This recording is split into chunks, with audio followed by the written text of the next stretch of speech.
All right. So, welcome everybody to Blades in the Dark, Chapter 3, Aggressive Expansion. It has only Mm, been a couple of days since the crew retrieved the Hand of Kotar for the Circle of Flame. The war in Crowsfoot seems to be on its last legs, with the red sashes now nearly eliminated. Those that have survived the conflict have begun integrating with the Crows, who are on the brink of reestablishing control of the district, putting an end to the gang war. Rumor has it that Lissa is no longer the sole leader of the Crows. Her lover, who has thus far remained anonymous, seems to be directing the gang's activities from the shadows. With the Nighthawk's reputation on the rise, now seems as good as time as any to start considering expansion. The messenger has spent these past few days healing after their necessary, though ill advised, swim through the river mist. Nebra has used this downtime to connect with her father over lunch at the Eruvian consulate, and has begun the long, arduous task of looking deeper into her family's past. Reese and Cole have taken this opportunity to de stress, indulging in their respective vices. And Cole broke some legs in an attempt to reduce the heat the crew had generated through their recent criminal activities. Leaving the Centernalia Club after making the handoff with Harville Brogan, the Nighthawk went missing.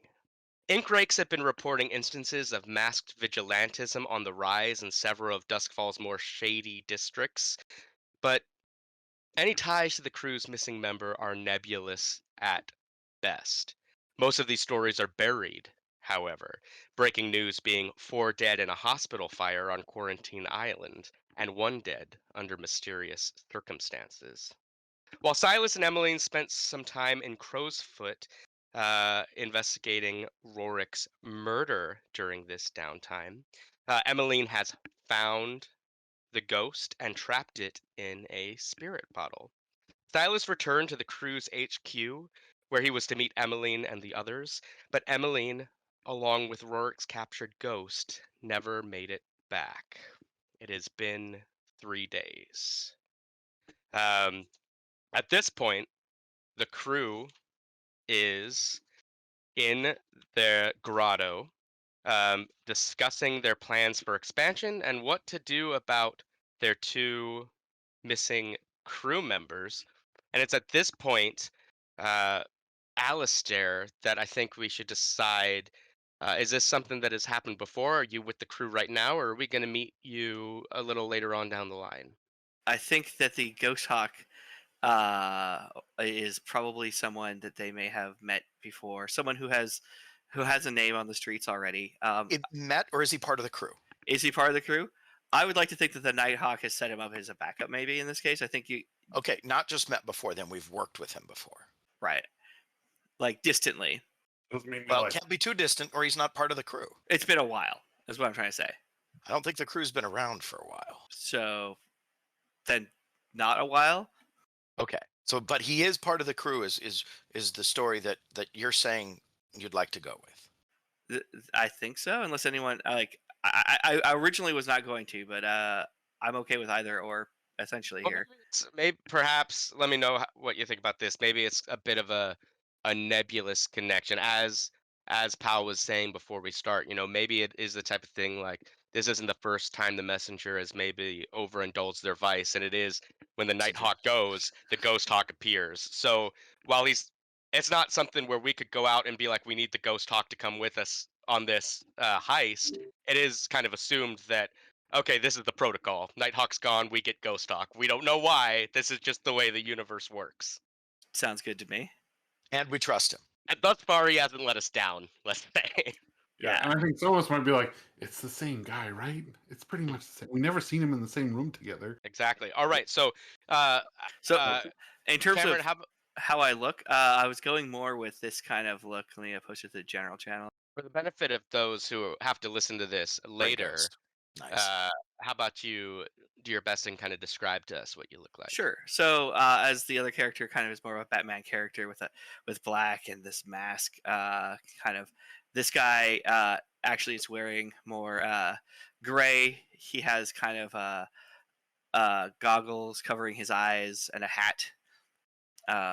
So, yeah, he's a little more, I don't know, film noir looking.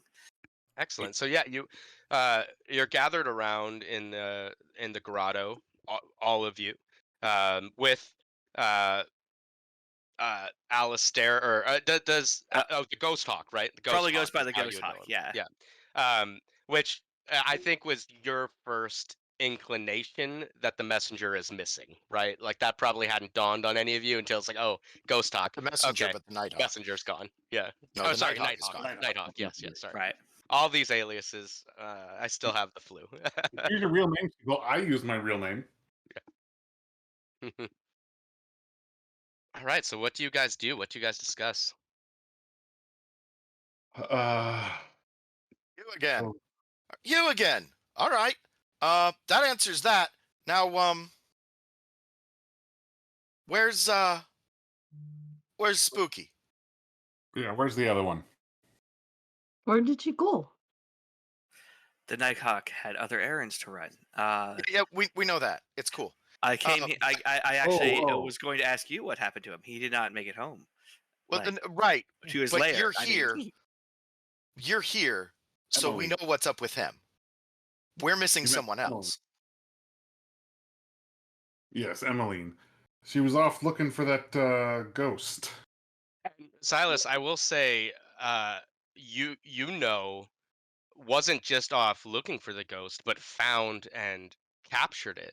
And the only reason that you two had kind of separated, and she would have had explained this to you, is that Rorik was a very angry and vengeful ghost, and she has, as a whisper, um, both the tools and, quote, training to be able to handle it, where in that situation you there may have been a liability to possession or other supernatural maladies. But you do know, before the time you split off, the ghost was in her possession. So we split up after we found the ghost, and she had it. We had it in Oh. our possession.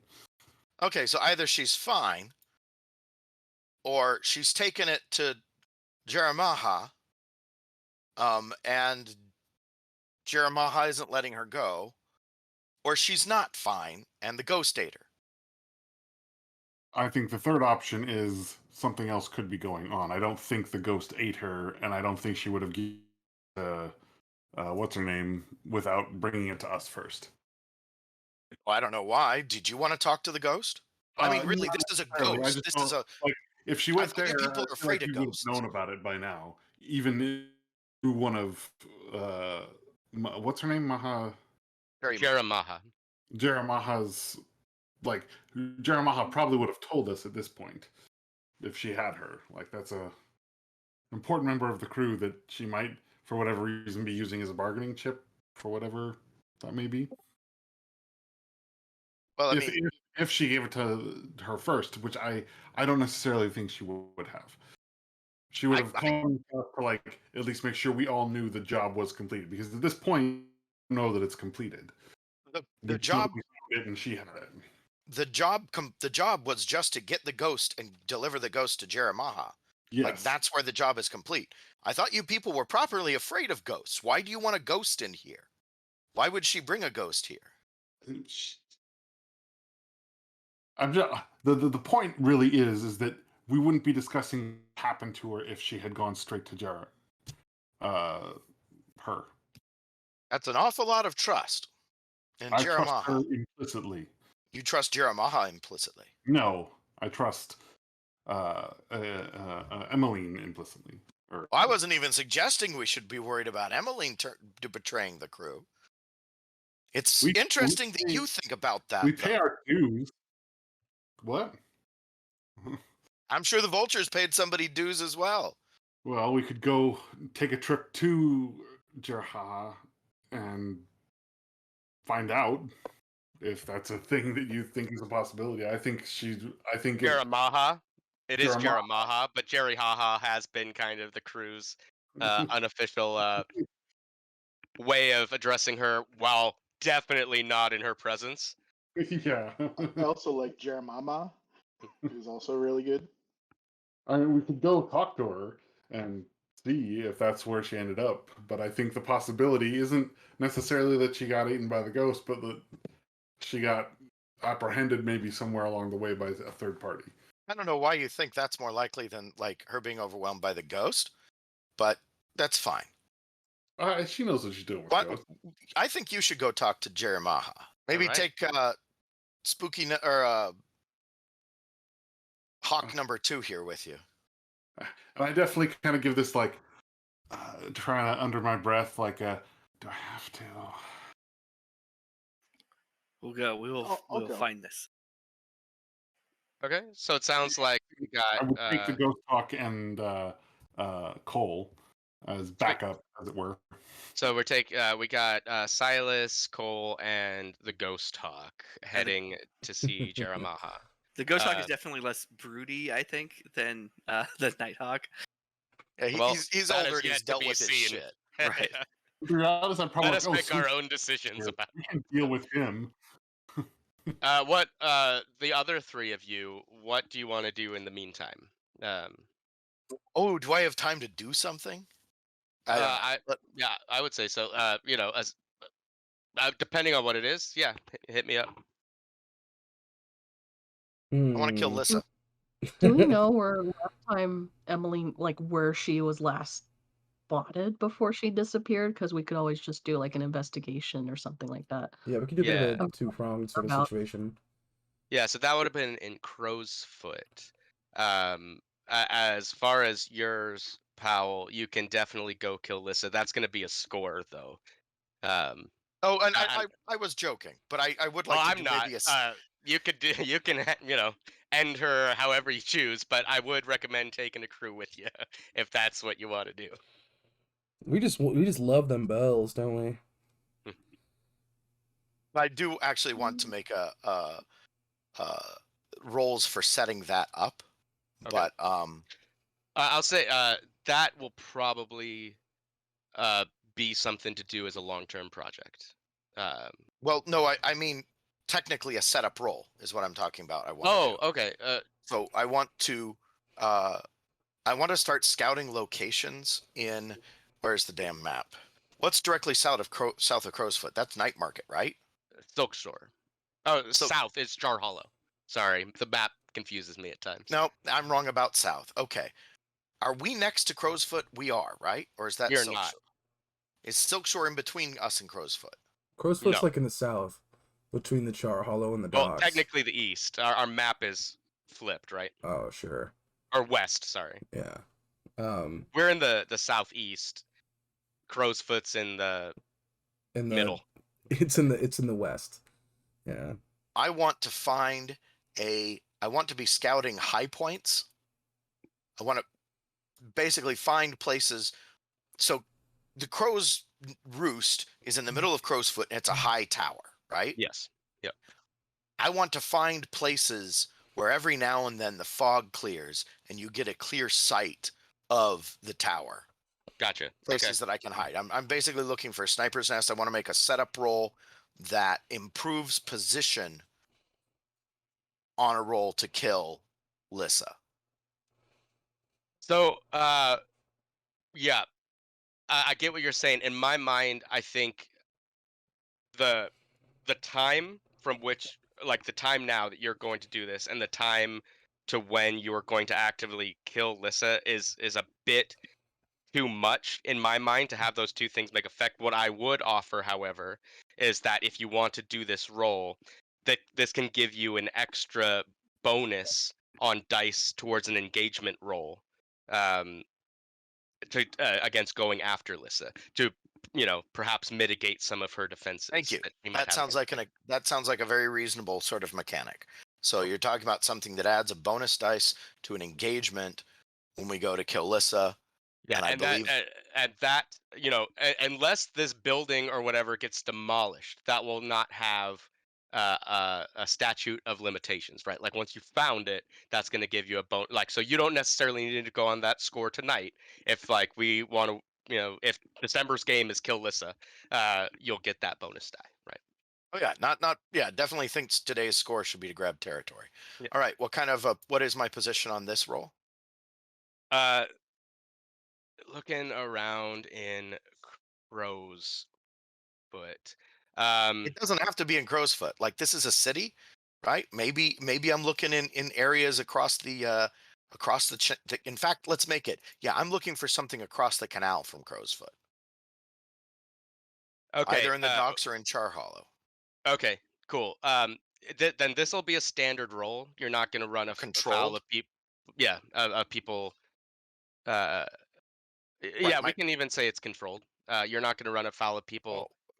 The only options are risky, controlled, desperate, or fortune. So Sorry, risky is standard. If I say standard, risky is your baseline. And okay, then cool. effect is going to be limited. You would have better effect if you did this in Crow's Foot, because again, there's really no light in the city.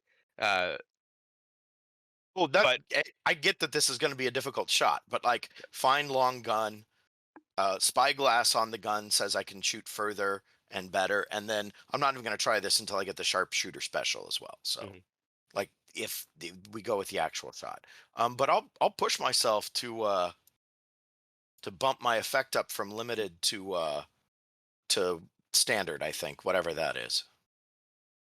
so Yeah. push yourself will give you another dice. You can increase position, I believe, with a critical. Not position effect, but it does say you can push yourself to improve effect in the Okay, rules. Right. Normal for push yourself is plus 1d. plus 1d or plus 1 effect. Okay, and you're Or going for plus the effect here. I'm going for effect and no bonus dice, and that showed up in a different window. Yeah, in the first one, I got you though. 445. So success with a complication. So we'll say that in the docks, right along the canal, and the way the docks have been built are much the same way that in the real world we have seen Seattle built. This is definitely the low end of a hill that kind of rises up into um, you know uh, the city above, and Crow's Foot's kind of towards this top of the hill where it kind of levels out into the rest of the city. So at that very peak of the docks, you have a building with an adequate shot going up to um, the crow's nest. Now this is tricky because the crow's nest is both in Crow's Foot and the docks is one of the biggest buildings, like even in Char Hollow. I mean this is potentially one of the tallest buildings in all of we'll say Western Duskfall, not considering the old towers of Six Towers of the Governor's Palace.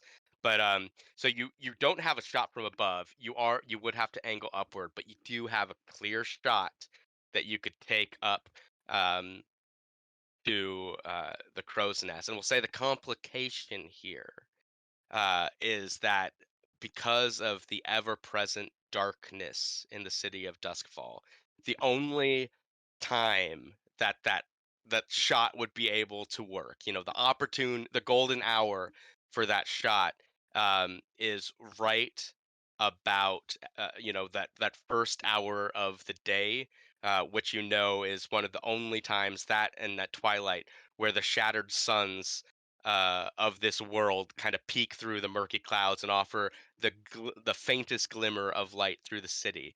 In that like 10-minute window, you could get like the perfect shot. But when planning an engagement, you have to make sure you plan for that specific 10-minute window at dawn. All right. I've made notes in my character sheet. Please do, Thank and you. please remind me, you will get that plus 1d to any engagement against Lissa and the Crows in the future.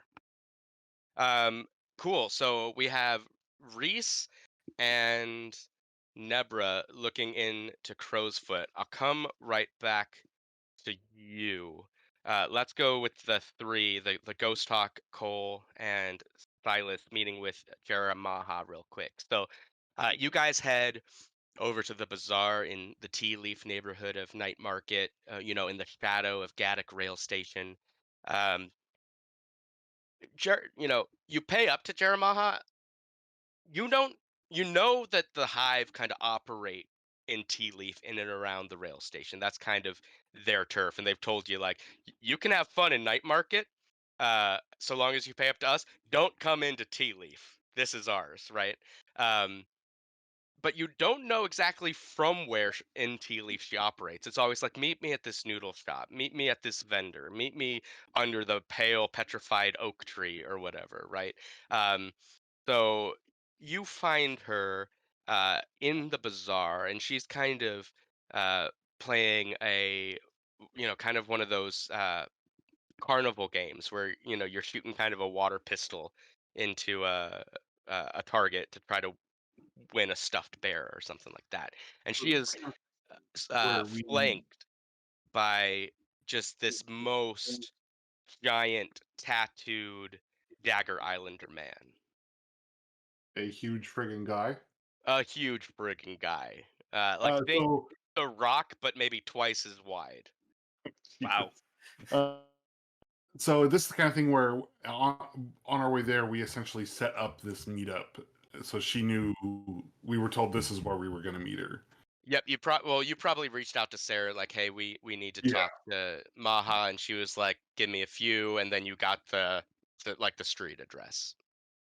Okay. Yeah. So I'll walk up and say hello. Mr. Eventide, pleasure to see you again. What might I ask is the nature of tonight's calling? And she kind of looks at what she's assuming is your muscle.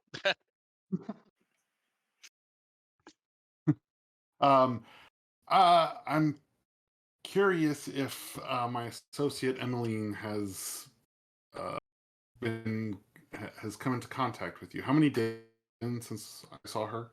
You saw her last 3 days ago. Yeah. In the last 3 days, if my associate Emeline has come to you at all. She has not, though I have for some time now been expecting some word from either her or that little one you keep around. Yes. Well, we found the ghost, and Oh, we had. excellent. And she motions to the big guy who kind of extends a hand to be like, please, I will take that from you. No, that's where no. The ghost talk. No, just kidding. Kidding. That's the thing is we found it. She, given her abilities in that area, took it with her. This is why I ask why she's missing, because she hasn't. I have not seen her in 3 days. You should have had this 3 days ago. Well, you did not say anything about her being missing. You just asked me if I had seen her. This Yes, changes the entire I didn't want dynamic of the to. conversation. I didn't want to imply that you had anything to do with her missing. Well, it's a very good implication to make. I make people go missing all the time. But in this case, she has something I want.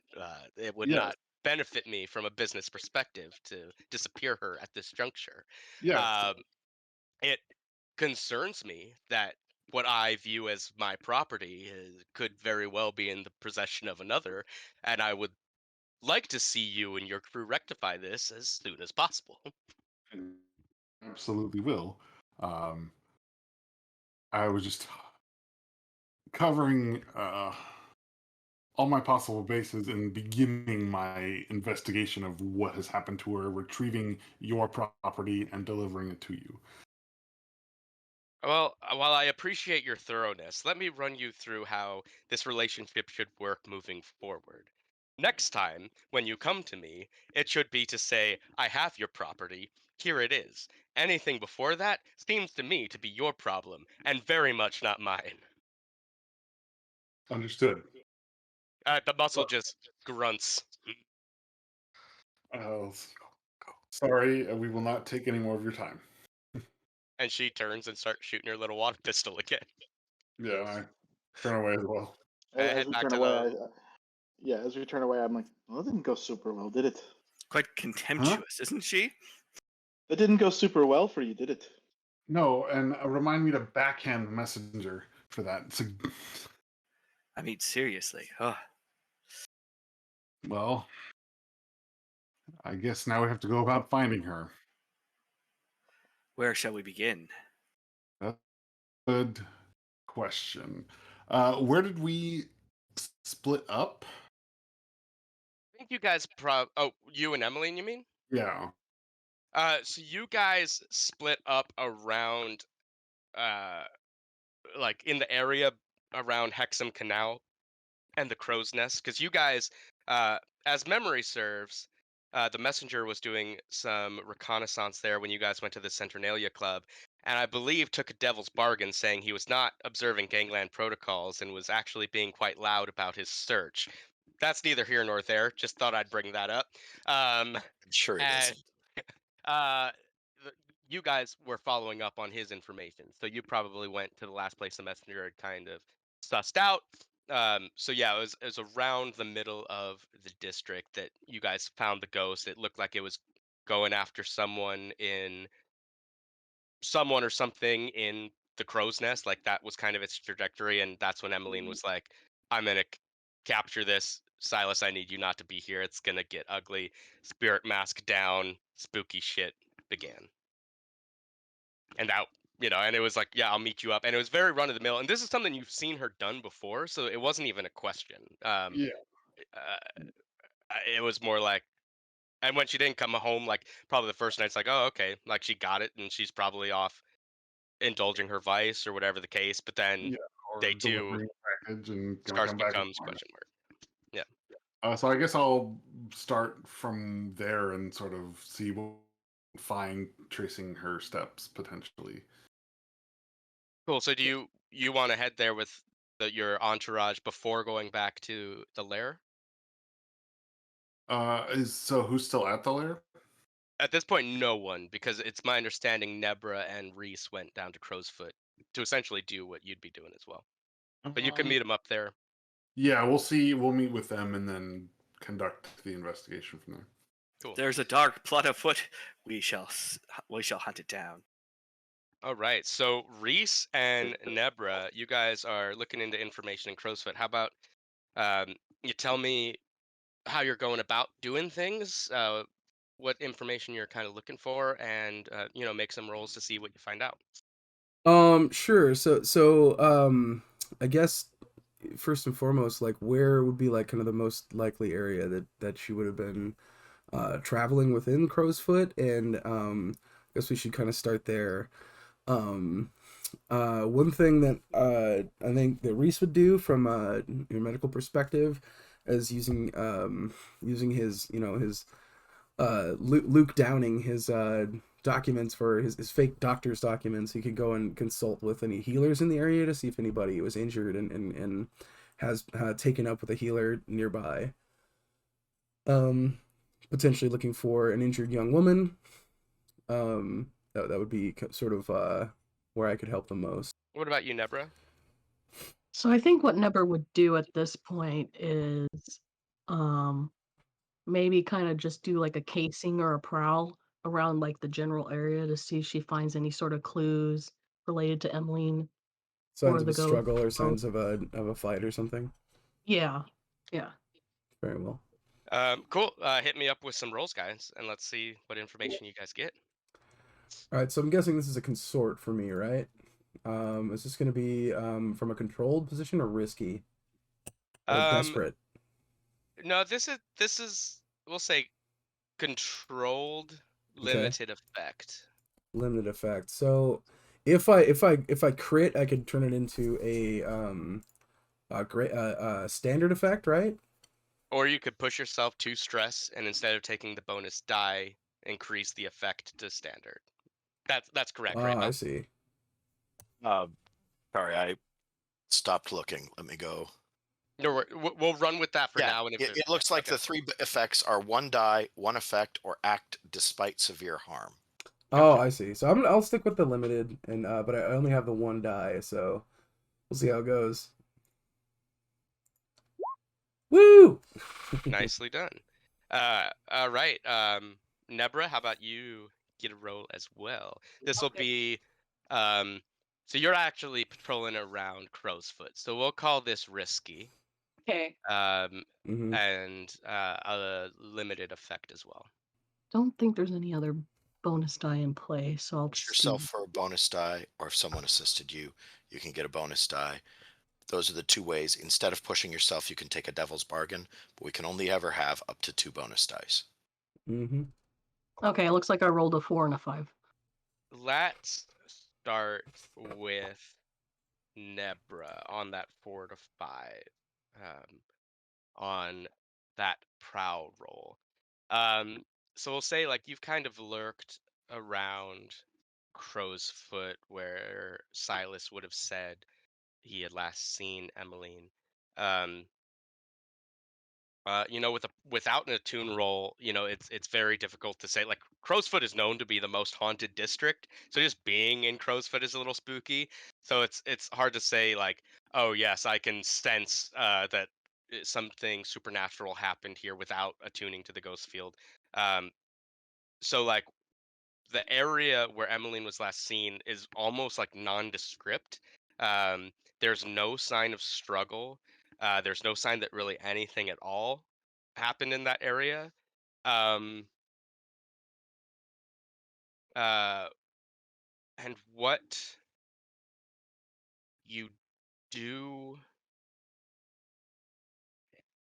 find, though, as the success part of your mixed success, um, is that in talking to some, like, let's say, like, as you were prowling around, you were maybe this was one of the times you weren't maybe the best at prowling, and like, or like you're in the shadows and someone's doing their shopping and it's like, oh, there's someone in the shadows here, just started to talk to you, but you guys strike up a conversation, and it naturally comes up like, oh, I'm looking for this person, have you seen someone matching this description? And this young woman has, um and says that, a person matching Emeline's description she had seen being escorted down Great Cinder Street towards Cinder Bridge, which is the bridge that leads into Charter Hall, uh, flanked by two robed or hooded figures. What was the street name again? Sorry. Great Cinder Street. Great Cinder Street. Okay. Heading towards Charter Hall. Mhm. Okay, Uh, do I? Okay, oh, sorry, sorry. go ahead. I was just going to ask, would I know based on the woman's description of like the robed figures who those figures could be? Um, what type of questions did you ask about the robes, do you think? Um, I don't know if this is a flashback thing or not, but probably just ask like what color the robes are. Do they look really tattered or they look Are they pristine? fiery and red with gold Yeah. arching Exactly. through? Yeah. Yeah, no. Okay, great. Mhm. So yeah, she tells you that these two individuals uh wore gray wool cloaks of like, yeah, think like the scratchiest of scratchy blankets. uh this was kind of their cloaks, and more than that, the two, from what this woman saw, the two themselves were women, or perhaps even young girls. uh they were quite small in stature, and her initial impression were that these were some orphans from Strathmill House, you know seeking, someone to take them in, or someone to buy them a meal or something like that, which is why she didn't think anything of it really. So it looked like Emmeline kind of just went with them willingly. Like there was no indication that she was like tied up or anything like that. Uh, yeah, yes and no. So Emmeline wasn't tied up, and there wasn't any struggle or anything, but it wasn't necessarily a willingness. There was this woman says that she did get the sense of like a coercion, right? Like the way they were walking, as these two were almost flanking her, of like, you have one way to go, and if you try to go the other way, we're chasing you. But Okay. why these two young kids, or seemingly children, had that type of power over a grown adult woman. She can't be sure. Okay, gotcha. Okay, well that's helpful a little bit.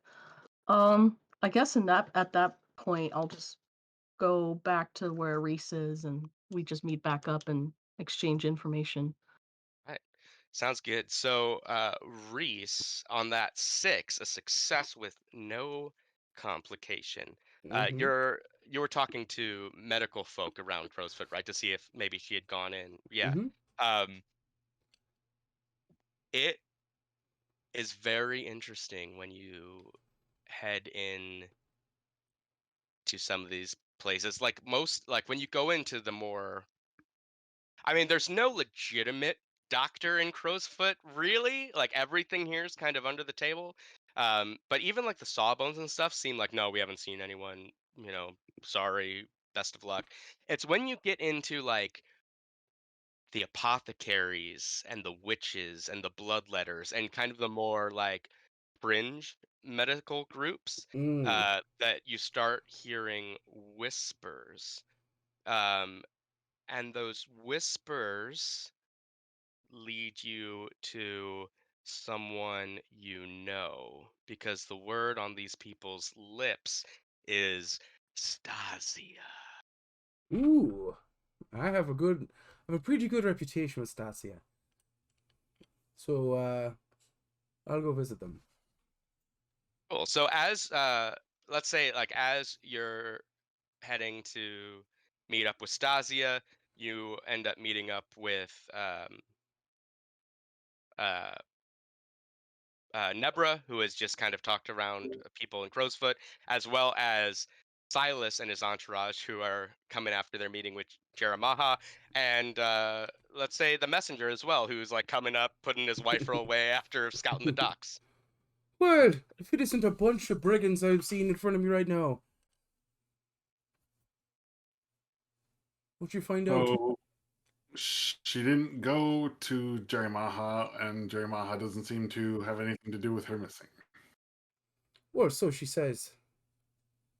Oh, she's pretty fucking pissed. Yeah, she was kind of pissed that I even came. We can't hear you, pal. That's convenient. It'd be really hard to. It'd be much more difficult to deal with Jeremiah taking her out. Ah, At least then we would know. I suppose what reason would she have to lie to us? I mean, what reason does she have to tell us the truth? For I think her reason was that she wants the ghost. Huh? Wants the product. Yeah. So. Well, yeah, but doing if she's something- got it, but it doesn't matter. We're gonna act as though Jeremiah didn't take her, because that's a lot easier to live with. Well, Okay. I'll tell you what I found out. So far everything's been pointing to those folks who are doing the weird stuff. So I'm on my way to go meet with Stancia, the Weird stuff. apothecary. Tell me more. I think you know what I'm talking about. Dark Blood- magic is a foul, huh? Blood letters and the like. So I'm on my way to meet an apothecary friend of mine, Stacia. Shall we assist you? Well, I mean, yeah, this is our friend. This is our friend we're talking about here. I take in everyone in the group and I say some more than others, but sure. The ghost hawk just stands alone. Nice. What about you, Nebra? What'd you find? Well, I did some prowling around, and I was able to find out that Emeline was escorted to Charterhall by Boy, two young girls in gray robes. Not sure who. It looked like she went against her will, but they did not threaten her. That She you just- saw. Yes. Could that be the Oh, no, Dimmer sisters? I didn't see, but the person I talked to saw. The witness saw her. That the witness saw. Okay. Hmm. Could that be the Demmer sisters? Do I know who the Demmer sisters are? The One cursed here would. the cursed carbuncle that Oh, we picked okay, up in the okay. first one was Dimmer Sisters stuff. Oh, okay. I wasn't there for that game, so cool. Yeah, everyone, like the folks who got the Sapphire know that the Dimmer Sisters were interested in it, but everyone has heard of the Dimmer Sisters, these hermits who never leave their Six Towers mansion, Huh? who are into spooky stuff, and who or what they are is a mystery, right? Are they Mhm. witches, vampires, demons? Who knows? Because they don't come out, and no one goes into their house. Because if you do, you never come back out. Hmm. Well, that's disconcerting, isn't it? Well, if Most anything, it sounds definitely. like you know, Reese, you should go talk to your friend Stasia, and then maybe the rest of us we should go check out Charter Hall, see if there's any other witnesses that saw them passage. Like, were they going to Charter Hall or were they going through onto Six Towers to where the Dimmer Sisters might be? Yeah, that's a good question. So Great Tinder Street, does that connect also to Six Towers? The street name changes, but yeah, it's the main thoroughfare that goes from Crowsfoot into Charter Hall and into Six Towers. Okay. All right. Sounds like a plan to me. You can see it. I think I can even ping it in Roll20 right here. Haha. Very cool.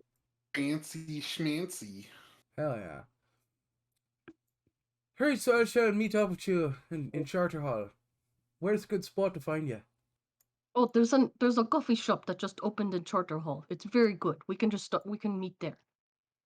I could always use a good cup. Meet you there in a little bit. And Reese will split off to head towards the apothecary.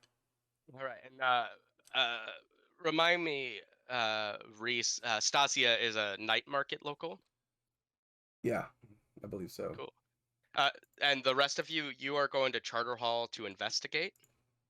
I thought I Yeah. was going with Oh yeah, I thought we were going with. Oh, two You of know- you are going with Reese? investigation sounds more like a hunt. So I'll Yeah, go with I'll the go to Charter investigation Hall. side if someone else needs to go with the doctor, Reese. Could the ghost hawk go with Reese? I will go with you. Oh, you're just dumping them off on me now, aren't you? Yup. All right, come along with. But keep your mouth Alright, shut cool. and don't touch nothing when you get in there. So Do not insult your elders. I was on the streets long before you were born. Oh, it it will seems be you'll long be. after you are dead. Damn soon you'll be underneath it. Clap your trap and let's go. Cool. So, for those of you in Charter Hall, I'll have you make a roll and describe what you're doing. This is an excellent opportunity to kind of bring in, if you look in your journals under handouts at the different districts, doing activities in different districts can potentially give you bonuses. So, in Charter Hall, it reads the records in Charter Hall can be of particular interest to criminal sorts. Take a devil bargain for +1D to gather information here in exchange for +1 heat. The blue coats are always watching for scoundrels like you. Don't know if this is necessarily something you want to do to locate Emeline, but thought this would be a good opportunity to kind of show you how these might work and talk about, always remember, you can use the districts you're in to your advantage to perhaps get better roles in these kind of free play areas of the game. All right, that's cool. And yeah, I mean, taking a devil's bargain to get our person back makes a lot of sense. But So I guess just a quick question for Charter Hall. So I know there's the consulates, but is there like just a generic records hall that the consulates all use that anyone can access? Almost for sure. Yeah. Okay. Okay.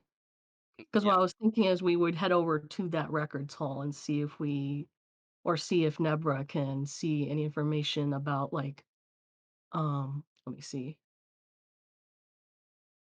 I mean, I don't know if they would have intake information about whether or not Emeline has visited one of the consulates at one point and which one and all that stuff. I'm not quite sure what other information we could I think get. that information they would. Like I kind of envision most of the consulates being run kind of like the buildings in DC where, like, granted they don't have at this day and age, like the metal detectors, but there probably is a sign-in sheet so they can keep track of who's coming and going, so they can cross-reference.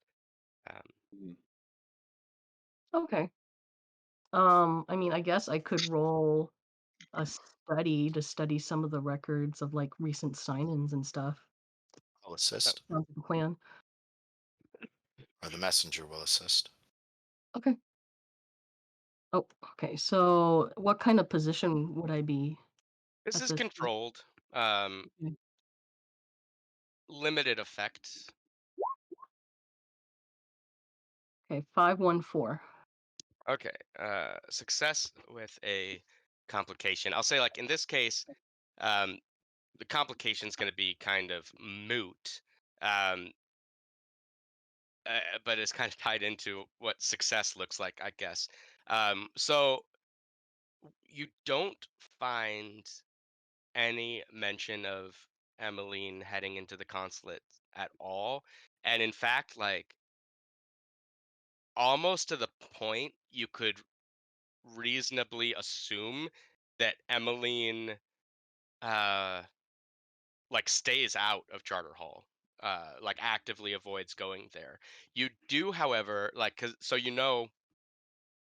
uh from your interactions with her that Emmeline's last name is Pharos, and while you don't find an Emmeline Pharos in any of this, you do find an Uma Pharos, or Una Una Pharos, um, who is not someone I think Emmeline has mentioned to you, but seems to um, be a faculty member of Charter Hall University, Okay. uh, a member of the Spark Rights faction, uh, a notable inventor, um, and someone who has been in many of the consulates and doing work on personalized lightning barriers and things of that nature.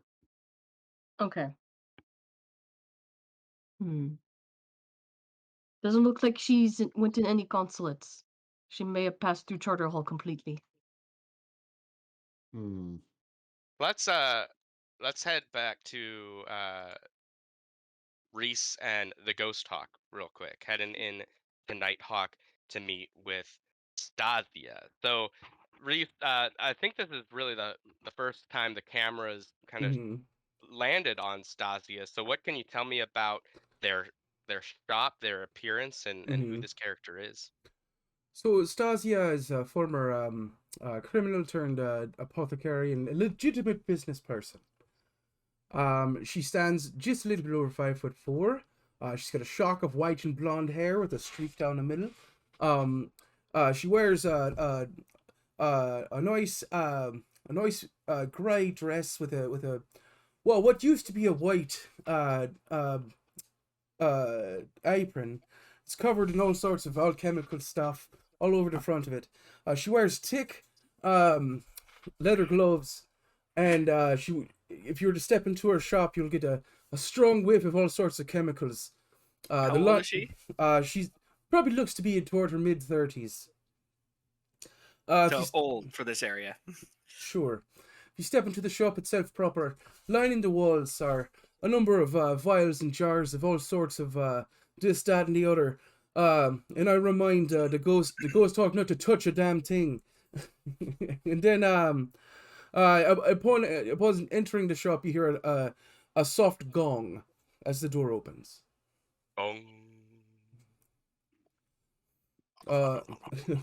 Reese will step into the shop and make himself known, as the Stasi is usually back working heavily over her alchemical kit and all sorts of bubbling glassware and whatnot. Yeah, so Stasia looks up, from her, I mean, granted, it's all scientific, but to a layman would look like almost like a witch's cauldron brewing. Mm-hmm. She kind of looks up at you and is like, "Oh, the good Dr. Reese, are you here for the usual?" And she starts heading towards the back where she keeps a steady supply of quicksilver. I would like to do a flashback. We're in free play right now, so Okay. flashbacks are really for once we start the score. Okay. I wasn't. Yeah. Okay. He shakes his head. No, that's not quite what I'm here for. I just have a few questions. Oh, yes, of course, my dear good doctor. How might I assist you? We're looking for a friend of mine. I wonder if perhaps you would have seen her. As I've been working my way through a few areas, speaking with some other folks in your in the medical field, I've been pointed in your direction as someone who might have a bit of information. What can you tell me of this friend of yours? So I give her a brief description of Emeline. I leave her name out for now, but give her a description and bit of information about, you know, sort of things, sort of groups she deals with. I'm actually gonna wait outside. Okay. You gonna leave? All right. No, I'm not in there. I'm outside. Very well. And I'm also just covering the exits.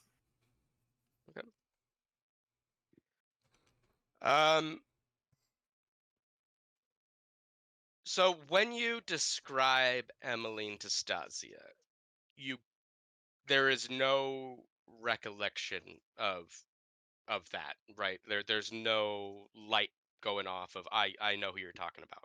Okay. And you can kind of get that from her. I mean, you're fairly good at reading people, right? You Mhm. got to be. You're a doctor. You kind of got Yeah. to suss out the things that people don't want to talk about. Mhm. It's only when you start describing Emmeline's activities and some of the stuff she's into that Mhm. you do notice that, oh, that one. But In particular, if you don't mind being specific, which activity in particular did the light sort of click on when you mentioned them? Or if that's something that would be remarkable in my eyes. Probably. It was mostly her abilities as a whisper, and yeah, I mean that was the thing that set the light off. Like her innate ability to detect the supernatural, where others need to attune Mm. to see ghosts, is something that's like, oh, I know the girl you're talking about, because that's uncommon, Ah. even among whispers, right? Mm. Being that that's mechanically that was a move she had to take rather than a given whisper thing. Very well. Very well. Mhm. But I will say you see the lights kind of go off in her head, but she Mhm. immediately shuts down. Mm. That's a bit interesting. Don't know what you're talking about. Haven't seen her. All right.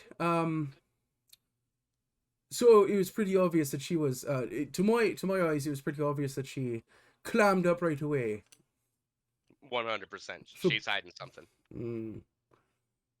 Well, I got a few ways to loosen lips.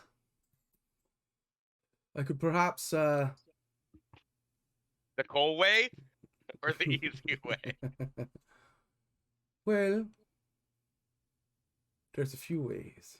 But I don't want to lose a friend here. So, I'll produce a coin.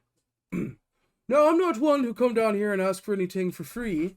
Now, any sort of information worth having is worth paying for. I say fairly loudly. Okay. Do you... she seems to, like, her guard shifts, right? Because, like, listen, money's money. And in Duskfall, it goes a long way. So, like, there is a level of, like, I'm willing to betray people's trust for the right cost, but it's tempered by, I also don't want to die. Do you show her any coin, or do you just kind of let your sentence go as is? Well, I only got one coin to show, so don't want to show my hand too early. Okay. I say, now, if a person were to know such a thing, what do you think one would have to pay for it? You know, just speaking in generalities, as it were. I think money is all well and good. One can use money for a lot of things in this dark city, but money cannot purchase one's continued existence. Money cannot buy life. And Dr. Mulligan, I do consider you a very close friend, but you must understand we all have our masters. Absolutely, and I'm not looking to put anybody in harm's way. But, you know, just speaking in generalities, as it were. I think money is all well and good. One can use money for a lot of things in this dark city, but money cannot purchase one's continued existence. Money cannot buy life. And I do consider you a very close friend, but you must understand we all have our masters. Absolutely, and I'm not looking to put anybody in harm's way. merely just trying to work out a deal that leaves us both in a good position. She No, kind of if there were something you could mention, perhaps even for a little bit of coin, that would be appreciated. yeah, she hums and haws it over for a little bit and finally says, "I'll take your coin, but what I tell you, you did not hear from me." He looks down at his hand, he extends it out, says, "I think you got a deal." Okay, you give her a coin, and she tells you a story. So you've known Stasia for some time. Mhm. She is an apothecary who's well known for her craft, um, and that renown has at times attracted the interest of several of the factions, criminal or otherwise, that operate Mhm. in Duskfall. Mhm. And she tells you that late last week she was delivering some poultices to the Dimmer Sisters mansion in the Mm. Gray Fingers neighborhood of Six Towers, where she heard Roslyn, one of the few known members of the organization, talking about their leader's interest in the acquisition of, and I quote, "that Six Towers girl." It seemed Rosalind was planning an abduction with several of the other young women present Mm. when Stasia was making her delivery. But as Stasia is in some way working for the Dimmer Sisters, in Mhm. a similar way that you might say the Nighthawks are working for the Hive, Mhm. um, she kind of walked away, and I saw nothing, I heard nothing. Go about your business, ladies. And I'll say that's the story I heard too. No, if you see that lost coin I found, you let me know. Otherwise, thank you for your time. Yeah, she palms it, and I'm like, I do hope it shows up, as she puts it into her apron. So it's good seeing you. And you, good doctor. Take care. Stay safe. You as well. Now, was there anyone outside watching the place or around back or So- anything? Ghost Talk, as far as what you saw outside, I'll say, was the place being watched? No, not really, not more so than usual, right? Like, there's always some shadiness in the night market, as in many districts in Mhm. Duskfall, if we're clear, but you didn't get the sense that, like, the Dimmer Sisters were watching her or anything, or Okay. you didn't get the sense that, like, a faction was spying on her. You probably did see some faction members, maybe even some who, like, thought about going into her shop to pick up like a healing poultice or something after a gang war, but no, nothing too out of the ordinary. Okay. Cool. All right. Well, Reese will double back and kind of meander a bit. You know, hoping to lose any So, tails. what did you learn? Do you just like say that as soon as he leaves the shop, or? Yes. I ignore him for about 3 or 4 blocks until we're away, and then I'll talk to him. All right, now that we're a little bit out of earshot, then perhaps we could talk a little bit. It seems Nebra's information was good. The second lead that leads us back to where we know where we need to go. I gained a little bit more information, but I'd prefer to speak about it where perhaps less ears might be present. I Yeah, let's see. say, do we all want to start making our way back to the Yeah. grotto? Yeah. Making our way. Can't help it. So sorry, I didn't mean to interrupt, Cameron. You can continue your thought as you guys are walking. I'm good. Yeah, cool. So eventually, you guys meet back up at the grotto, and you guys can share your information and talk about what you want to do about that. Mhm. Or, again, there is talk about expansion for us as well. So Yeah, so I'll just meet up with everybody back at the I'll with the ghost talk we'll make our way back to the grotto. The secret lair of the Nighthawks. Mm-hmm. Nebra pets redress as usual. So have we all met back up yet at this point, or are we the only Where ones were the there? rest of us going? you guys were in Charter Hall investigating the records. Okay, that was what we were doing. Thank you. And let him to nowhere. Well, it gave us a name. Yeah. What name did you Nothing get? ever leads nowhere. All paths lead somewhere. Just a matter of what is needed at the given time. So what did you find out? Oh, actually, while we're waiting for everyone to get there, I want to have a conversation about your drug habits.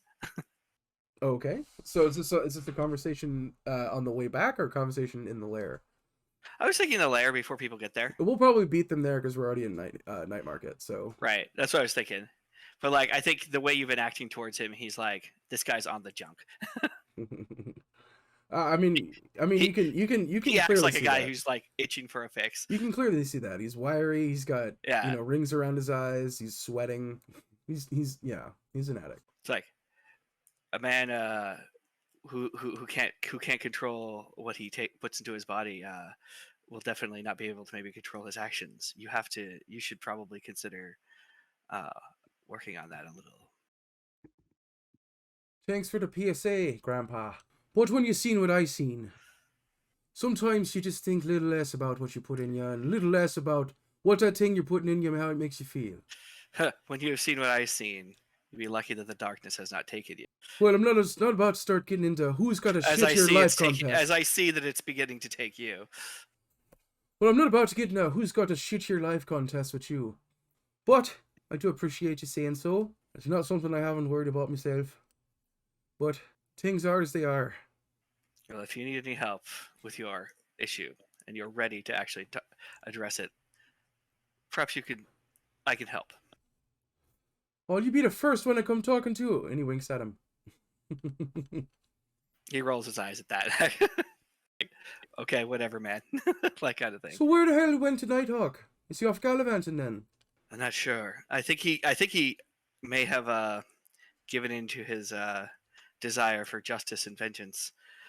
I've been trying to help that young man get understand how to temper his desire, his anger. All right. Let's say that's about when the others start heading down the door. Mm-hmm. Well, welcome back. Glad you made it back in one piece. A lot of fat good it did us. Did you find nothing? Oh, sounds like she's got family, but Family or an Where alias. she's not. She's not in Jorter Hall. Definitely. Well, I got a little bit of information that might help us out. What is it? Lead. So, what did you say? Way to bury the lead. Well, I like to get down to business. My contact gave me a little bit of information. We're looking for a neighborhood called the Grey Fingers. Believe it's in 6 Towers. Was that right? 6 Towers. Mhm. We're looking for a neighborhood. she's seen there. Well, we were. My contact had heard an individual by the name of Rosamond talking about an abduction of what they called the 6 Tower Girl. And seeing as how she has a connection with the Dimmer sisters, I thought that might be a good lead. It looks like we might have backed up the information that Nebra would have gathered about the Dimmer sisters. So, you think the Demmer sisters hired her while she was carrying what's his name's ghost? I said nothing of the kind. I just know that I corroborated the information that Nebra had picked up about the Dimmer sisters being involved, and given us a bit more pinpoint information. This neighborhood of Grey Fingers and an individual by the name of Rosamond. Those are the 2 leads I picked up on. Any other information after that is just hearsay, or It's not. You heard the word abduction, Mhm. and Nebra heard that she was walking down the street in a cursed faction. Mhm. So And that this individual Rosamond, who was involved with the Demmer sisters, was going to capture someone that they named that 6 Tower Girl. you think that 6 Tower Girl is our Emeline? Well, it's if you mix the 2 facts together, they seem to be akin to one another. If you know what I'm saying. You're right. So out of character. Is this how it is always going to be? There will always be 2 jobs and we can only take one? There'll always be choices. And however you want to go about them will lead them down branching paths. But in this case, the choice is between some sort of consequence for one of our crewmates and not being able to advance crew because of the turf limitation. Yeah, I will say we don't know what that consequence is, and unfortunately, Emeline isn't here because she might have an opinion on what she would have prefer people do. But it is up to you. So, like at this point, you guys haven't gathered enough information to know what may or may not happen with Emeline. So that's Mhm. a bit of a sort of Damocles hanging over her. But nothing uh, is to say that if you're like, no, like we need turf, we're gonna focus on turf today. Emmeline's gonna need to wait. That like next, it's your next update's gonna be and the corpse of Emeline was found floating in the river, though that might be. We don't know at this Yeah. juncture. Sure. I'd expect at least something like Emeline starts the next. Emeline gets out but gets trauma about it or something like that. Mhm. Um, So I think the point is that we don't have enough information. I think we should go to 6 towers. I Yeah. think someone who can deal with the Demmer sisters should go to 6 towers. I mean, I don't know Well, how what dealing with is going to entail yet. Probably, aka that's going to be a different score, right? So it would be we still have to collect information in the free play to figure out what the decisions are. well, it doesn't hurt to go check out the Grey Fingers and see what information we can find there. I think What? we should just walk right up to the Demmer sisters. This is our crew. If people are going to be grabbing our crew, they need to know that we're not going to be subtle about it. If we go Yeah. pussyfooting around like this, people are going to think that they can fuck with us. Yeah, if you go swinging your dick around like that, though, you're gonna lose it pretty quick, boy. Yeah. Oh, did no that one who happen goes. to yours? Do you know this from experience? Well, I've had to No sue one it on Because a I few say that times. swinging your dick around is letting people know how far your dick swings. Listen, nobody that walks inside the dimmer. Everyone knows where the Dimmer Sisters Manor House is, right? No one goes there. Anyone that goes there doesn't come back out. Someone's going there to deliver things like they did that cursed carbuncle of ours. Yeah, and they don't go inside. I bet you they put it in a box outside and they fuck off. Are you suggesting we abandon Emeline? Would you abandon her if she was a Skovelander? When the hell did I say that? I said, let's go check out the Grey Did I Fingers and not see what just we can get. say, you short fuck, that we were gonna go to the Grey Fingers and we were gonna find out where she fucking was? I this live. is why I allow there to be choice. Don't you dare question my loyalty, boy. Oh, not you. I meant him. There might be a young woman in trouble. We should find her. I mean, there's tons of young women in trouble in town, old timer. Yeah, but not all I'm of them not work sure for there us, are that boy. many that aren't, but this is about crew. Nebra, get in the boat. Wow. We're taking the fucking boat up the Mist River. We're gonna fucking find. We're gonna go to Grey Fingers. It's what we're fucking doing. That's more reassuring. Let's So go have a talk reassuring. with the Demmer sisters or their representative. Just Rosamond. And Okay. if at that point we gotta start breaking knees and cutting throats, I'll be the first to pull my blade, little one. Cool. So here's where I need some info from you. In regards to what your intentions are in Grey Fingers. If you are just looking for information, that's fine. We can roll with that. If you plan to go inside, I will say, if you plan to enter the Dimmer Sisters mansion, this is going to be an engagement roll, which will preclude us from going towards other opportunities in this session. I think before we make that decision, I think we've agreed to go do a little bit more fact finding before going in loud. I think is sort of the idea. Well, it's not even going in your loud. idea. If you step foot in the Dimmer Sisters mansion, even to get a cup of tea, Sure. I'm going to say that's going to be an engagement role. Because again, Oh yeah, but that, social is an Mhm. option of engagement, right? It doesn't Sure. always need to be violence. The Exactly. message. So I mean, like, I get that. I see what you're saying. So, no, we can gather information as long as we don't try to break into the mansion, because that would entail a much greater amount of information gathering than then would just be considered reconnaissance, right? That would be much more of a mission-oriented operation. That would direct us into more the heist, right, or the operation. Mm-hmm. All right.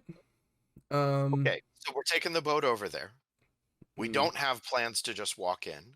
We're grabbing this Rosalind person. Out of Rosalind, character, yeah. this is. We're gonna go talk to him. Well, if I like, we can totally set up a watch to watch the Dimmer Sisters headquarters and see if, for some reason, Emeline is coming in and out or something along those lines. Well, I don't But think she ultimately- is. What I'm saying, this is the messenger talking. What I'm saying is, we need to be unsubtle about this because someone's messed with the crew. So when we go to talk to Rosalind, we don't like calmly invite her to tea. We stuff her in a bag and drag her into an alley to have words with her.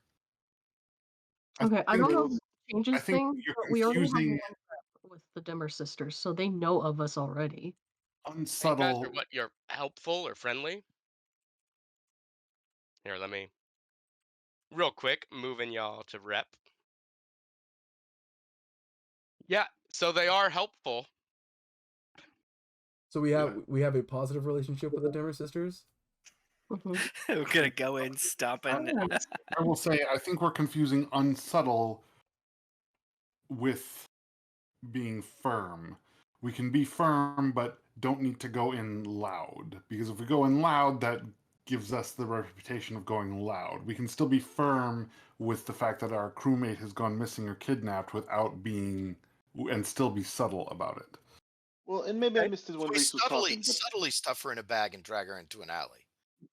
well, so I'm sensitive to what you're saying there, little guy. But ultimately, is Rosalind the person that took her, or is just another witness?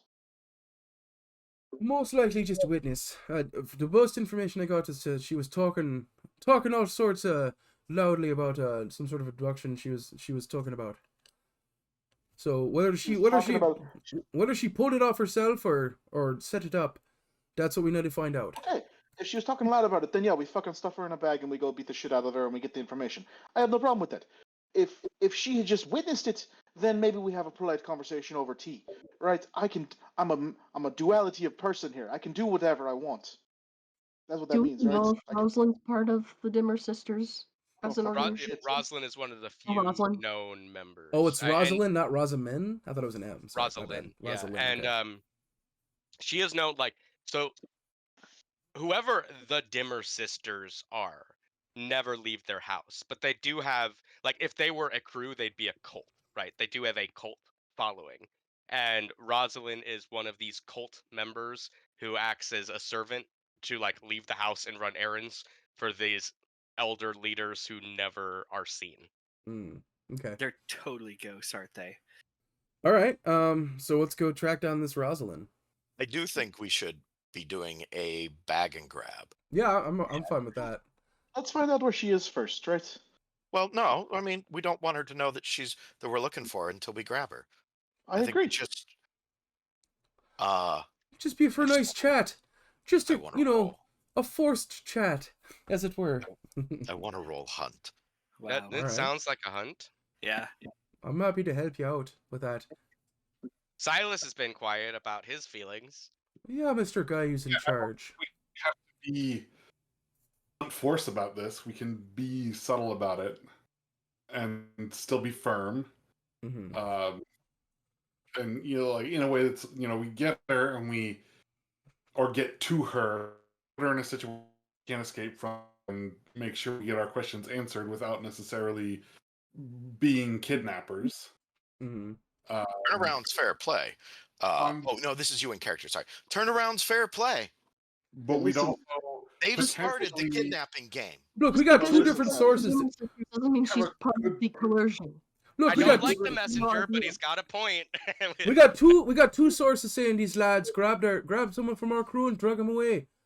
We ain't gonna let that stand. If we're not saying don't grab our crew, we are saying don't look like you grabbed our crew, which is still a good thing to communicate. They started the kidnapping game. This is how that goes. So, out of character mechanically, if you want to make this subtle, I think the right way to do that is to do a setup roll to improve position on the bag and grab roll. I'm Grab down and for bag. that. Make sure it uses the Yeah. silk bag, for Right. maximum comfort. The way this is, and actually Cole kind of gets in Silas's face a little bit. He's very aggressive right now. Maybe he's very protective over Emeline. He's like, no, you know how it goes. They pull a knife, you pull a gun. They take one of yours, you kill one of theirs, right? So we are going to grab this person, and then we're going to figure it out after, depending on what they know. Oh man. So I think if someone wanted to use some Prowl? kind of social thing to do a setup to improve the hunt roll, that'll be the bag and grab I was and gonna say bag. that sounds like a prowl maybe. Mhm. We Right. don't. No. What is this setup Could roll? be. So setup setup roll- improves position. Mhm. Position or effect. So I was Oh. thinking prowl in the sense of like finding exactly where that person is, so that we can, with the minimal effort, get them off the streets, get them off the side, so we can have a little private conversation. Mhm. Personally, out of character, I'm kind of loving every minute of this, visualizing in my head. Very like 24, ye old 24 or something like that. Yeah. I So think if- so. Silas still has some thoughts that So- he realizes now to keep the quiet part Can we and not say out loud. Right can we get now. like a kind of like private car, like on rails, like grab her and just throw her in like a van kind of thing? And that's That- not going to be a prowl. That would be like you would need to acquire the asset for that mechanically, and that's a lot of other stuff that doesn't take place during free play. And it'd probably be a coach, if Yeah, anything. yeah, Put it shortly, Silas yields to the your idea, to the snatch and grab. But you could do a social thing, I think, to get her drawn away. I'm not But I sure how also- prowl draws her away. Like the smag. prowl would be just more like you get an exact target. My part in this would be survey, so I could find out where she is. That would also work Okay, too. survey can also do a decent setup. Alright. I think either prowl or survey, because that's the social role. They might get like the consequences. They might know we're looking for them. Well, right? there, consequences can happen, and we'll feel deal like with those. That's what the game is about. Well, so I think it's survey for my part, or what Silas would want to go for here, because the social stuff would be less subtle than he wants, but he's still going to yield to the snatch and grab. But if his part in it will be, hey, I'll see if using my powers of observation, I can find where she is, rather than my powers of talk to people. I love it. What's your survey? Nice. Okay, so what we're talking about again is a setup roll on survey to improve position on the grab and bag, which will be an hunt. assisted hunt. Yep. So let's start with Silas. This is going to be a risky position, standard effect. Can I help him out? Not if you're helping out the hunt. I think I have one dot in survey. I don't have a dot in hunt. So Can I help him out? Like, I think you can only have one person helping you, and I think I've got the muscle, the cutter helping. Yeah, I'll help the hunt. Okay. yeah. Oh, okay. So how are so how are you helping Silas? I know these streets. I know this city pretty well. I know like these are new buildings. These buildings have basements. These buildings have, like there's probably like the ins and outs and some of the underground and how this works. I can kind of help him kind of chart out like the route she may have taken through things. I love this. So you're like giving him the rundown of the history of the city. I feel like if anything, Silas should be taking the stress for this, but mechanically, the Ghost Hawk takes one stress to Yeah. give Silas I one mean, dice. I do it because this Yeah. is Like no, that building burned down like a few years ago, and they rebuilt over it. But it had a big sub basement, and there was a tunnel linking to that building. So they probably went in here, out there. You know, honestly kind of. what I'd be willing to do to facilitate that. I'd push myself to also Okay. take stress. Cool. To like RP that aspect, because I think this is going to be stressful. Yep. Absolutely. So that's 2 bonus die then. Nice. We'll take the 6, which is a flat success. So no complication on this. This will improve the position or effect of the messenger's hunt roll. This hunt roll is going to be desperate initially, and it's going to be limited effect. These women are tricksy. I think it's more important to improve the effect. I mean, I want to make a desperate roll too. That's lots of fun, but I'm a long way away from leveling up in insight. So, if we leave it at risky and don't move it to controlled, then Or you're at desperate. Excuse me. If I leave it at desperate and don't move it to risky, then we can move it from limited to standard effect. What do people think about that? Seems good to me. Okay. Yeah, that's sort of what I was thinking too. Let's do that. Move it to standard effect. I am assisted and probably going to push myself. What kind of devil's bargain could I get here, though? I mean, there's a devil's bargain where I get an extra die, but like we mortally wound her in the grabbing. Well, I mean, you are currently like considered someone who's dead. So, I mean, could your devil's bargain be like someone saw you on the street? Devil's bargain is another heat for another die. That doesn't sound too steep. I almost think that's contraire, too easy. I will take that +1 heat for +1 die, knowing what's to come. I love Kyle's like, I'm loving this. Says the GM subtly. Yeah, right. Right. Yeah. You don't know how bad. Like, look at how bad heat can get. Not that I want only the best for you, but Right. from a narrative perspective, I do like to see what shenanigans you get up to. I think that's good, so I'm ready to roll the dice unless anyone has anything else to say. Okay, so I'm marking a +1 heat. +1 heat. So we're at what, 3 heat now? That's +2 total. +2 total? Oh, okay. We got 1 Okay. heat from somewhere else. Yep. Remember we had 4 taking a heat or devil's bargain something. in Charter Hall to investigate the archives. Right. So we're I drawing didn't know we some. got. I don't know. We actually took the extra die for that. But no worries. Here we go. Only a single 6, which is a damn shame. Which is a success. Flat And success. you up the success to standard. Cool. So you're gonna grab her, and I will go into detail about how that looks in a second. What I need to know from you is where are you guys taking her? Boat. Let's Into put the her boat. on the boat. Excellent. Okay.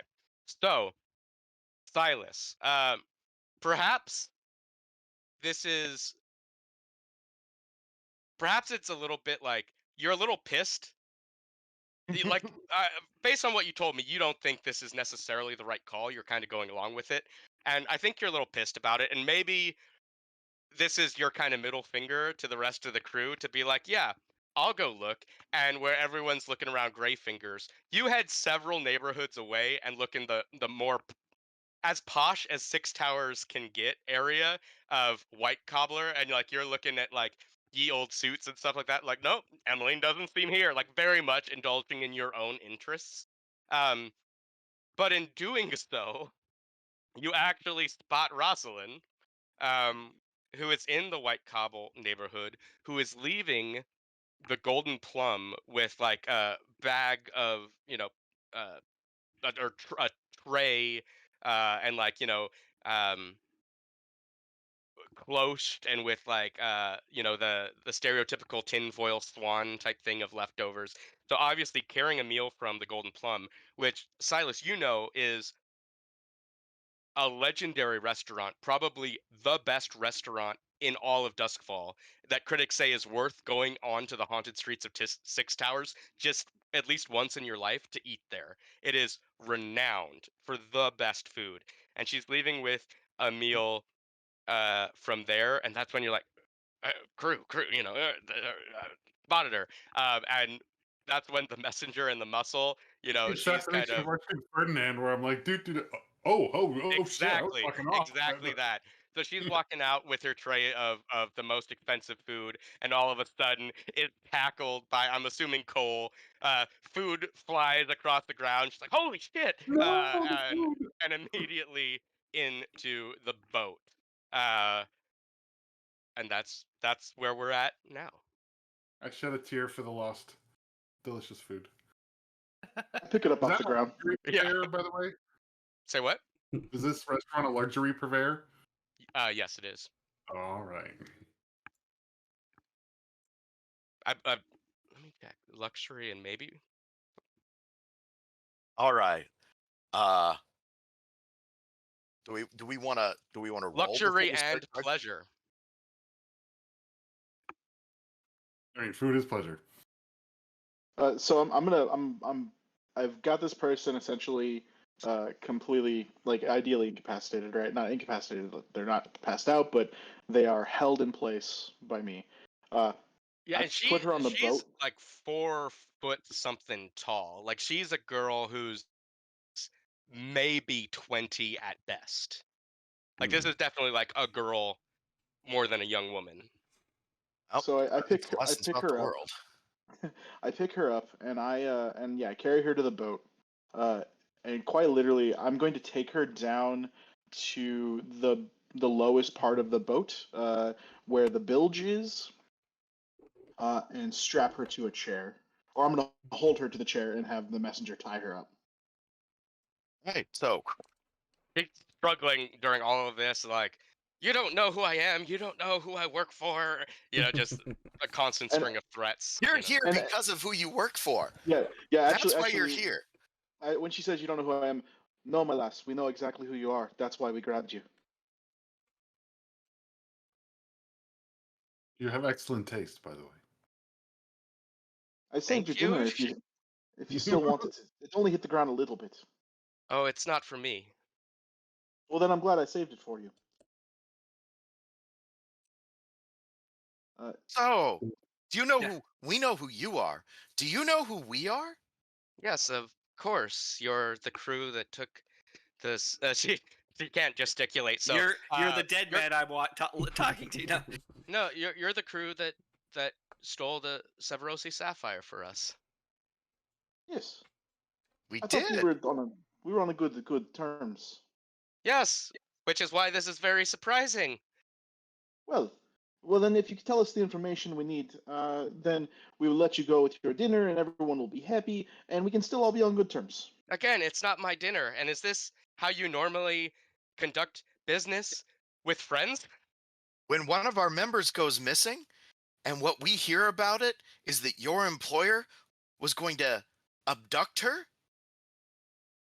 The Six Fingers girl? What was the what girl was it? Sorry, out of Towers, character. girl. Six fingers, girl. The Six Towers girl? Yeah, Six Towers girl. Then yeah, Fingers this is is the pretty Games of much the Thrones, right? norm. Yeah. Oh, Emeline? Yes, Emeline. Oh, she's not abducted. She's with us now. What? Yeah, she works for us now. Oh, there's consequences for Yeah. that. We call that poaching. Oh, yes. I see where that might be a bit of an inconvenience for you. Um, I have been authorized to offer compensation for her missed time. And This an is a temporary. I think the Inkregs call that burying the lead. How about you tell us more about this missed time? What's going on? Where is our compatriot? Where is the cargo that she had at the time? And what's this money? What's this compensation? And where's the coin you owe us for it? How did you convince her to work for you? Lots of Keep asking her questions, you questions. see? If you keep asking her questions, she's not going to be able to answer any of them. Yeah, I will try my best to answer most of those that I know and can remember. First, okay, I'm sorry. You're gonna need to go one at a time with your questions.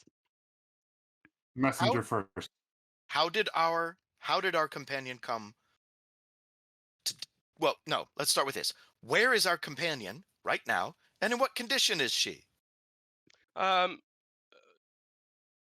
your companion, our sister, is currently in our compound at the Dimmer Sisters mansion. She is healthy, though she refuses to eat despite us getting her the best meals in the city. And she seems a little hesitant to go along with what should be just a simple procedure. What's that procedure? Oh, that she works for us now. Okay. I turn to the others. I'm like, I don't know if we're talking to a person here. We might be talking to a puppet. So Rosalind, and Or- uh, what's that name? I said, "Oh, we're talking to a dead puppet." So Rosalind, Oh shit. here, would you like a drink? And he prepares her a little shot of the Scovelander whiskey, what's left of the fine bottle from the club. Yeah, did you tie up her hands? Yes. So she's like, yeah, she'll take it, but also gives you a look of like, but you're gonna need to feed it to me. Oh no, he does. He And she puts it down bites there your for- face off. No, just kidding. She bites your face off. So Rosalind, let's get this straight. Emeline, she works for you now, but she's not necessarily agreeing to do this yet. No, she's being very difficult. So would one say that maybe you're holding her hostage until she agrees? This is what she has repeatedly told us. We beg to differ. So we're just gonna cut her You're head off and holding it- throw her in a board, right? I mean, Are you? You're holding her no. against her will. No. No, it they haven't killed Emeline yet. Not yet. But we don't plan to. She's one of us. I can't He figure out. disputes that.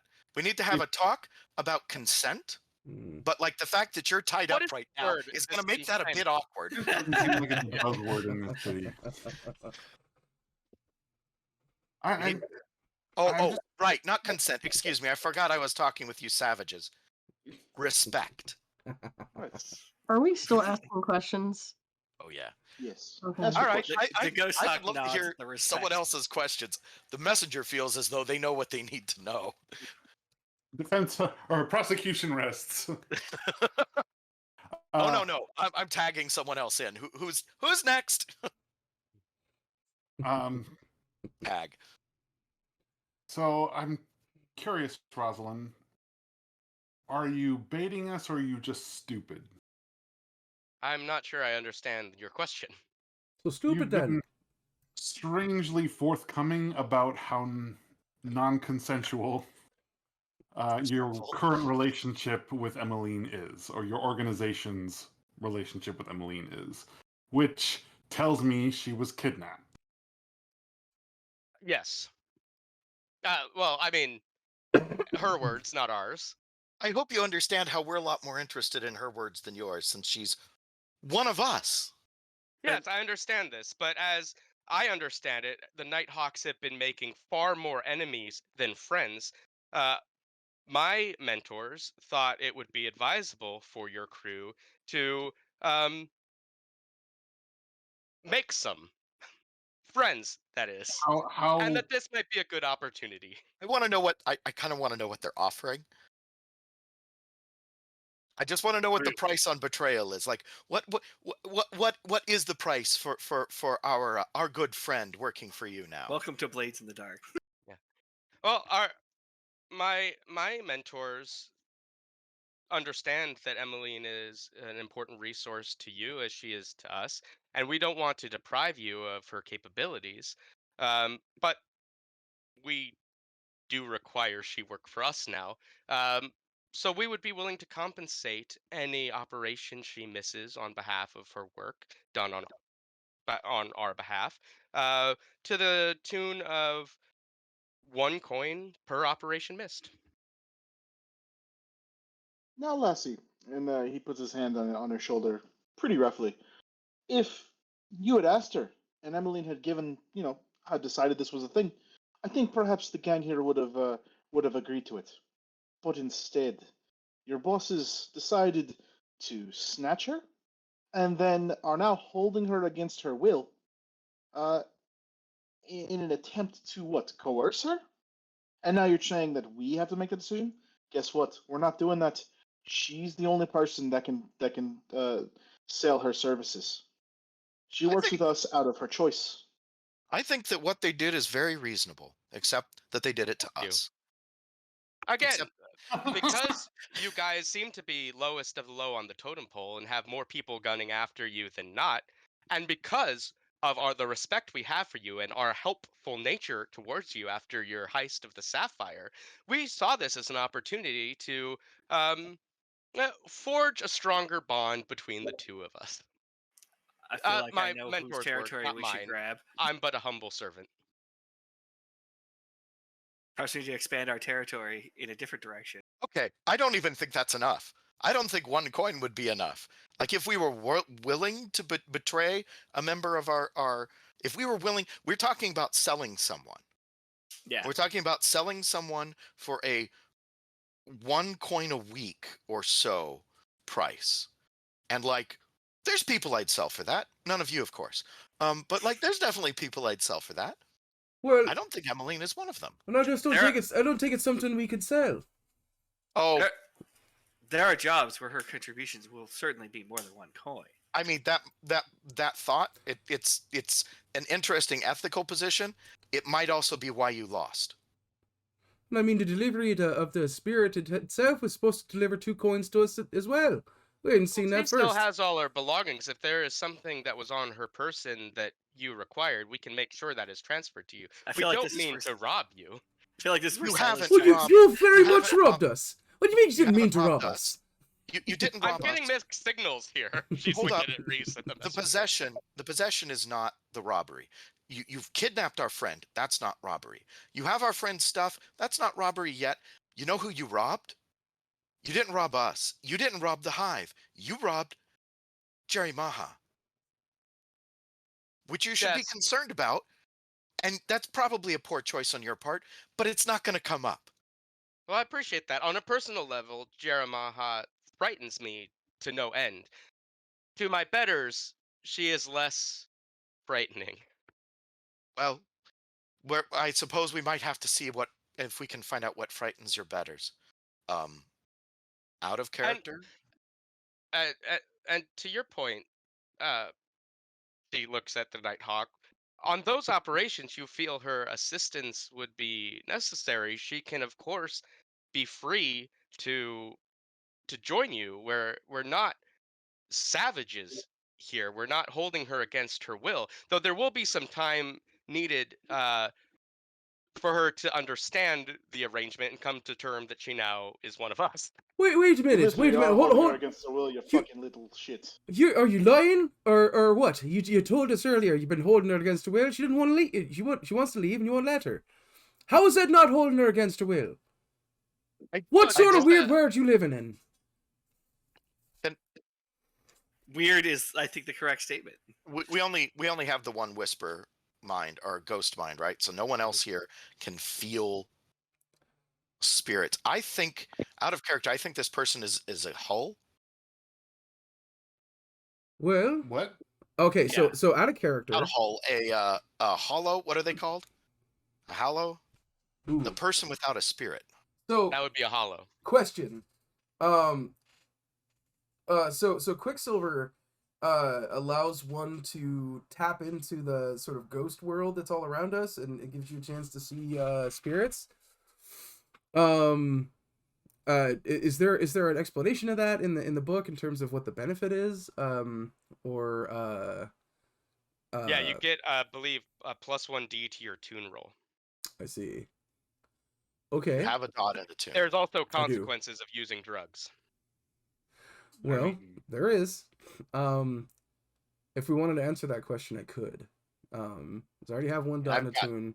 I can indulge and see what I can see about this individual. That perhaps someone with more. I don't think we need to know. I'm just talking about in terms of getting through to her. Well, it's possible that we're not the only ones Also, having we this might conversation.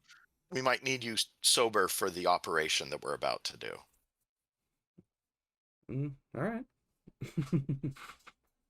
Out of character, unless we have other in-character questions for her, I think we know enough to decide on which score we're pulling, and I think the score we need to pull is to get Emeline back. I think she could hold out. I think she could be fine. I think if we don't hear from her, maybe she'll escape on her own, or we can get her out next week. Well, let me ask this question. Mechanically. How But I think the thing to do is fuck them. Well, let me ask this question: how important is this Rosalind to the Dimmer sisters? Doesn't I matter. don't care. Well, I'm the drink. saying a trade of prisoners. In the drink.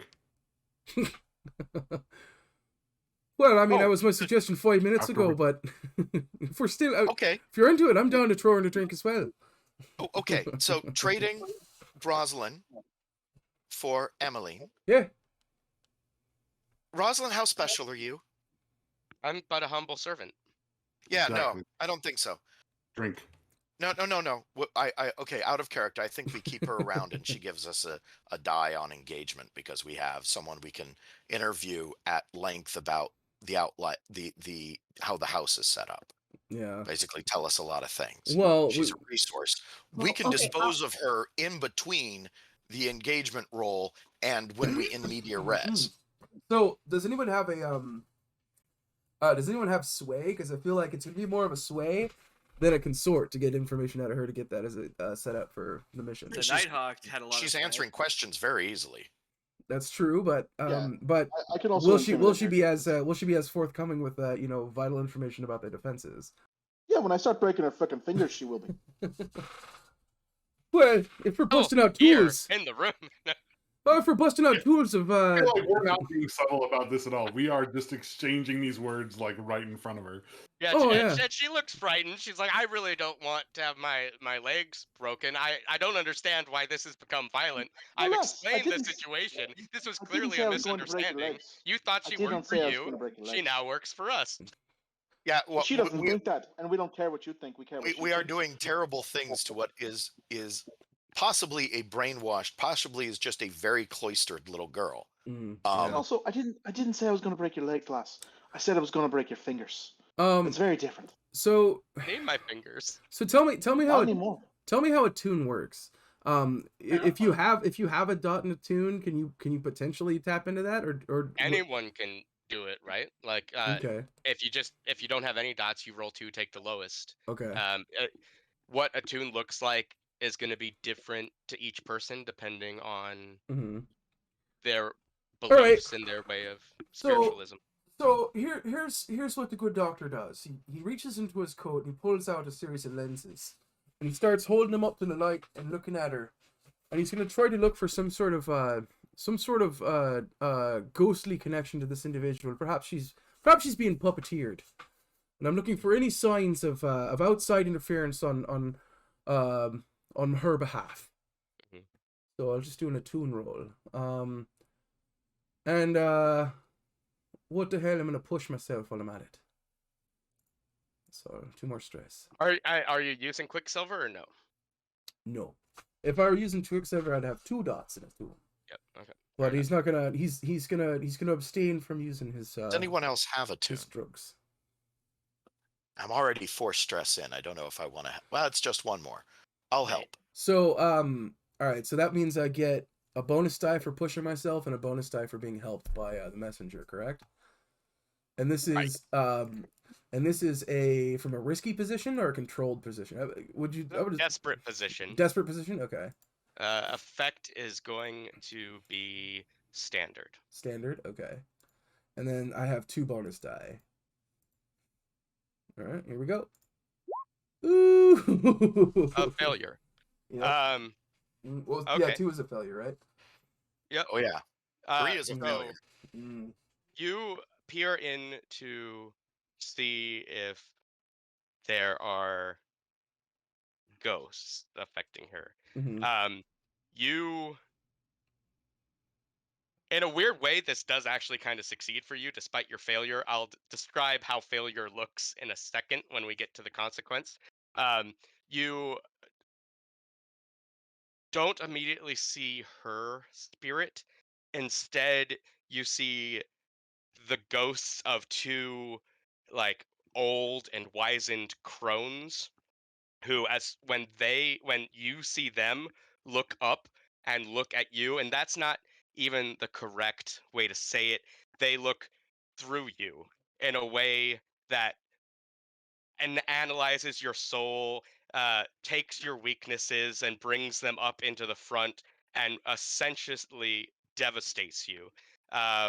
You take level 3 harmed Woo! Spooked. Okay. I feel like the Get drugs would have been spooked at better. level 3. There you go. Well, I already got 2 extra dice, so it wouldn't have mattered. Don't you share in the harm when you assist someone? You share in the consequences when you assist someone. Yep. Sure. I mean, if you were attuning to look for that ghost too, you would have seen the same thing. And they definitely look at you, and the spooked I think comes from, you're trying to see the ghost. They notice you, and you feel all these feelings, and they just go "Shh," and disappear. That's when the level 3 harm kicks in. You are free to resist, should you so choose. I mean, I'm within range of a resist if I'd rolled nothing but ones. I believe, would I be resisting with resolve or insight? This would be resolve. Yeah, I will resist as well. I'm not. Yeah, I can't. I don't want another trauma. Why is my trauma not marked? There we go. Don't want another trauma right now. And if I rolled a. Yeah, we haven't even got to the score yet. You can't be going catatonic yet. So, all But if right. it's a level 3 harm, I can't do anything. Yeah, same. So here we go. Do you want to go first? What? Okay. What does resisting do? Does it bring it down to a level 1? Does it keep it from happening entirely? So it will depend. It'll either reduce the effect or keep it from happening entirely. I'll say because of the power that you're dealing with, I don't think it would reduce it entirely, but I think it would drop from a level 3 spooked to you need help to take any action to a level 2 spooked. We get just Or- -1 die. Yeah. Okay. All right. Well, I'm out of the game if I don't do that. So here we go. 5-3. So you just take 1 stress and It says suffers 6 stress minus the die result. Okay, so just 1 stress then. Mhm. All right, so I take 1 more stress and I have level 2 instead of level 3, and I'm spooked, right? I only roll 1s and 2s. I'm just traumatized again. Here we go. I believe in you. Well, actually, no, because you can fill your stress bar, and it's the next one that traumatizes you. Yep. So if Yeah. I only roll 1s, Yeah. Nice. Oh, Good Yes, roll, yeah. man. The critted. Forgotten Gods were with you. I critted. Does that mean I can take it down another level? Yep, for sure. Damn, that's so cool. And Rosalind looks at both of you, like with genuine like concern for your well-being, and it's like, oh, no, I wouldn't have done that. Well, I remember that next time, goddammit! He'll step outside and smoke a cigarette. So, They know we're coming. well, Well, they knew the so whole time anyway. They were watching. the reason they said they abducted her is because we aren't, doing so well. Like, if we proved that we are a bigger Hoping. Oh, we Bigger- have to. and more powerful group than that, Or other. They're not the only ones that'll do this. Right. Others will take advantage of us as well. yeah. We need to prove that we are better than them. But and what does we that need mean we to need do to to- take some territory more? Well, No, first of all, we need to- to get Emeline back. Yeah. And actually, yeah, taking turf, taking a Right. claim is a score that has to be just about taking the claim, according to the rules as I read them and understood them. I could be wrong about that. I don't know. Can we fold in rescuing our friend into taking a claim? Well, we'd have to take their turf. Right. Right. What's Dimmer Sister turf like?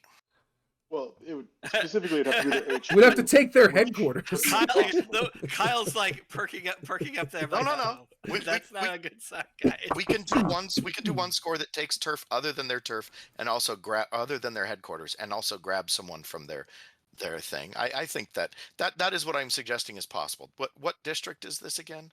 This is in 6 towers. They have a fine old manor house and grounds, which is their HQ, which we've discussed, as well as an ancient temple ruin and subterranean canal beneath, which is also part of their HQ, and then apothecaries and witches in their service all across the city, which Reese kind of discovered through Stasia's association with them.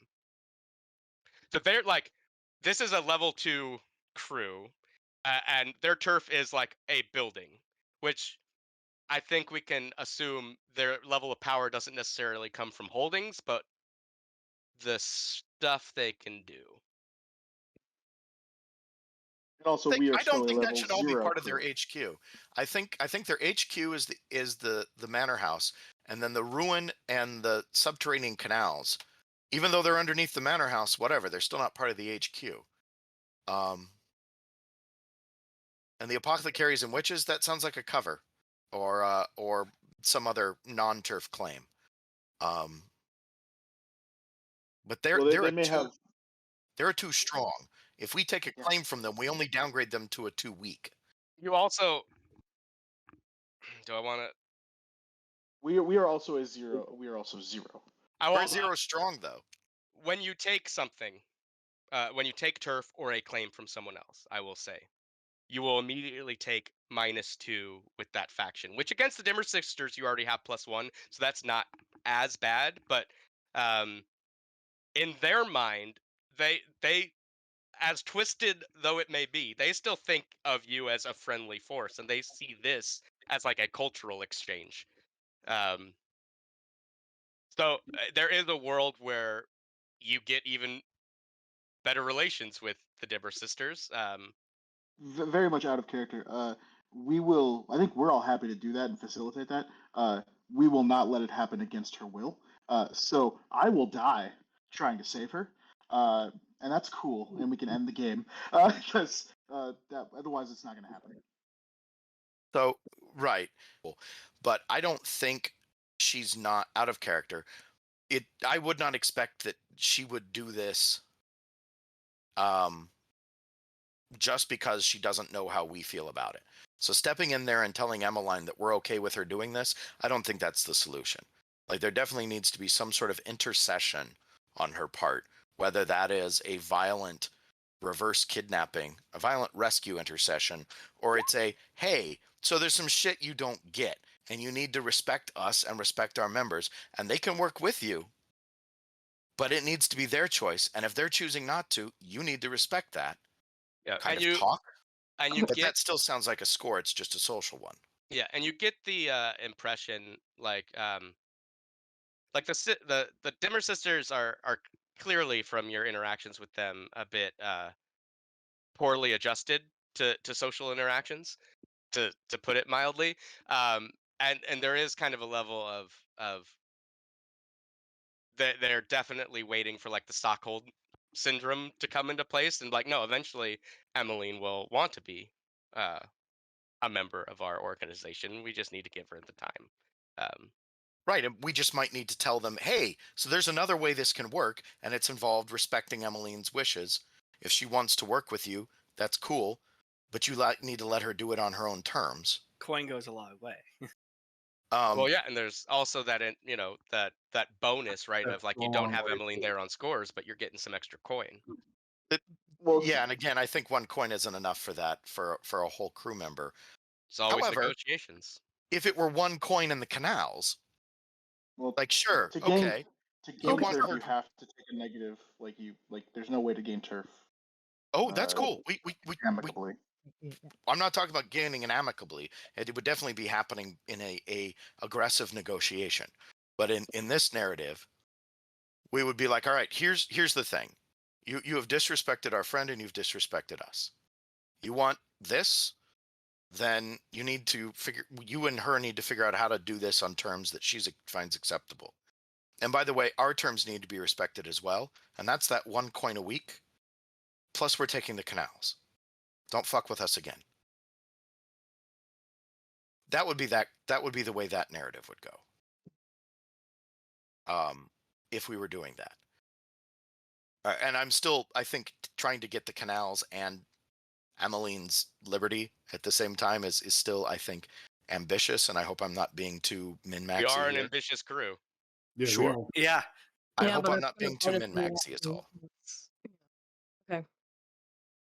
I'm I'm also, here for what you guys want to do. I would like to I suggest also am not that we concerned. try to Look- schedule a meeting with the Dimmer sisters and try to. It's basically negotiating joint custody. So maybe she's not fully with one crew, but she can help out both at the same time. and we just switch off like missions or whatnot. That way they can still get what they want from her, and we can get what we want from her, assuming that she's okay with it. Again, as you said, this is on the premise that she's okay with that sort of arrangement in the first place. Right. Her wishes need to be respected. Right. Yeah, I think the only way Cole goes along with this and doesn't decide to burn every bridge is they have to release her right now. Or at least she has She to. walks out. So Or how she, about or at least she has to say, "Hey, man, I'm cool." Nope. She walks out. That's Oh, not what alright. Cole said. That's not what Cole said. All She right, can man. walk back in know. afterwards. So she needs to walk out. She can So- always go back. She Mhm. can always make the decision to do it. She can always agree. And actually, I'll take this in character. She can always agree. She can always work with the Demmer sisters. I don't care. She can pay us and split time. That's okay. And she can work with us when she's available. She can be away when she needs to. I don't know think why we'll all she'd even respect work that. with him. I don't know why she'd even work with him. That's her for her to figure out. That's I for don't her to think she- figure out. You Well, it's you're more all just weird. You make a lot of weird choices. well. I don't know why any of you ever get married. I Here's the don't. thing, though. So we'll The talk only about way that. this works, the only way it works, is if Emeline walks out of there now, comes back to the lair, and we have a conversation. She can tell us what she wants to do. And then we can fucking decide. I'm gonna need a roll from you, Cole. Yep, command? That sounds appropriate. But are you who are you commanding? I'm trying to intimidate them. Who's them? Rosalind. Intimidate. Rosalind? Rosalind and/or the spirits that are taking in her body. Oh, Yeah, that's a different story entirely. right, because the spirits are still here. As far as I'm you assuming know. so. I mean, As you far as guys all Cole got knows. fucking spooked, yeah. Like, As far as Cole knows, yeah. so I'm going to try to command them. Is this risky? This is desperate. Desperate. Taken. And I'm thinking limited effect. All right, I'm going to push myself. Actually, you know what's So the way the rules are written, it looks like you can push yourself for multiple things. So if you pushed yourself to raise the effect, it says you can only do them once per roll. Them though, not once per roll. No, I May be think you able to- can only push yourself, like take the push yourself action once per roll. But if you don't take it for a bonus die, can you then take a devil's bargain for Yeah. for another bonus die? Yes. can you? Because it literally says push yourself or accept a devil's bargain. No, you can do That's both. in terms of bonus dice. Okay. Gotcha. Okay. For bonus day, I think it is. Yeah, Mhm. for bonus dice, you can only get two. One can be from assist, and the other can be from either pushing yourself or a devil's bargain. All right. Hmm. Well, I'm going to push myself to increase the effect from limited to standard. And then I'm going to take a devil's bargain. I'm trying to figure out what the devil's bargain is going to be. Well, could I help you instead? I mean, I would like your help in addition to it. I'm going to Well, do it anyway. Oh, okay, because you pushed yourself to change the effect, and now you're trying to get 2 die, right? Correct. All right, and it's 2 stress to help somebody, or 1 stress. It's one. One stress. 1 stress. All right. Or are you helping? So, well, really, in this instance, Reese wants to get Emeline the hell out of there. He knows what she's up to, and he knows what the people that are hanging out with her, and he thinks it's scary as hell, and he cares about her, and he wants her the hell out of their custody, and that's why he's helping. So we'll take a You're already stress and give you a spooked, die. man. Well, You want to deal with the consequences again? you're damn straight I will. I'm sorry. What? What are you doing? I'm spending a stress to help out Cole. I want to get Emeline the hell out of there. The people she's with are spooky as hell, and I don't want to deal with them. If we can get her the hell out of there without them breaking into her house, then I'm gonna help. I'm trying to figure out. I'm still trying to figure out I'm gonna take a devil. I would like to take a devil's bargain. I just don't know what in this instance I don't know what it is. So I would suggest the devil's bargain is you're going to. So One would be you just straight up threaten them, and the devil's bargain is either way. You take we all take a faction hit with them just for you doing this. That's one thing. That's a Another, significant you hit. could open yourself up to them. You could you're commanding, but command is an action. Attune reflects a thing you can do as well as just being an action, and so you are opening yourself up to the spirit to try and you take your spirit bane charm off and you set it down. You're like, look, bitch. Um, excuse me. So the devil's bargain is something that happens anyway. Yeah. And you're gonna try and face tank them while you're doing this. And you're gonna I like it. get hit. Yeah, I think this happens. I think Cole definitely he kneels in front of this 4-foot little nothing girl who's tied up to this chair, and he doesn't actually untie it. He just pulls the spirit bane charm off of his neck and he puts it on the table next to her and says, "Look here, you fucking cunts. Now we're gonna do this my way, or else we're not gonna do it at all." She walks the fuck out of there. She comes home, and then we have a conversation. And if she comes back to you to work, fine. But no more fucking coercing. You're not allowed to fucking take our people without remorse here and without regard. Otherwise, we're fucking coming for you. Nobody coerces a Nighthawk. Hey, and we'll take the 6, which is a success. So I love that what you did just so much. I love that you addressed them, not her, and I think Rosalind responds in kind. She kind of gives a like she's thinking it through, and then is kind of perks up and is like, they accept your terms. They appreciate you setting the boundaries of our relationship, and we are pleased to know that you are not um, pussies. Yeah. She'll be Tam's delivered great. to your haven before the end of the afternoon. All right. All right, we have a little girl to put back on the shore with her Yeah, I was leftovers. gonna say. And we I'm should put assuming we can't her, tell them. we should put her back on the shore, nice and safe, like. Yeah. buy her some food. No. No. She gets to keep the food she There's came the with. food. Yeah. Yeah. Well, that food was for Emeline anyways. Cole picks up the spirit bane charm and takes the little bit that's left in his bottle and walks off to go lock himself in a room and drink as much as he can. Yeah, Risa. Terrifying moment of your life. Yeah, Yeah. Risa. Like little paper bag breathing into it. Risa unclenches his butt and steps out onto the prow of the ship, and just shivers as he smokes his pipe, trying to shake off the icky feeling he has on him. So as the ghost hawk will actually come out there and say, "I saw you fingering the something in your pockets. It takes a strong man to not use that in these tense times." What the hell is his? Is his vice being pompous? Yes. Can you do that? No, his Guessing vice is so. obligation. Oh, Special episode of Blaze in the Dark. Yeah. So He's noted the Nighthawk is missing. He's He's looking your for someone after-school else's dick to special. suck on.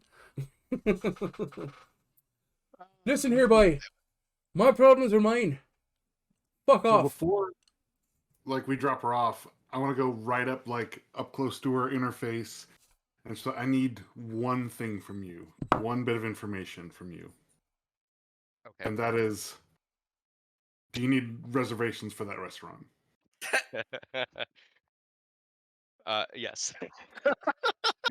Preferably several weeks in advance. Oh,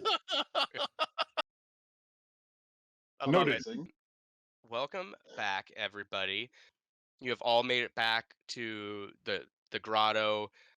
You've been there for a while to discuss what comes next, and after a while, as afternoon kind of turns into early evening, as agreed upon, an Emeline walks down the doors from Phantom Import into the lair. You could say she's a bit disheveled, looks a bit confused. She has some what is it? Not litigation marks, but you know what I'm talking about. Ligation. maybe around her wrists and around like the top of her head, like where her eyes and forehead are. Not like she was bound, but like she had devices placed upon her for whatever reason. Um, and she just comes walking down with all of her stuff, all of her kit. It just looks like what in the actual fuck just happened. Welcome back. Yeah, it's been a couple of days. You're right. What did they tell you? That I apparently now work with the Dimmer sisters. And yes, I'm fine. They actually treated me incredibly well, barring the blatant kidnapping and forced confinement. Um, yeah, I thought I was bad with people. But I learned today there are levels far worse when it comes to social interactions. Cole walks up and kind of puts his hand on her shoulder and says, "Yeah, they thought they were being friendly. That that perhaps you would be working for them, and that this would bond us closer together." Yeah, well, I don't inherently hate that idea. We have been burning more bridges than we've been building, and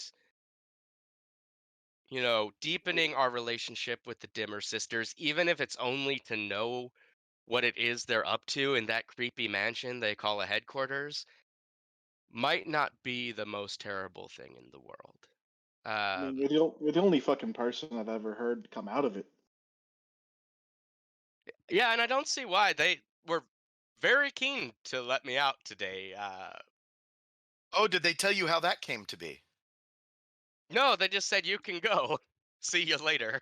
Right. So, Amber and Reese found out that they'd grabbed you, because we wondered where you were, and Nebra and Reese found out that they grabbed you. So we grabbed one of theirs, hauled her onto the boat, and had a talk with her. Um, Girl named Rosalind. She's Yeah. Emeline nods. She's well familiar with her. she's she's gonna have a tough time learning some things about life, I think. But like, whatever, that's her problem. The girl needs seasoning. But nonetheless, then Cole had a talk with them through her, and they've agreed to and then they agreed to let you go.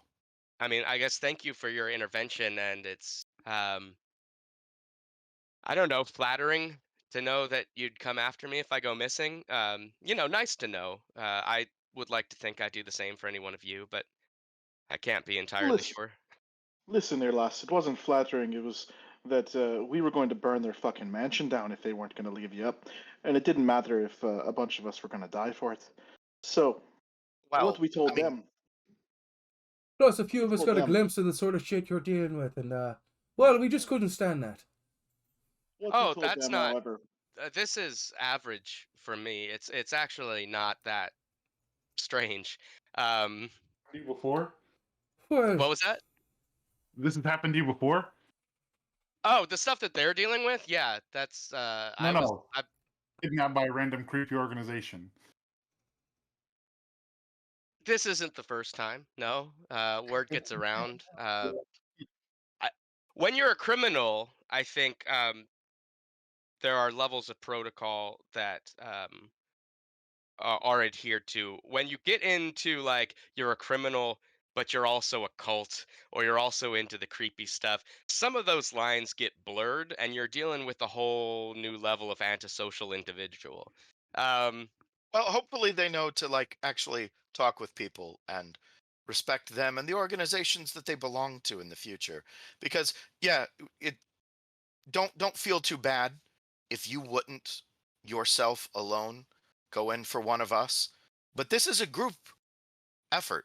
And if we let people think that they can just grab one of us without the rest of us doing something about it together as a group, not alone, then we're not going to be a group for very much longer. I agree. It shows. We'll get taken apart. from a business perspective, it shows a strength that I think is sorely needed, especially given our position in the city right now. Um, We've traded upon the fact that we're ambitious a little bit, but we also need to show people that we're not afraid to flex some muscle. And you know what? At the end of the day, we're not a threat to someone as strong as the Dimmer sisters, but it doesn't mean we couldn't fucking hurt them and hurt their position to where someone else bigger might think that they are, somebody that could be absorbed. So oh, if it's all a house of cards, we can figure it well, out. if they hadn't sapped me of my abilities, I would have taken that house down. I was pissed. But Glad you're on board. yeah, here we are. Listen, I feel like you guys need to discuss what we're going to be doing tonight, because I have some aggression that could be resolved. But while you do that, and she kind of takes the spirit bottle out from her swallowtail jacket and is like, I want to get this to Jeremiah, get our coin, and be done with this portion of it. And she turns to the messenger and be like, it was definitely Lissa. He is definitely angry about it. Oh, great. Because I've been working on figuring out how to kill her. Yeah, word was it was Alyssa. Careful not to overindulge your aggression later. Who is... Oh, not again. Yeah, Nighthawk's missing. Ghost Hawk showed up. The fuck is happening? I don't We know. need to have a conversation with the Nighthawk when next... I'll when let next him he know. fucks around, yeah. I don't know. I think this I works agree. out. That I agree. That boy just sometimes goes off. All right. He needs So to it learn to sounds like work more with people. Emeline, it sounds like Great. you're gonna think Nighthawk it shows over. up again. We'll be like, hey, so we talked to your dad. He says you Right? need to slow down. Yeah, so Emeline, Jerry while Maha, you my guys decide apologies. what you want to do score-wise, Emmeline's going to resolve the score with Jeremiah, but she'll be back and ready to assist you guys in the turf war. All right. So now that we've gallivanted around and made sure to make a name for ourselves and draw some unwanted attention, who the fuck? We obviously need some turf. What are we doing? Back in my day, we just crushed some skulls and kicked some ass. Well, we're gonna do that, you fucking old timer. But we got to find a place first. So out of character, did anyone cook or creative up some other appropriate turf? Or No. are we looking at the Fog Hounds canals? The Yeah, north I'm and east. open. Silas is kind of open to everyone else's suggestions because he doesn't know as much personally about what territory would be best. So, He's so too I'm busy making reservations at the Golden Plum. Yeah, exactly. Like I'm sitting here like with a messenger being like, okay, I need to know when. I need to. Oh, the score. Yes. The founding members of this crew are so absent. I'm here. Sorry, I'm Deborah, here you were every saying? score. I was just out of character. I was just saying. I admit I just skimmed over to everything that you wrote in the chat. So why exactly are you selecting the fog hounds? Instead of like the vultures that we already have bad rep with. I'm not sure the vultures have turf. So the way turf is reflected in the game. So first of all, there is no unclaimed. There is nothing that's not claimed. Turf is just a kind of claim. It's a claim that doesn't have any bonus other than the bonuses you get for turf. Okay. So you have to take it from somebody. Now, you can just make something up, make up an enemy, because a lot of this is a shared narrative thing, and we can just make things up. Or you can work on what's in the book. And what's in the book now, I don't mean literally in the book because there's a lot of spoilers in there, but in the handouts that Kyle prepared, or I don't know if you prepared those or if they came with by the Roll20 version.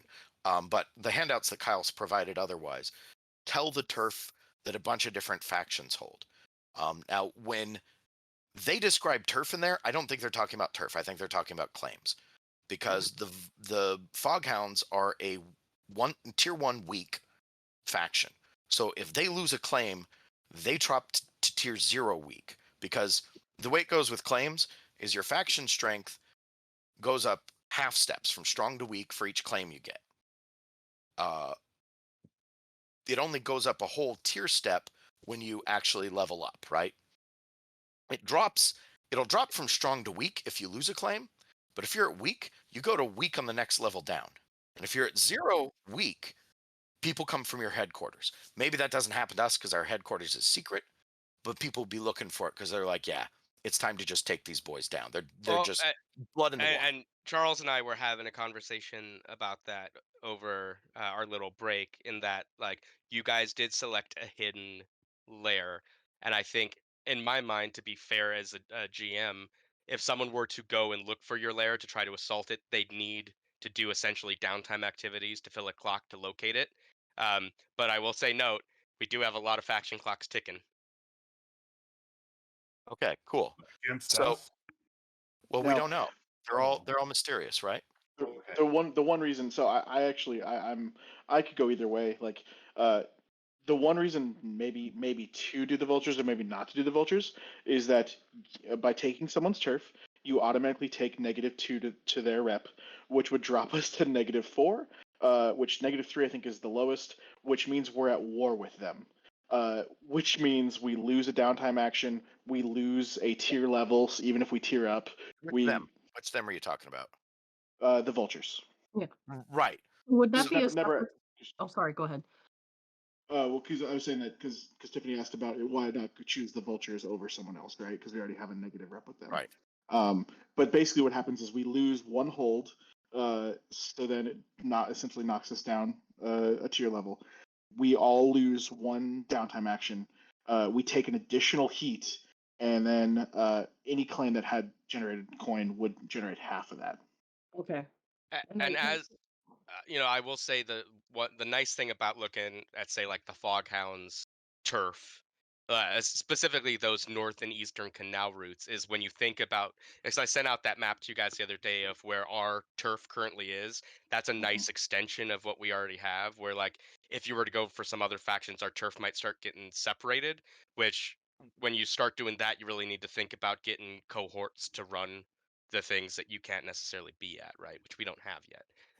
But like a canal extension is something we could probably patrol. We got the boat. It's we have a grotto on the harbor. We got the night boat. Mm-mm. So I That's think just my 2 cents. I think the Foghounds also are like us, like that they're smugglers. What we take from them is already compatible with our style. I think we could take the vultures on and we make up a headquarters for them and turn that into our turf. And then we just destroy them. We don't have to worry about being at war, but because by the time we get to downtime, there's nothing left of the vultures. They're gone. I don't think it technically works that way because they're still a tier 1. They're not. Oh, are they now? I'm sorry. Did you identify them as a tier 1? The way they were described in the book, I just thought they might be a tier 0. They're a tier 1 in Roll20. Right. So if we take turf from them, they drop to 0 weak. Which means that we're still like, to me that would mean that we're like, it would probably be that we're still at war with them. We can't. Yeah. If we wanted to, if we wanted to just like eliminate a group completely, like just take out the vultures completely, I'm assuming that's a totally separate score or activity. Does it need to be? I mean, if with anyone, right? You could potentially wipe out an entire faction trying to claim turf. You'd only be able to hold what you can hold, right? But it just depends on how the score goes and what faction you go against. Like if you're going against tier 5 city council, that's I'll pray for you guys. So I think it's believable that we could just wipe the vultures out. However, that's only if everything is successful. Our failure states there all involve being at war. There isn't a way we are if there's a world in which we can take out the vultures and take turf, that's perfect success. Well, our whole fail state looks like being at war, and I don't like being at war. You got to remember this as well. That like just taking down the vultures alone doesn't mean like we're still free of ire, right? They have allies. So if we take the vultures down, like whoever is we're not at war with their allies. You're only at war with a faction itself. Yeah, well, I think what Peter's point is that it could affect the reputation of those allied factions, right? We will go up in reputation with anyone that hates the vultures, and down in reputation anyone that likes the vultures. Or was using them. Yeah. Who likes the vultures? We don't know. Yeah, we don't know. They're Are not, they not on the faction scene?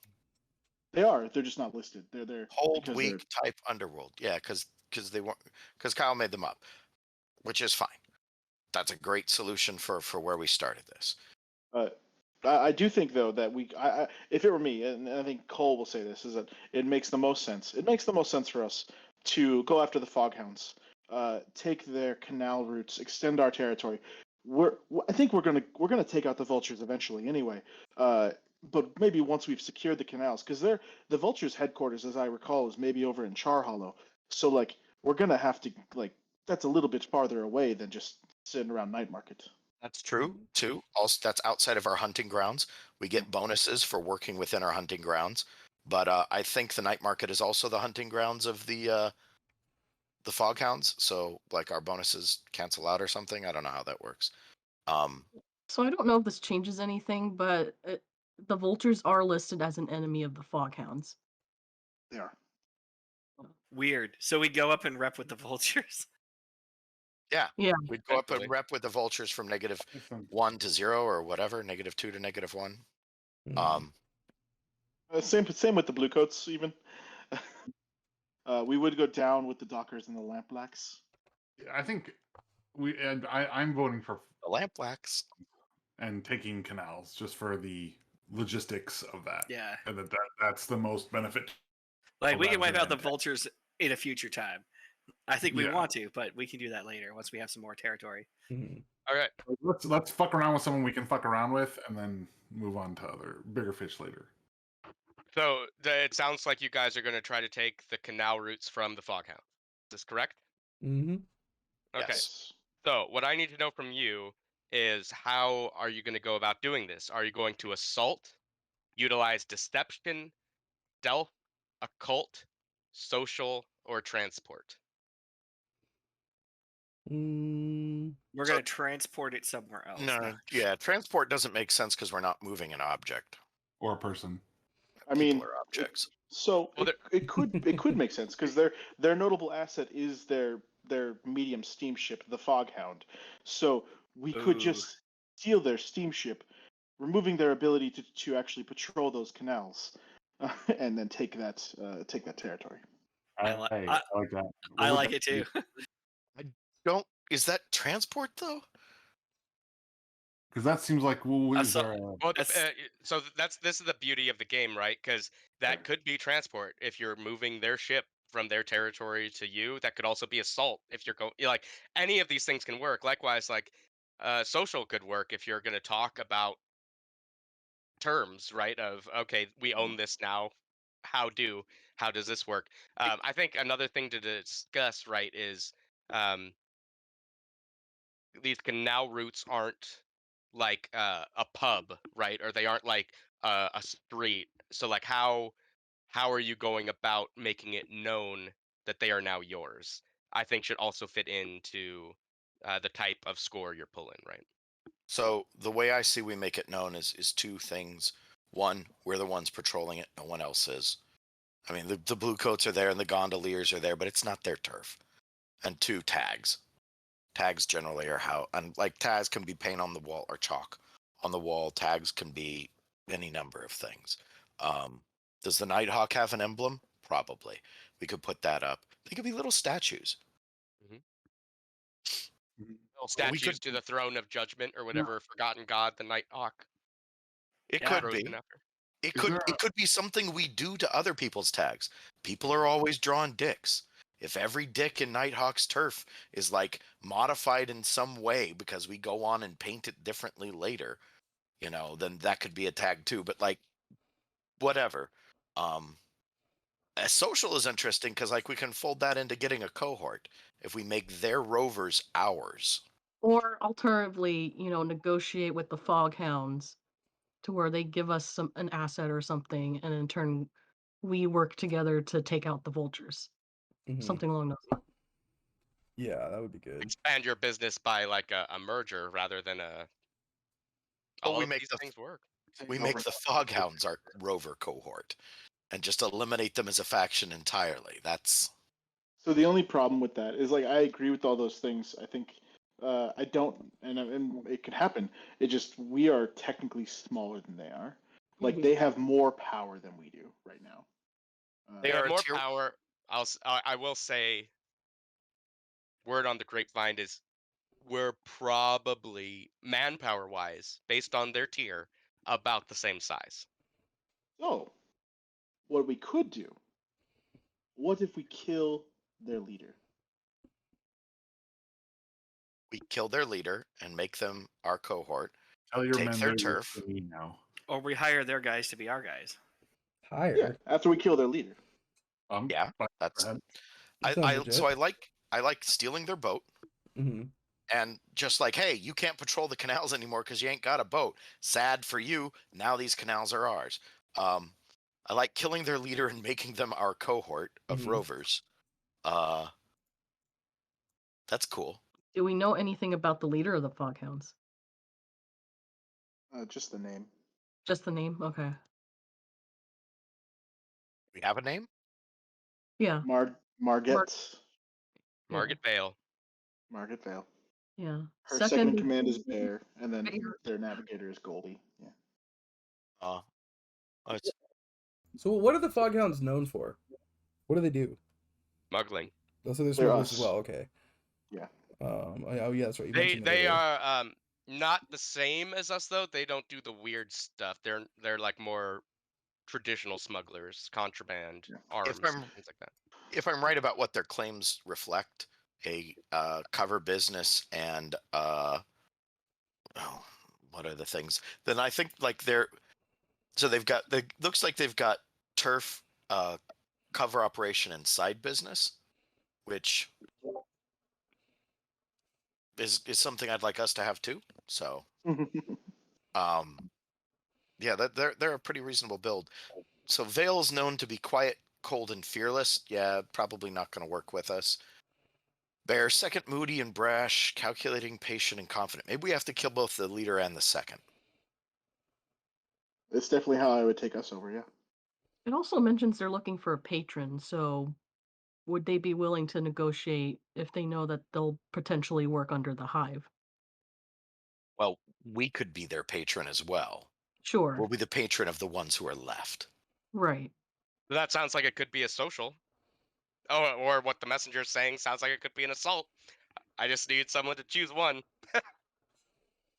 We're basically deception. No, I don't think we're looking at deception. So occult, probably not. effectively, the take them out and make them ours means we're eliminating a faction, and their other claims are going to go up for grabs, and people are going to grab them. If we just transport and steal the boat, they're still there with these other claims that we can go after later. Or maybe they lose them to someone else in the meantime anyway. Mhm. I think the big difference between the assault slash social takeovers and the transport stealing the boat is whether or not the Fog Hounds exist afterwards. Like, even if they exist, we're taking a claim from them and you drop from 1W to 0W. So Or it's going to whether be you exist afterwards. yeah, yeah, As the sure. case may be. Not something I'm worried about. Like, I'm personally interested in assaulting their boat, and just rolling our steamship up next to their steamship and pirate style, either assault or stealth, like taking over their boat, right? Now I could be convinced of a social. I just I think you say assault your boat. Are you talking about the steal the boat, take the canals plan? Or are you talking about the kill the leader, take the gang plan? I mean, So we so can, I don't social could also be we sick the vultures on them, right? So we can either, or we can steal instead of stealing the boat, we could sink their boat and kill two birds with one stone. I don't. There's a reason you don't shoot the other guy Yeah. because it's an asset. Yeah, it's definitely it's a notable asset.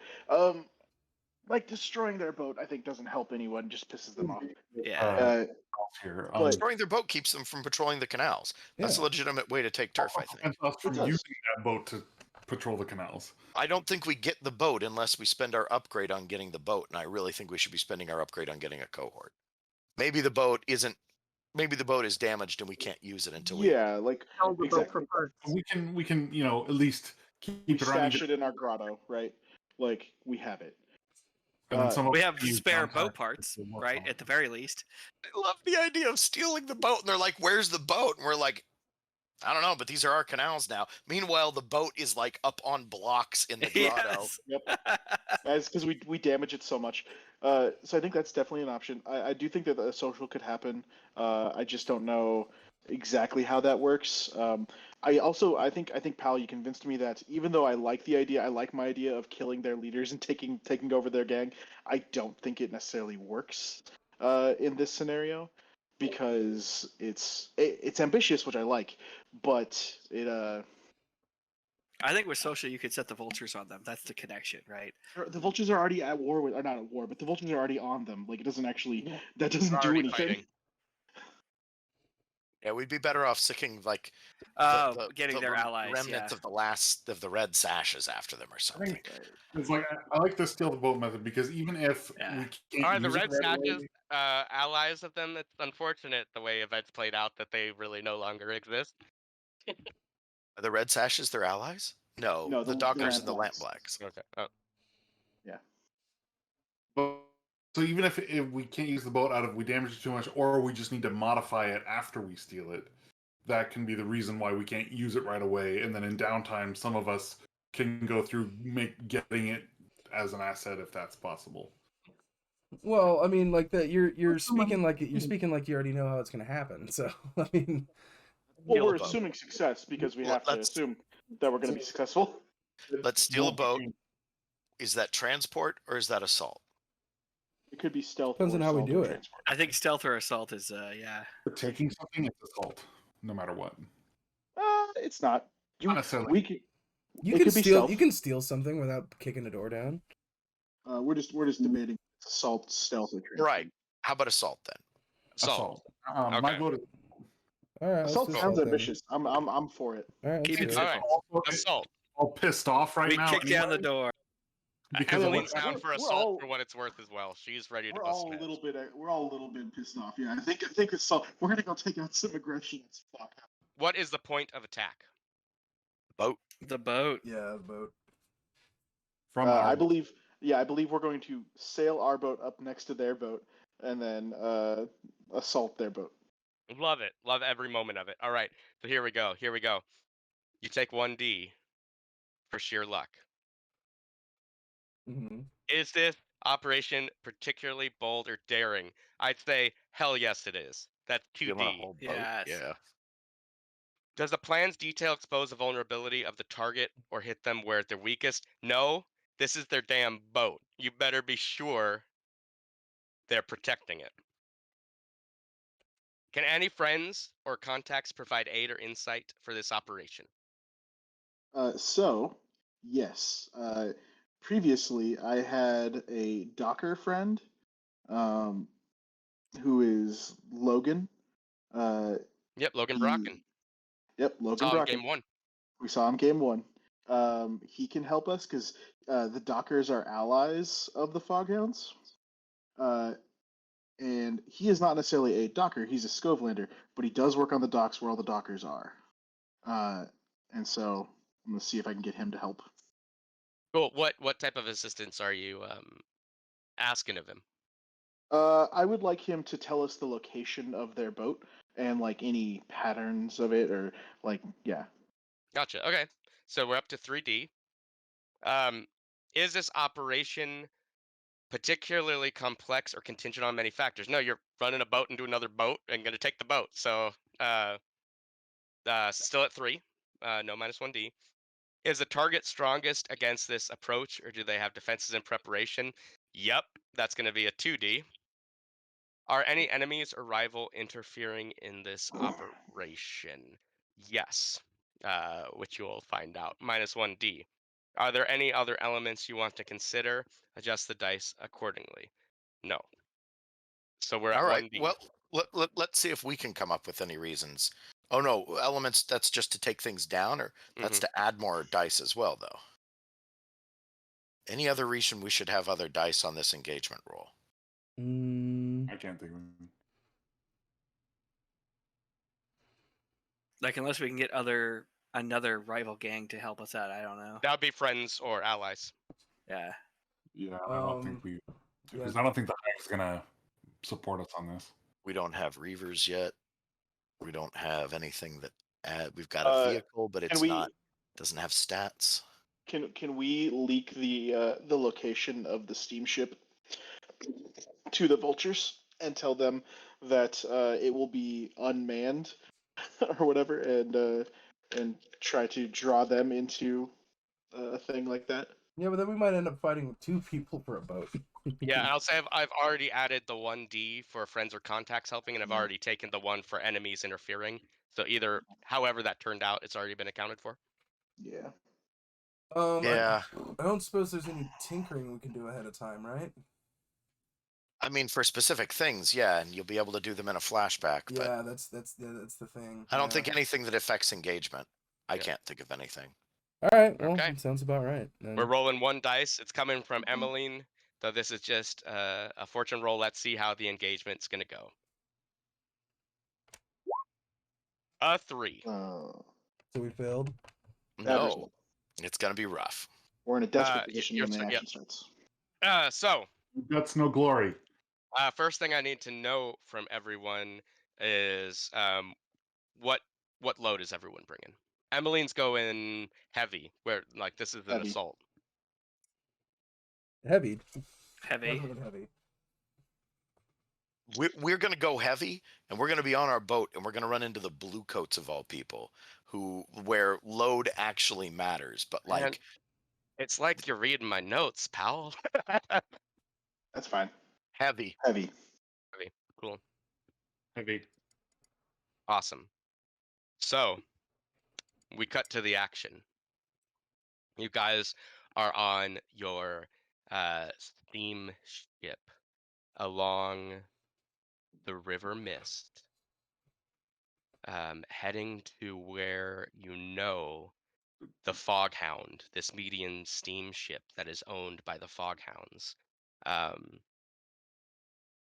is going to be this night. And you know that it's along the mist, and you're going to be where the mist turns into the Merchant's Way, the canal that cuts Night Market off from Six Towers. You know that the Fog Hound is kind of laying in wait, patrolling those waters. But it's not them that you first encounter.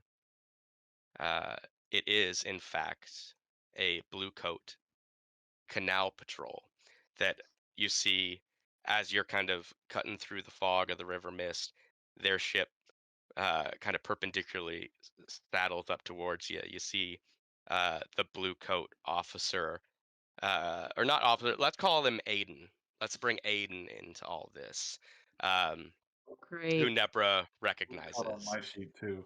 Lowers his blue cloak, kind of looks at you, has obviously heard some things about you because your crew is carrying some heat, and is like, well, what do we have here? What business might you have along the canals this evening? And you see he's not alone. He has what looks to be 2 other members on his steamship, and it looks like there's other steamships of a whole canal patrol that are slowly coming up behind him. It's not just him. There's a whole patrol there. This is a desperate position you guys are finding yourself in, for sure. Okay. I lean over to whoever. I lean over to Silas and say, "The bluecoats are not going to be too kindly to the Foghounds. Being smugglers and all. We could just tell them that we're going to go handle a problem." Yeah. That's only good if how I want to word it, I think we need to and if pay I them want off. to use. I agree. I think we give them a coin for sure, but we tell them I don't need to we're give. going to go. I'm not going to give him a coin, or I'm going to try at least to not have it be a coin. No, I think that's a Based on stupid my- move. Then I think you're an idiot. Well, no, because I so one of the items I can take that will count as load is a fine bottle of whiskey. Ah. Don't you have documents? I do. It would be different of me saying, "Hey, we're doing legitimate business here." So it's either we want to say we're doing legitimate business with fine documents, or bribe him to be like, hey, we're going to take care of a problem for you. How about you look away? Yeah, like the one of those fine documents might work if we weren't all loaded to bear like we were going to war. So I feel like it's better to just be like, we're going to take care of a problem. It'll be good for you, just like it'll be good for us. How about you just be on your way? Do you You're think that's offering going to them. work when they have -1 faction with us right now? Well, but you're also offering them like a legit bottle of whiskey, right? This is like real whiskey, not the You fake know, shit that everybody has to drink. but this is something I can pick from my load as a spider. Yeah, so what I'm saying is like the actual like whiskey that people normally drink is like rot gut horrible shit, right? And so you'd Yep. be pulling out like a legit bottle of Yeah. whiskey. Would that be considered contraband? Like sumptuary I don't- laws? I don't know for sure. I mean, If- that Oh, totally could like, be If you're other people- contraband. other bribing, people like said the it. blue coats themselves are a criminal faction to a certain Yeah. degree. So like, Right. if you're bribing them, they might turn a blind eye to its legality. All right then. Like that's what I like. I would like to use a fine bottle of whiskey to bribe them if that's. Sounds good. Mark it off your load, and I will need a roll to see how this goes, though. And please RP what you say. Okay, so I'm gonna do consort. I think is the way to do this of all this because command would be a bit too aggressive, and so I'll come up and present myself clearly as the owner or the manager of the ship and say, we're taking care of some business that I think will benefit both of us mutually. I also would like to offer you a gift in exchange for letting us take care of this business for you. And I present and I open my big old trench coat and just take out this. I think so. One I of think the bottles in the city of whiskey. Would you like assistance with that? With that role? I was gonna offer assistance as well. Yeah. I think because like Cole is gonna lean forward and say like, well, the gift should be for their fine work they're doing on the canals. Recognition, in I'll recognition of step their. up that way. So As I good can, ci- as if good you whisper that to citizens. me, I can be like, and for your fine work that you do protecting us. There you go. I'll go and take one stress to help him with that. Okay, so what is this, Kyle? Well, you tell me. It sounds like a sway. No. I meant I'm doing. Oh, consort. this is going to be a risky, no effect. Okay, I would like to. And so I'd put 0 in for that. 0 in what? Well, so when I go to effect, there's standard, limited, great, extreme, 0. Is that Yeah. what would be no effect? Okay. Don't roll just yet. Yeah. Can I, as a flashback, can I finesse the upper deck as soon as we spot these guys? Just scramble, like as soon as we know they're coming, before they can really make us out. Scramble to make the deck look legitimate, like to minimize the amount of bad stuff that shows, to try and improve the effect. Yeah. Yes. So a setup roll in a flashback. That's fine. It'll be a 1 stress for the flashback, and I will need a roll for that. It's going to be a risky position limited effect. And this is just based on the time from which you see them to which they're on you, because they are cutting through the fog. Right. It is all very fast, and I'm just trying to finesse this. Do you want me to roll it? Because I have 3 in finesse, and I would love to assist you. Yeah, Nebra, clear the deck. Nebra's the type that would just like tidy up everywhere. Okay, it's so probably this would something have that to be she did. Nebra's flashback. Okay, So Nebra's flashback, my assist within that flashback. I'm still down 1 stress, and you get a bonus die. Okay. But you would need to take the stress for the flashback, Nebra. Yeah, I already got that. Yeah. Okay, cool. Thank you, Nebra. Or, well, thank you, Tiffany. Worries. Okay, so it was risky. Sorry, I missed all Yeah, that. risky, limited effect. Limited effect. Okay. Then 1 bonus die. 2 A crit. 6s. Yep, a crit. So that gets up to a standard effect. So yeah, and this was to set up Nathan's roll, which had no effect. So now Nathan's roll with that crit, we'll say, goes up to a standard effect. Woo! Bonus die at this point. Say what? I've got 1 bonus die at this point. Yep, unless you're pushing yourself. Or taking a devil's bargain. Like I thought of one, but I think it would be too much. What is your thought? The deal was I'd be like, this bottle of whiskey up favor from me anytime you need it for whatever it is, no questions asked. No, don't do that. I would say you introduce yourself and give your name to this blue coat, who now knows who you are. Then I know how to RP that too. Okay, I'll take that. So for my devil's guardian, I'm like, and just so you know, this came from Silas Eventide, and tell Jaren I said hello. Jaren is the archivist on my sheet. Blue coat archivist, right? Yeah. Awesome. All right, go ahead, roll it, Nate. Let's see how we do. Come on, Nate. Ooh. A 6, a success. Cool. Nebra, this is the first time the camera has kind of panned over to Aiden. What can you tell us about this character? How they look? What they're like?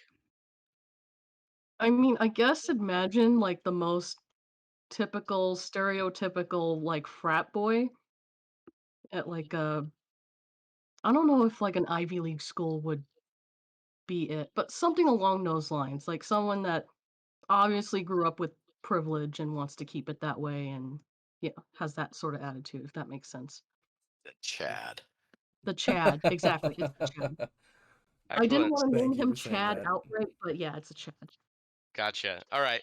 So yeah, Mr. Eventide, he takes your whiskey, uncorks the bottle, and looks you dead in the eye as, without any class, just kind of glug, glug, glug, glug, glug, wipes his mouth, passes it around to the other people on his vessel.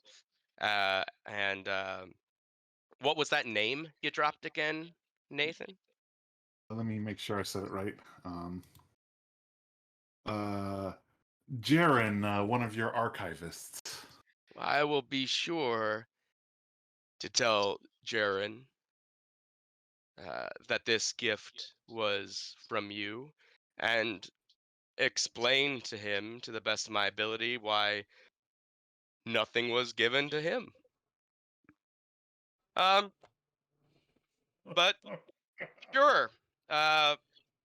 Everything seems to check out here. He kind of gives like a very cursory glance against like the ship, which is very clean, but there's probably like a rifle still. Like, oh no, push that under the rug, and it's like, uh, go about your business. Keep safe out there tonight. Thank you, and you all too. And he starts, they kind of start veering off course from alongside you. You've escaped the Blue Coat Canal Patrol, and are now once again making your way to where the Silk turns into the Merchant's Way. Um, if Logan's info is correct, you should be on the Fog Hound any moment now. What do, guys? What do? I have a question. So I have this ability called Ghost Veil, and it lets me get extra effects. So I'm kind of curious, is there a level which I could kind of disguise the boat with it? No, Okay. that would be for you personally. Mm-hmm. That's what I was asking. Yeah, cool. That's fine. All right. So we're gonna come up on their boat and start messing with their stuff, right? I think we've already paid off the blue coats. We just come up on them and start shooting. Can we tell from our angle whether or not how many people are on that boat currently? Or Sounds do we like it'd need? be some sort of a roll. Okay. I think I'm going to be sighted on the messenger is going to be sighted on the boat, and like as soon as it comes into view, like as soon as he can make it out with long rifle and spyglass, he's going to shoot the person operating the boat, Okay. the pilot. Now the pilot has to be visible, otherwise they can't pilot the boat, right? Do we want to shoot them for at distance, or do we want to get close to them and ambush them all at once? I mean, once I take the pilot out, it doesn't matter. We can come up on them at our leisure. Assuming you don't miss. That's the fun. Sure. If that is the fun. Yeah, so Uh, I do think these type of boats, if you've seen like Peaky Blinders, these are kind of low to the water vessels. And in my mind, like if in that program, in the back of the boat, there is kind of like an aft castle looking type thing, an enclosed area with windows, which is where the pilot would be. So your shot would be going through that window to get them. right now, I am not shooting to kill, but if a kill happens, well, So much whatever, better. bell ringer club. But really, I'm shooting to disable the pilot. Well, we just Okay. want to stop the boat from moving, right? No, we'll need to You move haven't it even later. seen the boat yet. You don't know. We will need to move the boat later. Well, Like it sounds like Nebra, and correct me if I'm wrong here, but it sounds like you wanted to do some sort of roll to see if you can identify the boat and how many people may or may not be on it, Right. which might be good information before we decide what else happens. Right. Which yeah. Does it have any Admitted- guns? admittedly I think it's a survey roll, but I don't have any dots in survey, so I don't know if That's someone fine. You had- can still survey, push Uh, yourself, and I have Or dots and someone Well, else also can it doesn't survey it doesn't have to be survey. You can pick something else as well that makes a little more sense. For... I think survey makes a lot of sense. Well, I don't know. I'm kind of hunting them down in the fog. I can make could front I work, but I don't think. could I potentially use a tinker roll for that and like bust out a spyglass as one of my like as a fine tinker tool? so have a here's what I'll say. spyglass. Right, one of the core tenets is don't be a weasel, meaning like don't roll your best dice pool because Sure. it's your best dice pool. You have to roll what your character's doing. Does anyone so have? you can roll whatever you want. Your position Mhm. and the effect it has is going to be dictated by what's the best option. Does Sure. anyone have 2 dots in survey? I do. I think the right thing to do would be for the mess. You're right, Tiffany. That we should find out. I think the right thing to do would be for the messenger to lend Nate's character's, whose name is Silas, his spyglass, and for Silas to make the survey roll. Okay. So for the messenger too or Reese too? Well, I have a spyglass. Oh, you have Like a spyglass. Okay. It's a part of your crew. oh yeah, that's part of the Hound kit. Oh, so you just always get it. Okay, I didn't know that. That's cool. Never mind then. You use your spyglass. It's still part of load, but it is something Mhm. that I always have access to. So yeah, it's something that doesn't count against your load, right? It counts against my load, unlike, for example, the pet or the Spirit Bane charm. Oh. But I don't Okay, have to okay. do a special thing to get it. Oh, okay. That's fine. I don't have to do an acquire asset to get it because it is a special thing, Okay. Sounds good. like Okay. the stuff that's in the gray part of your screen. So I will survey. So what's my position here? You can risk, risky. Effect standard. I think the spyglass should improve the effect. Rather than a bonus dice? Well, we could do Oh, either. Yeah, because the I'm spyglass not is. doing assist. I'm lending you the spyglass. Yeah, I'll give you a greater effect for the spyglass. That sounds reasonable. Okay. Yeah. But no extra dice, because at this juncture, no Yeah. one is actively assisting you, unless like Nebra wants to spend the stress to help, or anyone else for that matter. I could, but I only have 3 left before I'm hitting trauma. Yeah, I mean, this is just a Yeah. survey roll. Like, this is like we're not I'd getting say to that- Emeline is first. stress free. Emeline will help you. Sounds good. Oh no, she's not stress free. She did not. She'll still help you. This is important. So she'll head out to the deck of the boat with you, and it will like kind of call out the coordinates. Like east 3 ticks. I think I see something. So what's the effect now?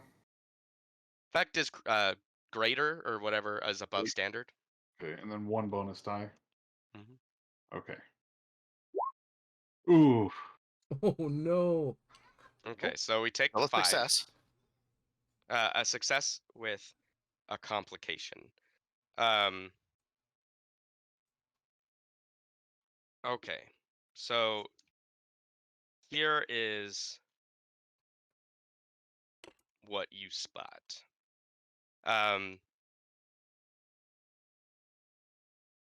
So you spot the Fog Hound where Logan Brocken said it would be.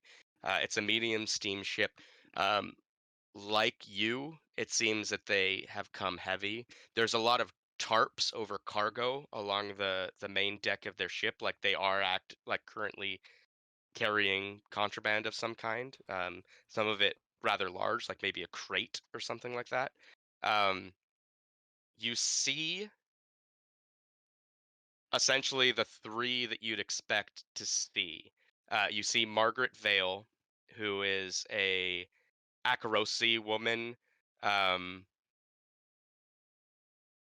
uh, who is definitely dressed like she is assuming the role of a pirate, kind of pirate themed dress. But there's this air of like, and I think Silas, you would recognize this, that this woman comes from money, because there's like this distinction of like she's dressed like a pirate, but a lot of her accoutrements she's adopted into this piratical style are things you'd see on like Leviathan hunter crews. Um, Oh. like there's a level that based on her dress you can tell she's connected. Um, she you see has with that 5 uh, several flintlock pistols and a bandolier across her chest, and a cutlass. You see Bear, who's in the middle of the ship, by one of the and Margaret Vale's in that little aft castle area. It seems like she's kind of driving the boat. Bear is a broad-chested, bearded man of Scavlander heritage. He's wearing a docker's workman's trousers with suspenders, bare-chested, and this dude is her suit, very hairy. The bear moniker is well suited to him. Um, uh, and then up near the um, bow of the ship, you see Goldie, the crew's navigator, who is a Severosi woman in her mid to late 20s. She has long braided hair that has been bleached blonde, probably given her nickname. She's wearing tight-fitting utilitarian clothes, um, and she is armed with what looks to be a long spiked chain, the type that you'd kind of throw onto another ship to pull it over to you for a boarding action. Um, the complication is you missed something pretty important in this survey roll, which will come up at a later time. Yay! But There's 3 like a on this gun ship. mounted on the back of it. We're all gonna die. So One day. yeah, Cole is just kneeling behind the gun wall, the gunnel, and he's holding. I'll just Oh, declare believe it me, I now. know all about ships from recent research. Right. So he's kneeling behind the gunnel. You can see that he's literally holding. He's wearing armor, and You're he marking is. load for armor. Yeah, mark and load for armor just to So note that's that I have a it. free resist. in the bag Mhm. for you. Yep. And he's holding a what looks to be a small vial that is glowing and is like swirling red. And he has his fine weapon in his hand. He's clearly ready to jump over the gunnel onto this other ship after he downs and then down a rage essence vial on their ship and just lose it. You're still approaching, so As sorry, go ahead. I know the messenger had said once he catches sight of the captain, he wants to take a shot, or sorry, that they want to take a shot. So you guys aren't at that point yet, but you're very closely approaching the point where you'll both see each other. And at that point, you're still too far away to Cole to jump over, to Goldie to chain your boat and start pulling it in. The messenger, what do you think is the range of your rifle in the darkness of a Duskfall canal? Well, what it says is deadly at long range, unwieldy at close quarters, and then the spyglass says may attach to rifle. So I think I've got as a very. I think I can make an opening shot at a very long range. I don't know about yards, but I'm not really worried. I don't know if we need to know about yardage. Uh, are we ready for an opening shot? I suppose so. Okay. So Pew pew. I believe this is hunt.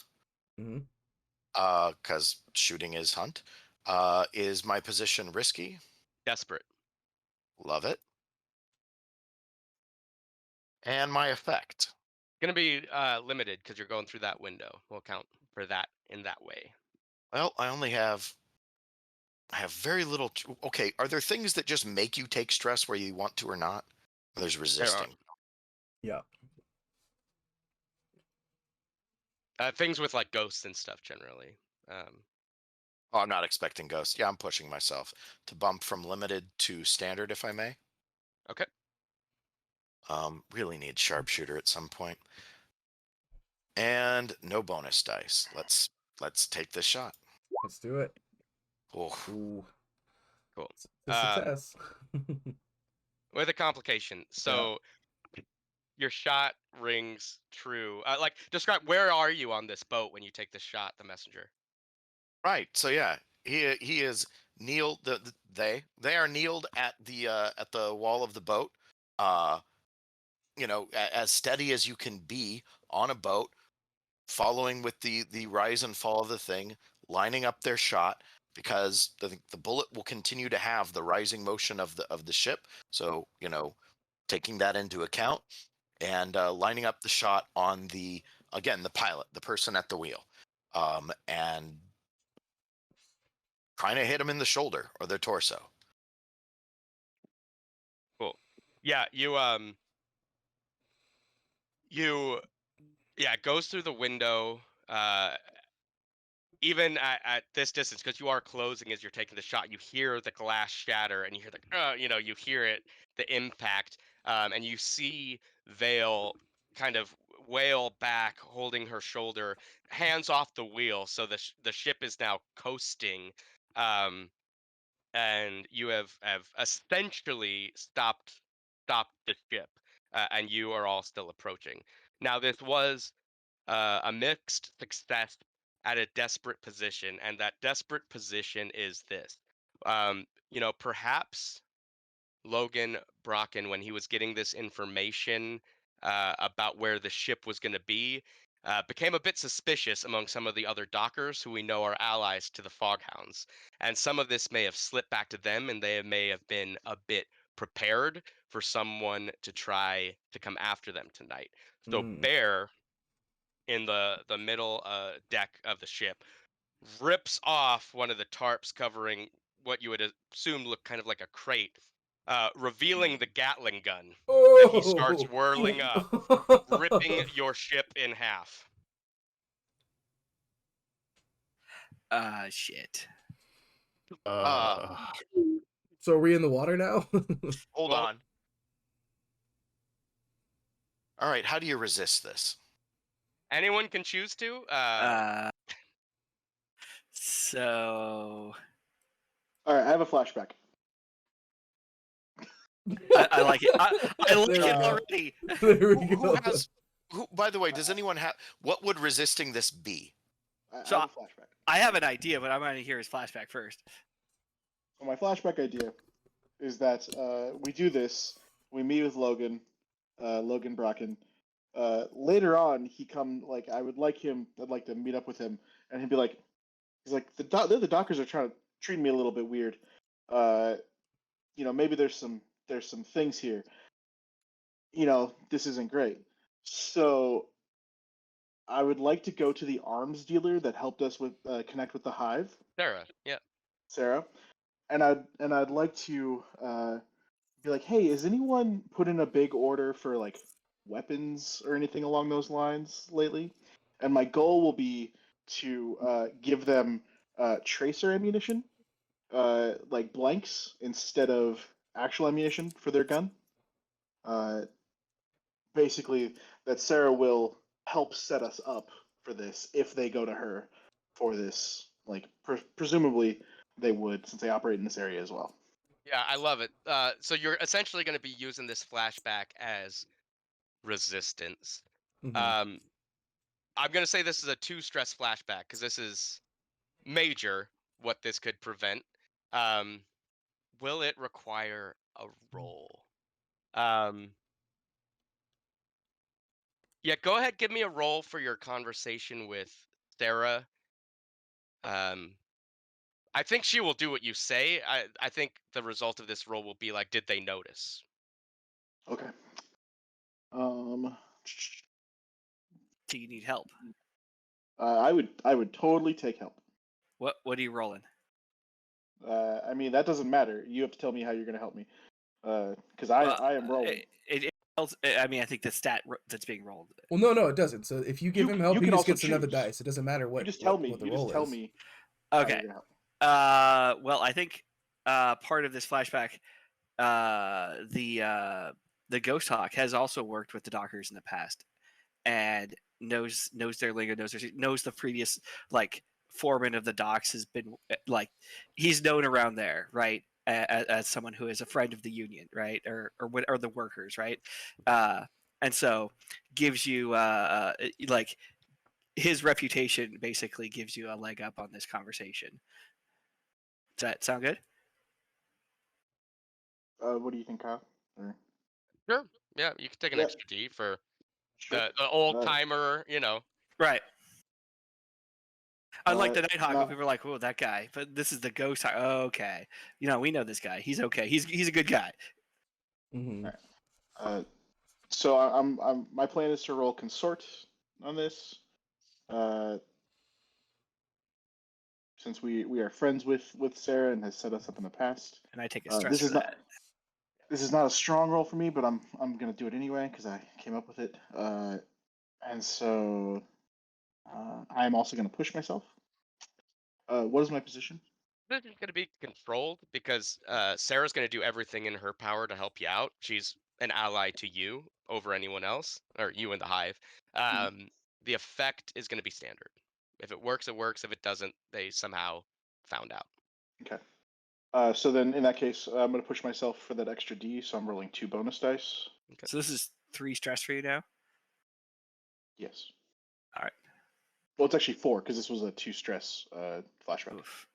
I took Woo! All right. Oh. So we'll take this Hicks. We'll count that as your resistance roll. So as the tracer ammunition, or to what Bear thought should have cut right through your ship, you just hear like ding, ding, ding, ding, ding, like bouncing off the I feel hull. like- Go ahead, Nate. I feel like he didn't tell us necessarily about this, so like Silas just like freaks as soon as the gun like No. Yeah.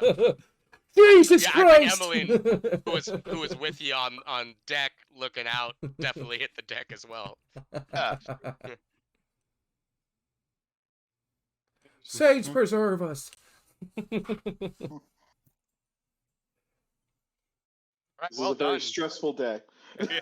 Well, wasn't that all a bunch of loud fury and it resulted in nothing? Well, we're not all dead instantly. I mean, tracers are still going to kill you. They're just not good against material. Right. Yeah. Like hitting the deck is still a good idea, Oh yeah. but some of us can So- shoot from down there. But I will say I'm gonna start a 4-segment clock. I'm not gonna fill up anything yet, but this is going to be Bear reloads with the correct ammunition. Is he Okay. still firing or is he done firing? No, once he realizes, Yeah. you know, Okay, yeah. Okay, looking Gonna to close switch on them. belts. Yeah. Well, it's yeah. All right. How are we closing with them? Can I take another shot? Are we close enough for the chain for boarding action? What are we doing? Like I yeah. want to. So you guys were, still moving towards them. So yeah, I think it's fair to say that you guys could, Close in. yeah. And I know like there was talk about blowguns and stuff. So Yeah, so if we do get close enough, I'd definitely like to take mark my blowgun and darts / syringes as one of my items and attempt to knock out the fella on the big gun. See if I can put him to sleep with a sleep dart. Okay. And I believe that's it's probably more hunt than tinker, wouldn't you say? I think, yep. Finesse, maybe? Yeah, I think 'Cause it's a blowgun. It's not. I don't have any finesse. It'd be hunt or Well, or- hunt is for any sort of range shot. I think Yeah. Okay. hunt is appropriate. Yeah, it makes sense. So Range shot and ambushes. I want to do a devil's bargain. Give myself a another die. What could be a suitable consequence in this situation? Fall in the water. Fall in the water. That could be one. Or chose the wrong dart due to it's dark. So that It happens either way. The devil's bargain happens no matter what, yeah. not just if you fail. Well, that's the thing though. Oh, I guess that's true, right?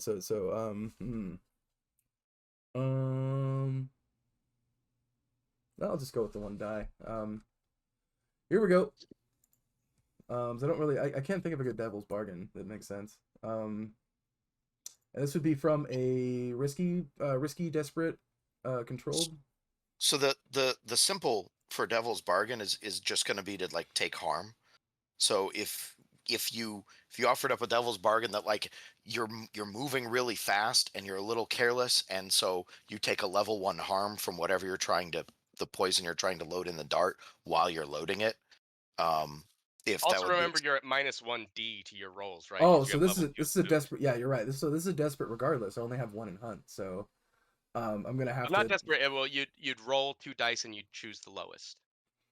That would be oh, okay. What's it called when you it's a special type of roll, right? What's it called? just a regular roll at 0. Oh, okay. Fortune. A fortune roll. Okay, that's what it's called. Thank you. It might be that hunting with the blow dart isn't the best thing while you're injured. You can push yourself to act normally while you're like that, though.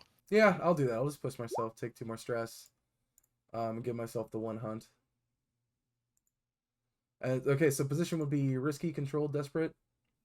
This'll be risky. Risky. Okay. And yes, and you're trying to put Bear asleep. Yeah.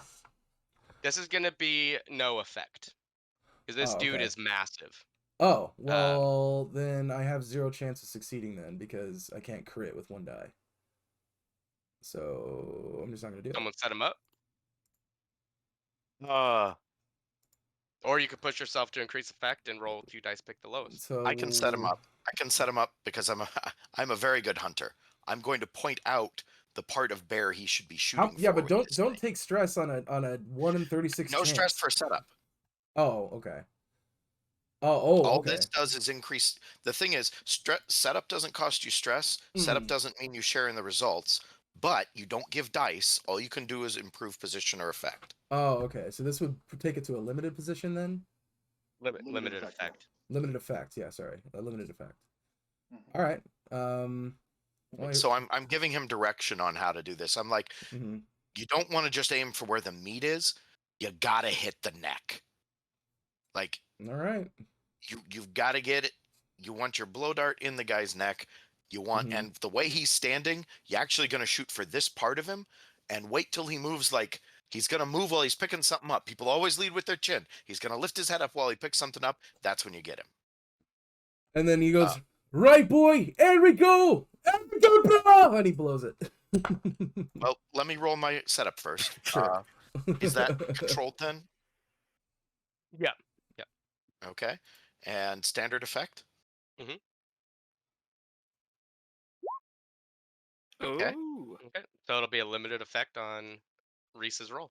Okay, here we go. Nope. And he blew it. He just breezed the dart in. Bear is not asleep, unfortunately. Hey, you are not. And in fact, begins reloading Shit. the Gatling gun.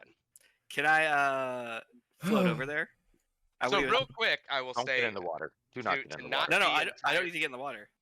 So to not be entirely passive, I'm going to have Emeline take a move here. And what she's going to do, as you've seen before many a time, when ghosts manifest, they have a freezing effect on the water. So she's going to lower the attunement to the ghost field to summon a bunch of ghosts to freeze the water between our two vessels, which will do one of two things, or hopefully both. Will A, stop this coasting boat from moving, and create a land bridge that people can start traversing over to their boat.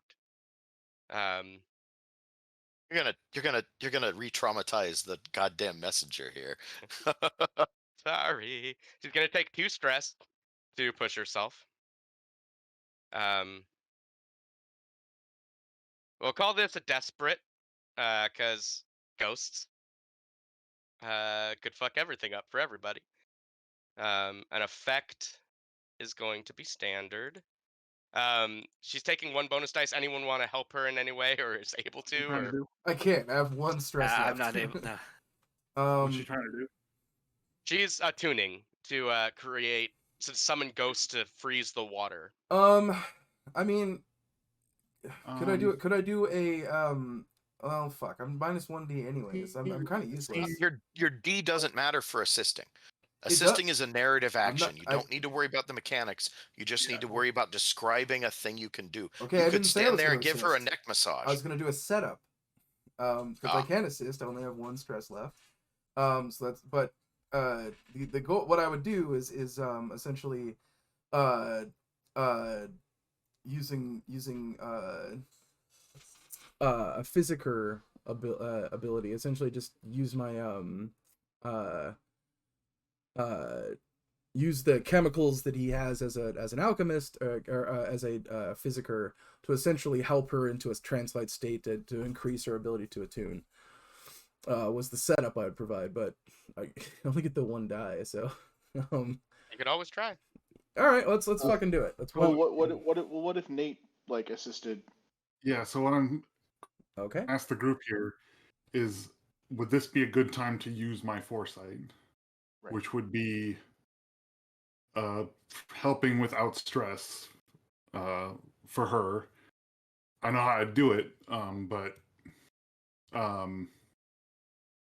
is that, do we want to wait for a more potentially desperate thing, or do we think, because I only get to do that twice per score to do it stress free? I think saving your foresight is actually not the best mechanical thing to do. What it just means is you can help more. So Yeah. help early, help often. Just use your foresight at the first time it makes sense to, and save your stress, and spend your stress for assists later, like you normally would. Yeah, so I'm going to use my foresight. Like I always, my foresight here is that I always like know that some magic shit's probably going to have to happen at some point. And because we all decided to kit out heavy this time, I brought, and this is part of my load and I'm taking it off, some arcane implements to give to her to assist in the casting of the spell. Love it. So it's like a hey, welcome back type deal. Cool. Give him hell. All right, here we And go. I don't know, and I think there's stuff that I don't necessarily know what it does. I just got it from somewhere, and I'm like, "Hey, use this." And you're like, "Yeah, I can use that." All right. Well, thank you for that extra dice, Nate, because that protected from a failure.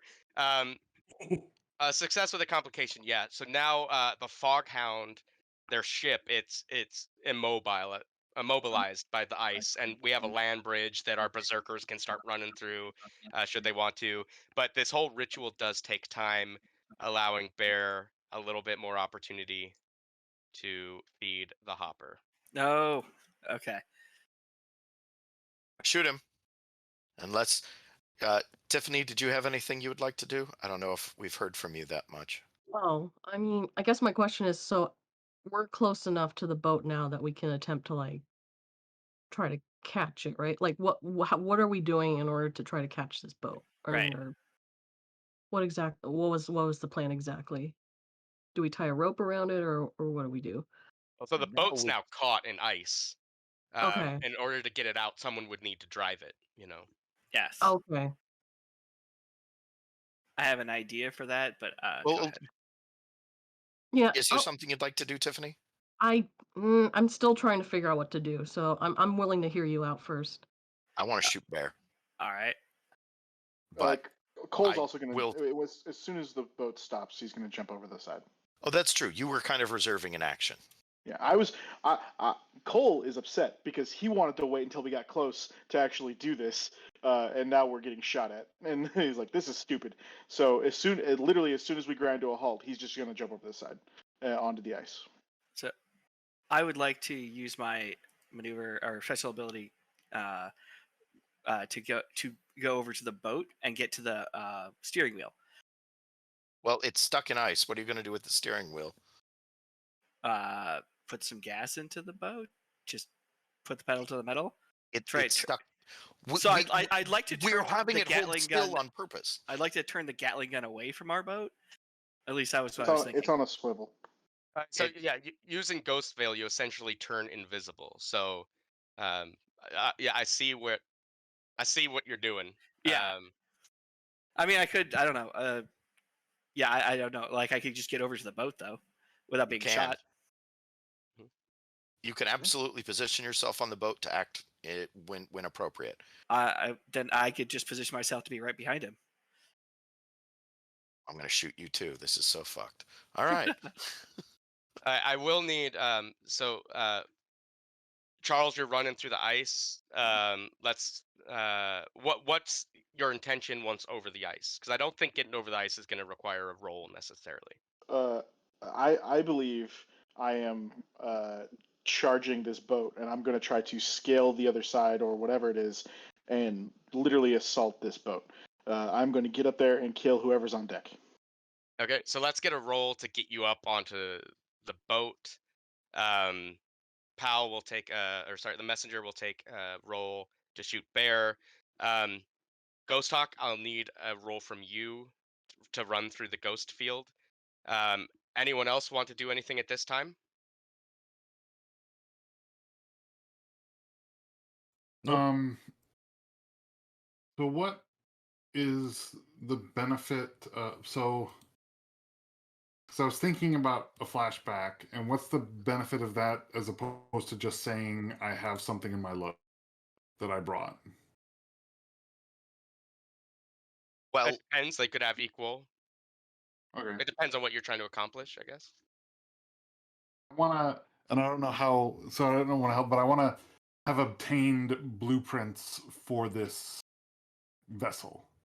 And I guess it could be how good the blueprints were or what.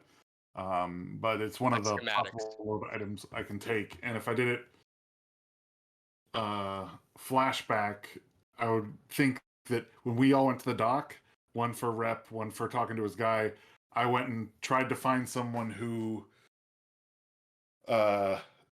some shipwright of some kind who might have known or participated or could have found information on the boat, particularly blueprints of some kind. Yep. To provide to my crew so that they can better navigate when they get on. Yeah, so here's what I'll say. It'll be a one stress flashback, Okay. but you won't need to roll. Just mark the blueprints off your load, and Okay. and that's what we got.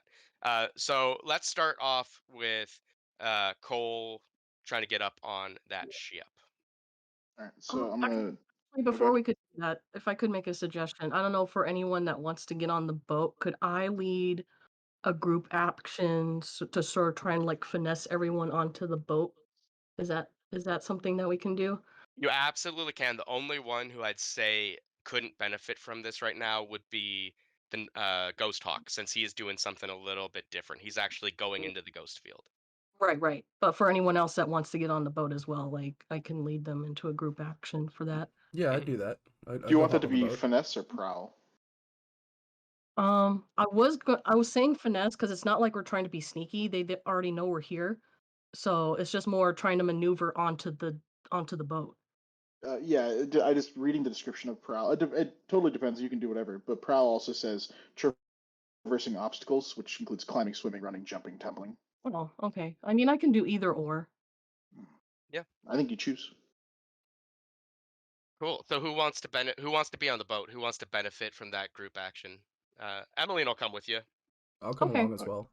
I'm saying Cole would finesse. like to. I have one more dot in it than prowl, but I'm good with doing the prowl as well. So, in my mind, this is much more of a prowl. If you want to roll finesse, that's fine. It just might not be as good as prowl. Keep in Okay. mind you're down 1 die. Shoot, Reese. Reese. Yeah, I Reese. know. Yeah, but he's not rolling. He Well, is we if it's a are. group action. Yeah. If he's Mhm. joining the Eh, group action, he is. Just Tiffany Yeah. stress. Yeah. So Mhm. what I would say in argument of finesse, Kyle, is that I could see as part of this planning montage that we've got with these blueprints provided us in part of Nathan's flashback is us deciding, okay, so at some point, if shit really hits the fan and they try to run for it, Emeline is gonna go ahead and summon some ghosts to try to freeze the water. That's really cool. What's gonna happen is we're gonna have to try clearly the messenger is going to be the distraction sitting up on top of the or sitting next to the gunnel shooting and trying to pick off everyone on deck while the rest of us run across the ice to try to get up on the ship on not necessarily unseen but you know like a pincer. Oh yeah, and that's fine. I'll allow it. I will also say Emmeline's not going to take advantage of this group action because I realize if Nebra's going to the other boat, someone needs to drive this one. And I think Emmeline's the only one who's driven it before. Yeah, good call. I attempted once. I think I did badly. So Sounds so good. do I just do a regular prowl roll for this, or Mhm. I'm assuming everyone rolls? So Or everyone rolls, and you will take stress for everyone's failure, but we'll take the highest roll, and everyone gets to benefit from it. Do I still take a -1 die even though I have a -1 die for do I still take a -1 die to fortune rolls? It's not a No, fortune so roll. if you have 0 dice, 0's the lowest you can go. Okay.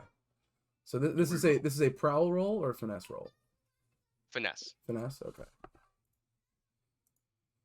Well, I think Tiffany would decide like which are we doing, Tiffany? Oh yeah. I'm sorry, what? Sorry. Did you Are want we finesse doing- or prowl? Oh, honestly, we can do prowl. Like that makes the most sense. And I'm assuming this is a risky position. Yep. Standard effect. Yep. Nice, Silas.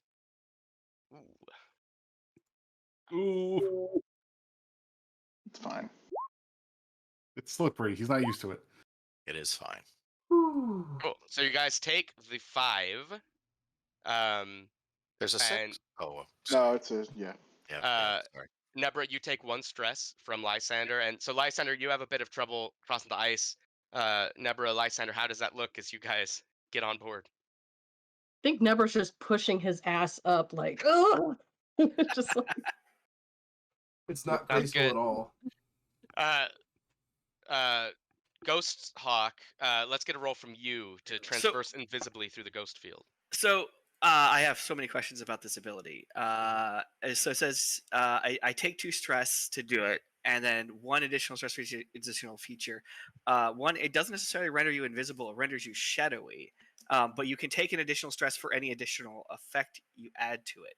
So I could add an effect to be invisible, but I actually was curious if I could add an effect that I pass through solid objects like a ghost.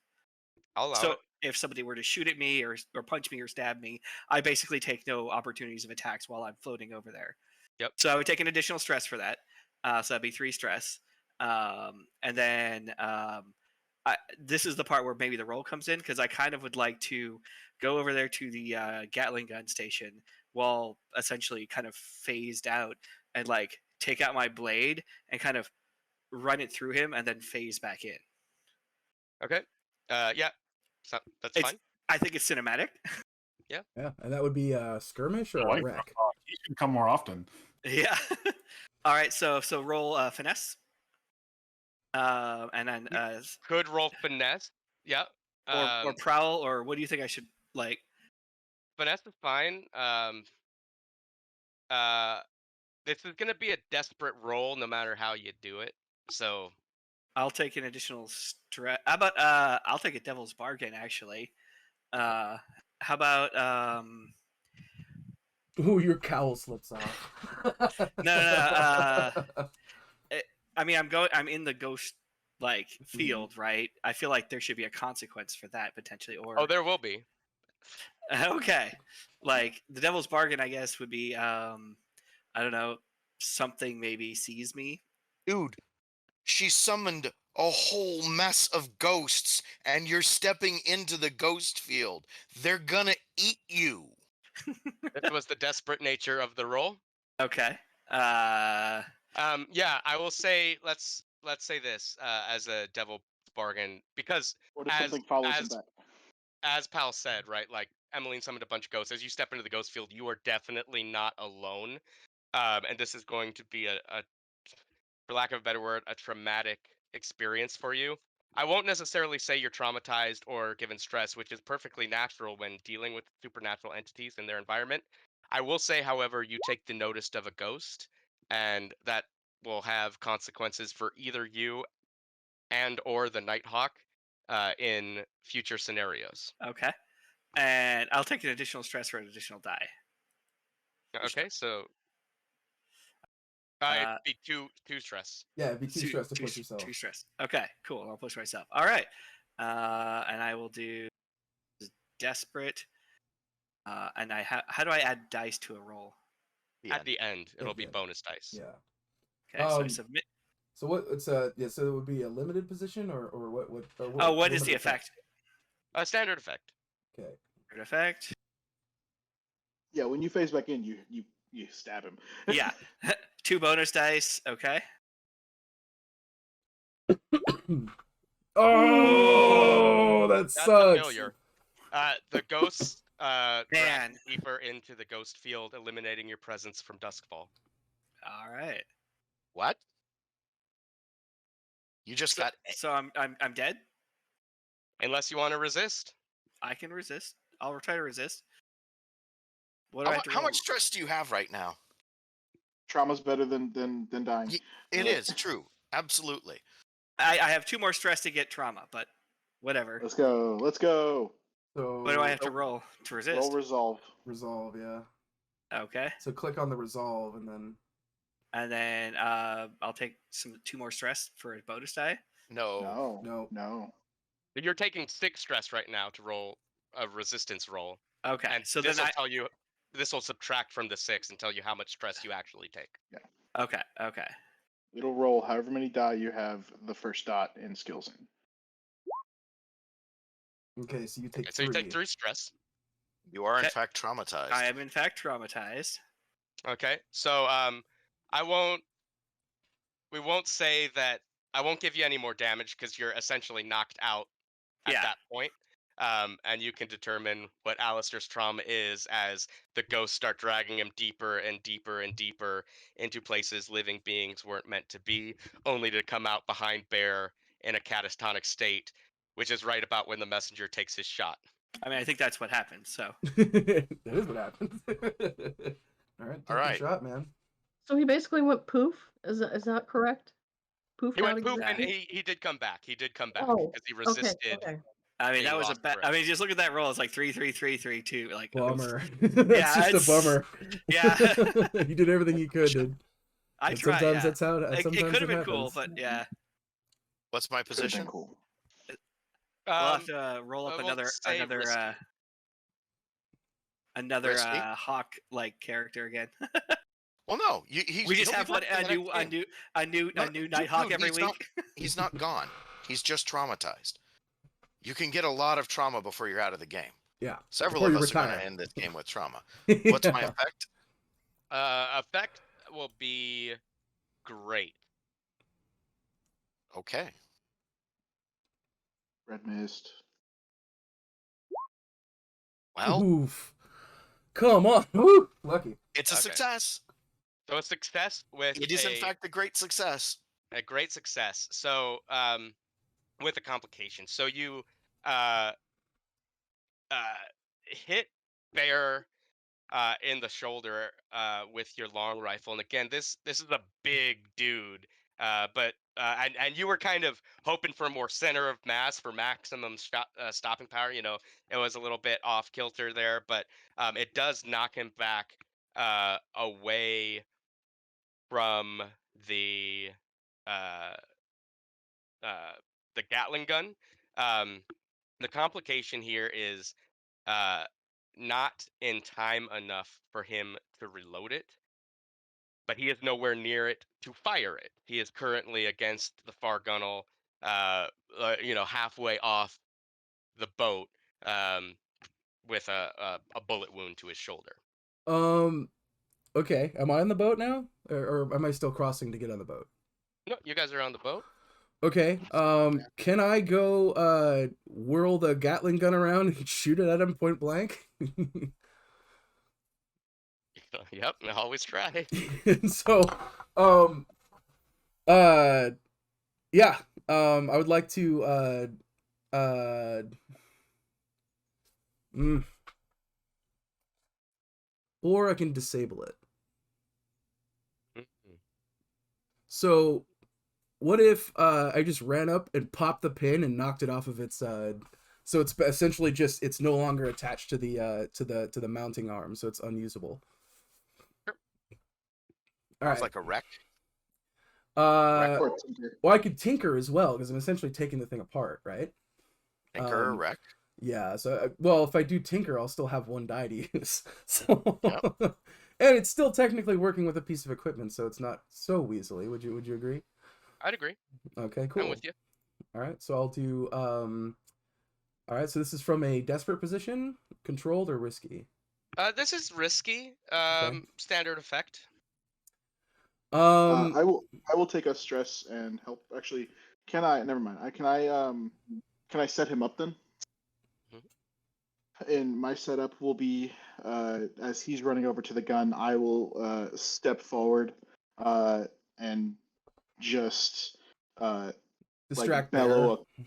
Yeah, well, not Bear, but just anyone. Like anyone that's on deck, I will bellow like a Scovelander war cry and down a Ray Justin's vial and run towards like the farther end of the deck. Drawing some attention away from me. Mm-hmm. Is that the idea? All right, cool. So that would be one bonus die. Well, no, it's not a bonus die, right? It just changes the effect. Oh, Yeah, okay, effect okay. from standard to great. Okay, from standard to great. Okay, cool. And then, will this thing automatically account for -1 dice for me because I have a thing in spooked? Well, yeah. Or Probably I have to don't put a know. -1 in oh, bonus there we dice. go. Yeah, so -1. There we go. All right, well here we go. Oh yeah. Sure. Cool. A success with a complication. So the good doctor runs up, starts tinkering with the Gatling gun, Good. and No harm. Even does more. as is said, and uh, disables the Gatling gun. As far as the complication, let's say as as Cole was assisting you, he ran afoul of uh, Goldie and her chain. And now her hit as you are kind of running towards her probably would have done much more damage, but you're raged, you're a berserker. So we'll just say like a level 1 harm bruised by chain. So I like to think of it like Reese runs over there and he just pops the pin out of the arm and just heaves on the device and the whole Gatling gun pops off the arm and falls onto the ground. Is kind of like what I would imagine him doing. Excellent. Yeah, sweet. So I'm gonna try to just clobber the gal with the chain. Yep. Wreck! Is it risky standard? uh, yeah. Mm-hmm. Woo! crit! Crit! Yeah, Oh so- my god! She hits you with the chain, and you pop her against the jaw, and she literally flies out the ship through the ice and is in the drink, experiencing the eels we know and love. She is. We don't know her fate. Well, if we hear the bells, we will. We've heard no Just bells make him yet. mad. In fact, I hate to do it. I like Goldie, but for I got to keep it real. Here's a fortune roll coming from Emeline.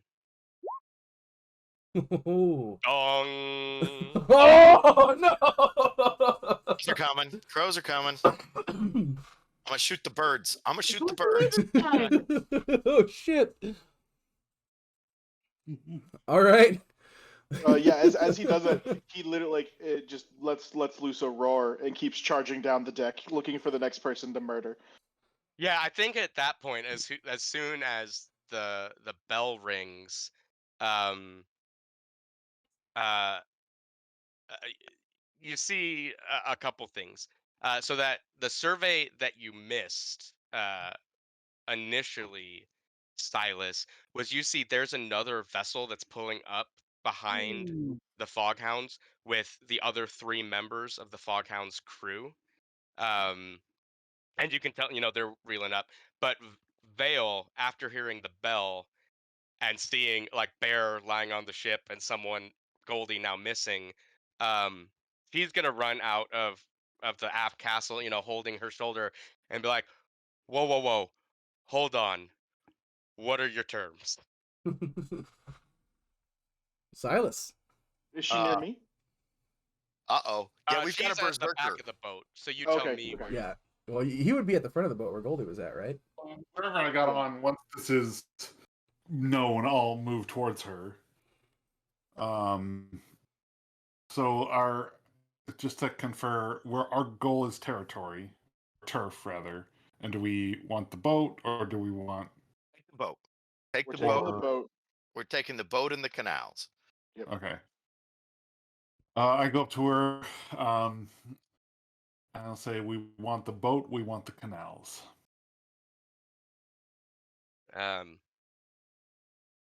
He looks over at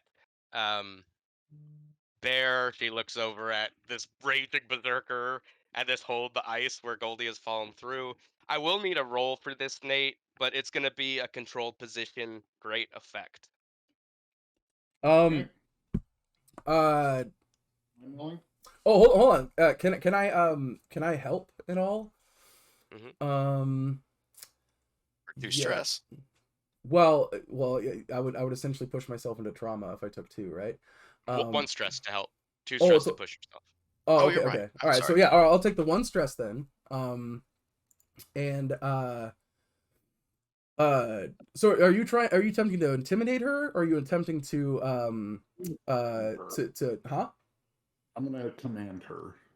Okay. I'm gonna just as a like an additional intimidation tactic, Reese is gonna pull out a syringe and a vial and start pulling some strange liquid out of it into the syringe, and he's just gonna be looking at her with like a try anything, we'll see what happens when I stick you with this. That sort of look. In order to give you a bonus to your yeah. He's already controlled and great. I would give him a dice though, right? There are steps past great, right? It just doesn't show up on the thing. Well, But he's not setting him up. He's helping. excellent. I'm helping, so this would be a bonus Oh. die. Yeah, I'll Nice. take the bonus Mhm. die. Yeah.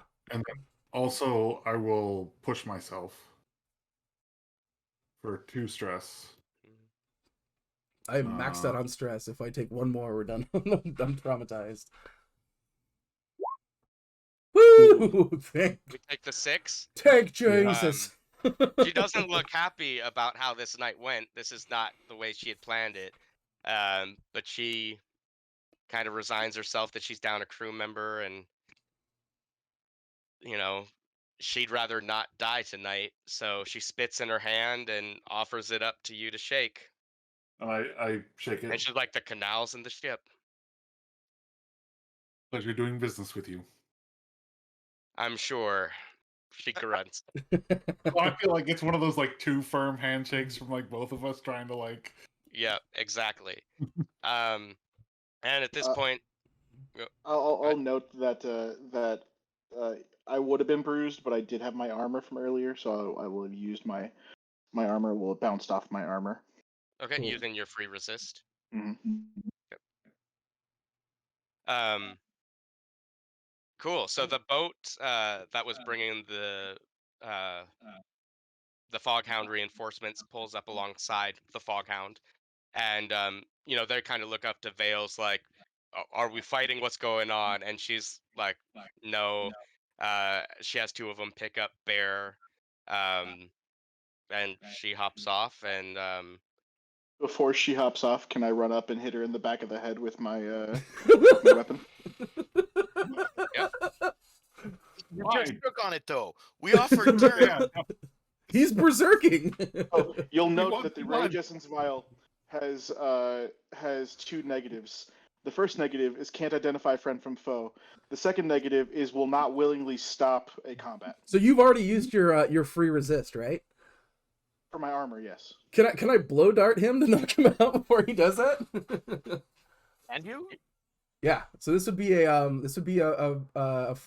fortune roll, because my -1 die is gonna I get nothing for hunt, right? So that brings you down to 0 and forces a fortune roll. no. So it's not a fortune roll. It's still an ability roll. So you'd still roll hunt. Okay. You just subtract the dice that It you're could be at. like flashback. it could But be I have flashback. 1 die. If I You subtract notice 1 that die, I you're have still 0 raging. die. Yes, which means you roll 2 and you take the lowest. So that would be a fortune roll then. No, Oh. a fortune roll is something different. I thought fortune. What is a fortune roll then? Fortune roll is usually a dice, and it's something the GM does to determine an event. So to guarantee impartiality, right? So I rolled fortune for whether Uh-huh. Goldie died or not. But that's you roll 2 dice and take the lowest, right? As a fortune roll.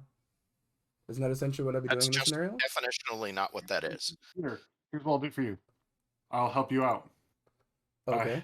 To Kinda give me 1. saw from the Okay. beginning with foresight. I kind of saw from the beginning of the night, from when he got up in my face a little bit, that we were gonna have a problem a little bit with Okay. possibly, and so Flashback.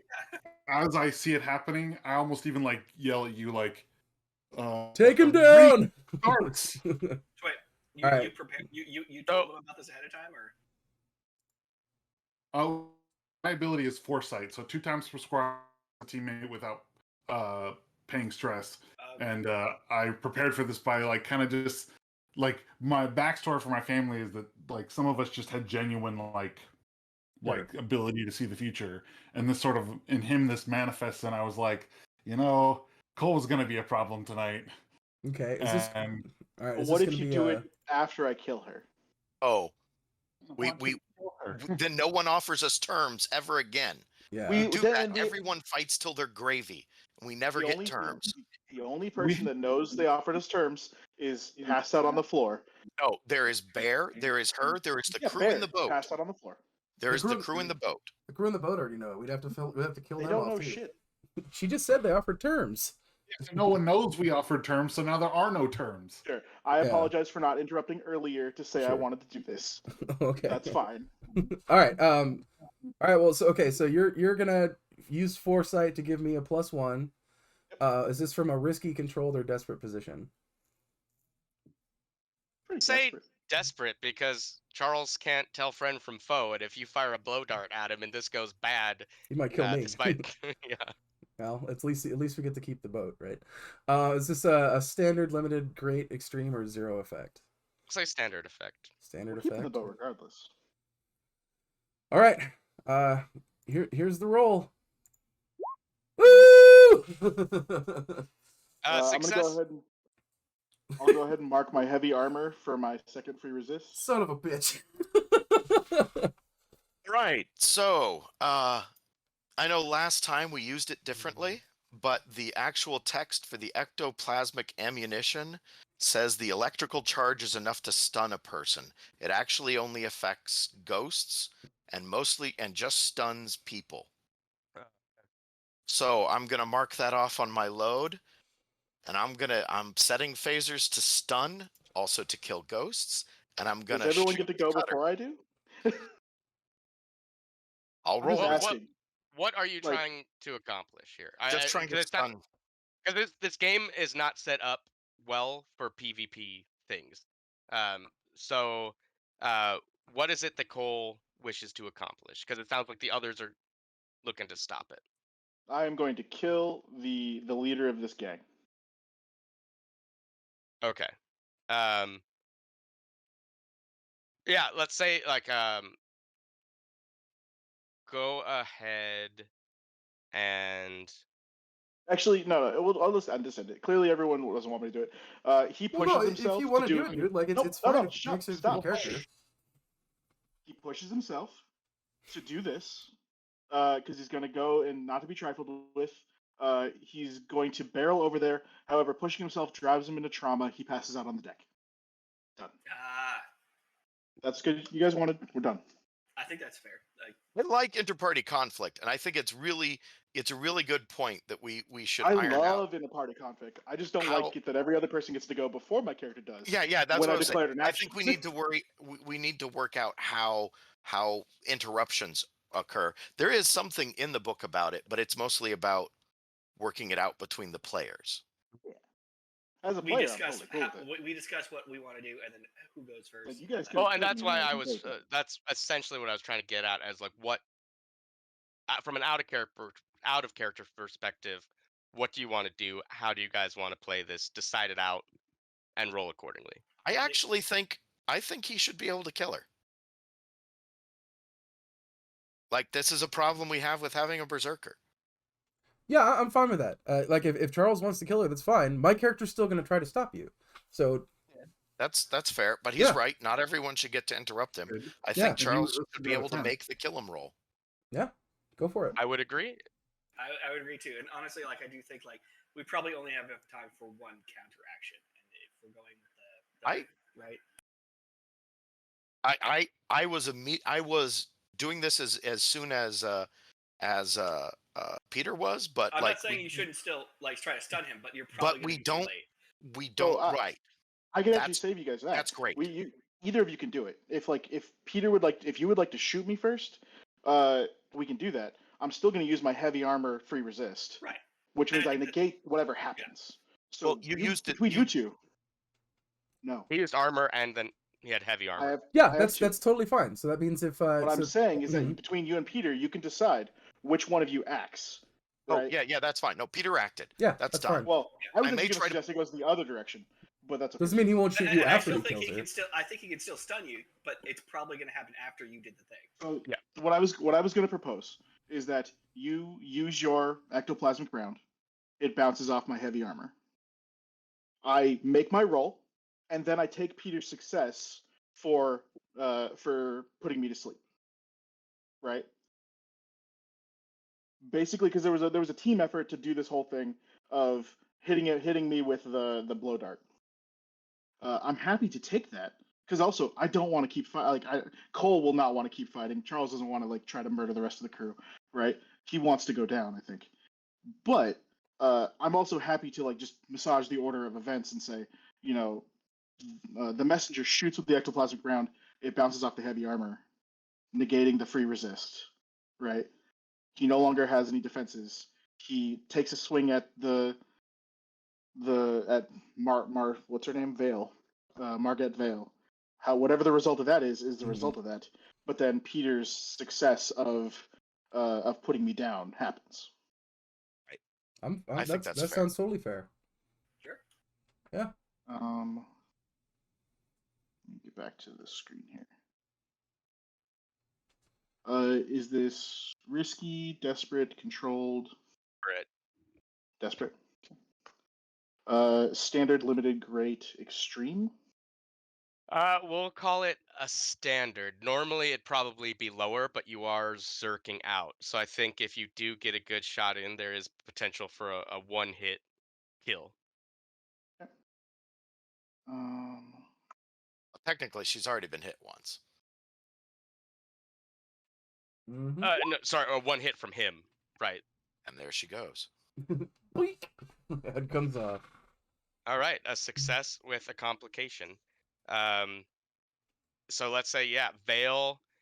So how do you dispatch Vale? he literally, as they're like shaking hands and she's like waving to her crew over there, just out of nowhere, you see a blur run up behind her and just crush her in the back of the head, burying his like hammer, or like not hammer but like mallet, or cudgel in the back of her head, before he then gets hit with a blow dart in the neck. Like the rage essence, or not the rage essence, the ectoplasmic round bounces off his heavy armor, but the the good doctor, and his old friend hits him in the neck with a sleep dart, and he falls down next to her. Yeah, so it's as you said, Vale kind of slumps over with a giant hole in her head. And that's when the three crew of her boat toss dynamite up onto the Fog Hound and start shooting. So shit. we'll say everyone takes level 1 harm, grazed by bullets, except Cole, since he's prone. What about the And ghost then too? I'll start. Dynamite goes boom. Okay. Does the ghost So- talk take the harm too? Resist. Cool. Quick All right. question, Kyle. Before we do that, before he passes out, is there any chance that I could like try to intimidate the other crew because they just saw me do this nonsense? Sure. This is kind of this. I think this would kind of be a flashback, Oh, sure, yeah.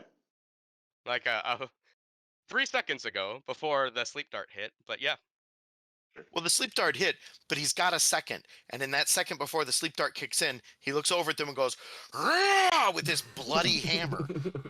Right. Yeah. Can I also real quick while he's figuring out that roll? Can I take an item or a load for armor and then get a free resist for those grazed by bullets? yeah, you could.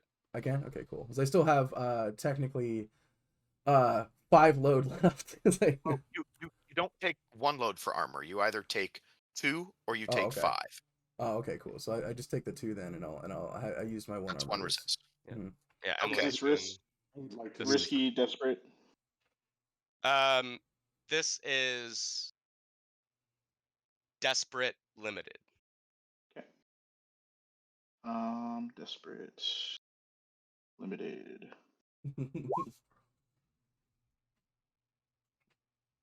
We'll take the 6. So yeah, they have thrown the dynamite. You guys are gonna need to deal with that, but they are backing off. I think both in that they don't want to deal with this berserker, but even after he's passed out, it's like they don't want to be here when dynamite go boom. They still shot though. Let's throw the dynamite on their ship. Okay, I will also use load to put on armor, or to have armor. Okay, Yeah. a free resist. Yeah. No, I asked before. Does this affect the ghost hawk? That'd be up to you. As I said, if you think the ghost hawk was like prone from his trauma, then no. But if he was still standing, he may have been grazed. So if prone is enough, the messenger has been prone the whole time and isn't on this boat. Oh yeah, yeah. The messenger didn't take it. Yeah, you're Okay. or nor Emeline, because she's back with you on the other boat as well. Because what I was thinking for his trauma is that he's just lying there on the ground and he is sort of still phasing back into reality, and it's not quite there. It's like he can't quite get back, and that's that's what's the thing that's keeping him. That would work real well for the haunted trauma type. You should check it out. The traumas are pretty neat. Oh, yeah. But like that would also potentially like negate the damage because it passes through him. He's not in reality right now. He's halfway phasing back in. That makes a lot of sense too. How would resisting the dynamite be? I propose I propose it as an insight roll. That as soon as I saw someone making a throwing motion, I shot the dynamite and blow it up over their heads. Oh, that's so killer. Yeah, fair enough. Okay. I was Yeah. gonna Hell I yeah. was gonna suggest that Nebra like quickly goes there and just throws it back, but I like yours better. Yeah, that's I like sick. your idea Actually, better. I've been taking too many actions. Let's let Nebra do this, and I won't. I'll wait until later to stress myself into a second trauma. Are you I gonna think throw? Nebra's action is better. Well, yeah, it's the Nebra. What are you gonna do with the dynamite? I was just gonna literally just try to pick it up and then throw it back at the 3 Fog Hound crew members. Might be useful to throw it on the ice, but We also got people shooting at us, so that's. No, they're running away. Oh, they're running away. Okay. In that case, okay. In that case, I'll just throw it to the ice in order to break up the ice. I want to help her out with that. I was 'cause it would be gonna. very nice to keep this I'm boat. proposing a finesse roll, and also to push myself for an extra die, and then also use my special ability, Devil's Footsteps, which allows me to take an additional benefit. And the benefit that I want to do is perform a feat of athletics that verges on the superhuman.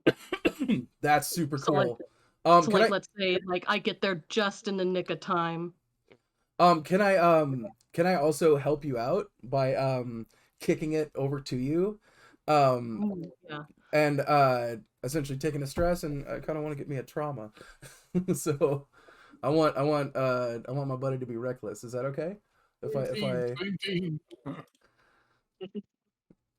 Team. I'm asking the DM. Is that cool in your eyes if I take a stress to help her, to give her an extra die on top of the one die she would have already given herself? And okay, so that, all right, cool. And that I pass out. I am reckless. Hold on, is that you're all filled, or you're all filled and you still need to take one? That is my taking one. Were you filled before you took that one? Yes, that is my taking one, as the way you described it. Okay, well, just quick question. Am I allowed to roll more than 4 die for a given I believe action? so. Yeah, you can only take 2 bonus die, so you can have a maximum roll of 6. If you had all 4 die plus 2 bonus die, a maximum roll of 6. Gotcha. Okay. So I basically, like, Reese will just sort of like sees you going for it, knows he doesn't have the, speed to pick it up, so he just kind of kicks it over in your direction a little bit. You did run up to the dynamite to do that, so making it reckless makes a lot of sense. Yeah, and I'll say this is gonna be with everything you've done with this Devil's Footsteps, let's call this a controlled position great effect. Okay. So if you wanted to, you could blow up their boat.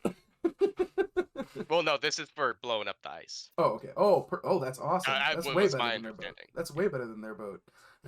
Yeah. Killed their leader. All right, so controlled. Oh, and sorry, by the way, dong. Yeah, I was about to say. Yeah. Great. I'll get 2 The bonus bells. Oh, wow. Yeah, for a success with a complication. I'll say yeah, Controlled though, so the complication can't be too bad. Yeah, you throw it off just in the nick of time, blasting the ice, which allows the boat to be freed so you can navigate it.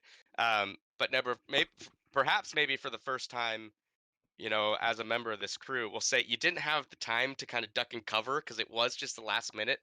So you're going to take a level 1 harm blasted.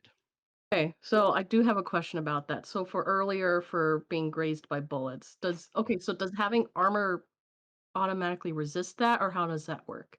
Yep, so you can check off armor to automatically resist the thing. Okay, so I'll say just regular armor, not heavy armor. So heavy armor would give you 2 opportunities to pass resistance, which is what Cole did.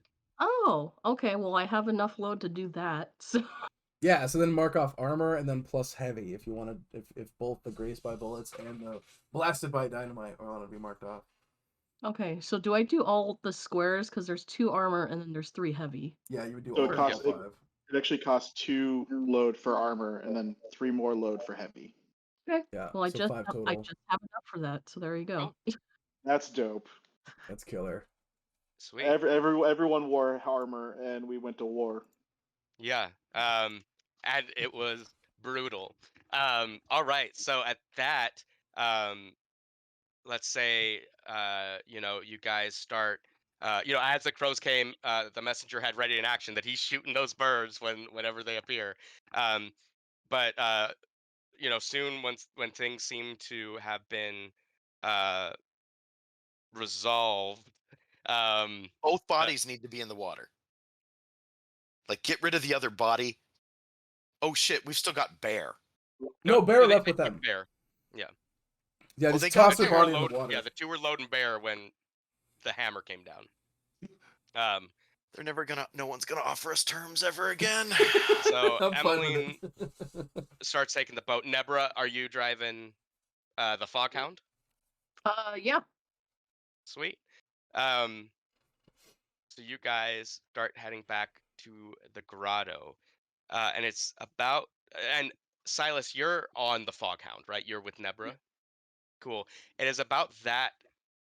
You've left the Merchant's Way, and you're like maybe halfway between, um, where the silk turns into the Merchant's Way, or sorry, where the mist turns into the Merchant's Way, and where the grotto is. Close by where you initially encountered the Blue Coat patrols, and out of the fog, another boat approaches you, Silas, and your boat specifically. Um, and there's initial concern, right, that this might be a Spirit Warden patrol because they are following the crows that the messenger was shooting down. But it's not. A gondola pulls out of the fog, approaching the Fog Hound, and a cloaked figure rowing their gondola um, approaches your boat. What kind of robe is it? It's dark. Like if any of you have played Hades, uh, the the ferryman, right? Think Okay. of that type of creepy Mhm. looking individual. Hey, I'm tapping Emeline on the shoulder. Hey, go back. We're not done yet. Okay. More trouble. Who's driving the foghorn? Is it Nebra. me? Nebra. Nebra. I just kind of motion for her to like lay off a bit, and so I go to the edge and say, "Hail," or whatever I'm supposed to say in the ship's terms. Comes a raspy, ghostly voice as the gondola pulls up towards the bow of the Foghound. Based on what I witnessed this evening, it would appear that control of the eastern canals has perhaps changed hands. Yes. Then I have come to inform you that the gondoliers expect you to honor the former agreements we had with the Foghounds and their use of our canals. They are to do with as you please, and we will not give you a second glance as you traverse them, so long as any business done on our canals, legitimate or otherwise, has a cut paid up to us. Turf is this? All right. What the fuck's up with the gondoliers? I think for now I would say understood. Excellent. And then now, mechanically speaking, I'll say this will work like the hive. You can choose to pay the gondoliers or not, much like you choose to pay up to the hive, and see where that goes. Does Um, the ghost talk come back at this point? Because we're out of the scene. After Well, it says it lasts for a scene. So Yeah. are we still in the same scene? Well, yes, this is still the score, but we are moving into into downtime. So I think at this point we return to the grotto, and if anyone has anything they want to finish up before we end the score, we can. Otherwise, we'll move into downtime. All right, so we had 2 corpses in the water. Bear left with what's left of the Fog Hounds. Bear being the second in command, so they still exist. Going to have an issue of reputation, but whatever. We got turf. We can got fix turf. that I in don't care. downtime. Now that someone else did it, he's upset with the issue of reputation. But when it's like, oh, we should just betray them and take over, then it's fine. We had a plan. You make a very good point, though. plan. You do make a Mhm. very good point. It's just that there were terms given. When no quarter is what's announced from the beginning, and then that's cool. But like when terms are given and hands are spitted and things are shaken on, we can't expect people to do that for us again. Yeah, but the messenger doesn't expect that anyway, right? Because like previously we made a deal with the Lampblacks and you wanted to betray them. So like, I don't understand the. Well, we That weren't works. like in combat with them at the time. Mm. We might want to Yeah. offer terms to someone at some point. Sure. Mm. You, I think You Silas, make a very good point. You make very good points, though. and this You're right isn't about me this. telling you that you need to, Silas, but did you make mention to anyone else that when you observed her, you got the feeling she was connected to something greater than her? I haven't yet. No. Fair enough. Just wanted to make But sure. when I noticed that when I talked to Vale specifically. When you saw her clothing. Oh yeah. Okay. No, I hadn't yet. Because she was Okay. dressed like a Like A a Leviathan Leviathan, hunter. yeah, Leviathan Mm. hunter. Or at least that she came from money and was mimicking that appearance. Mm. Yeah, look All at right. that. Turf, the canals of Duskfall. Wow, that's called out right there in the text. Some things are owned by more than one. Sure Mhm. looks that way. Cool. So are we comfortable moving on into downtime? Yeah, I think so. At least I am. All right. So, payoff. We get 2 coin from Jeremiah for completing finding Rourke's killer. And then we get, not this will matter because I think it'll cap us out, but we get a total of 7 rep for both going up against the Dimmer Sisters and for going up against Well, yeah. The Fog Hounds. normally you take, I think, just the highest tier. The reason I'm giving you a double rep for this is because finding Rourke's killer has been an ongoing score, and this is kind of the final payoff for that. And we'll potentially open up new opportunities. Very cool. Heat. If everyone wants to open up their character sheet, this is going to be a doozy. Heat for a high profile or well connected target. That's going to be +1 heat for Vale, both high profile and well connected, as I'm sure we'll find out as the game progresses. +1 heat if the situation happened on hostile turf. When you're taking turf or taking a claim, this will always go into account, so that's +2 heat. Are you at war with another faction? Technically not yet. So that's gonna be no heat there. Was killing involved? Yeah.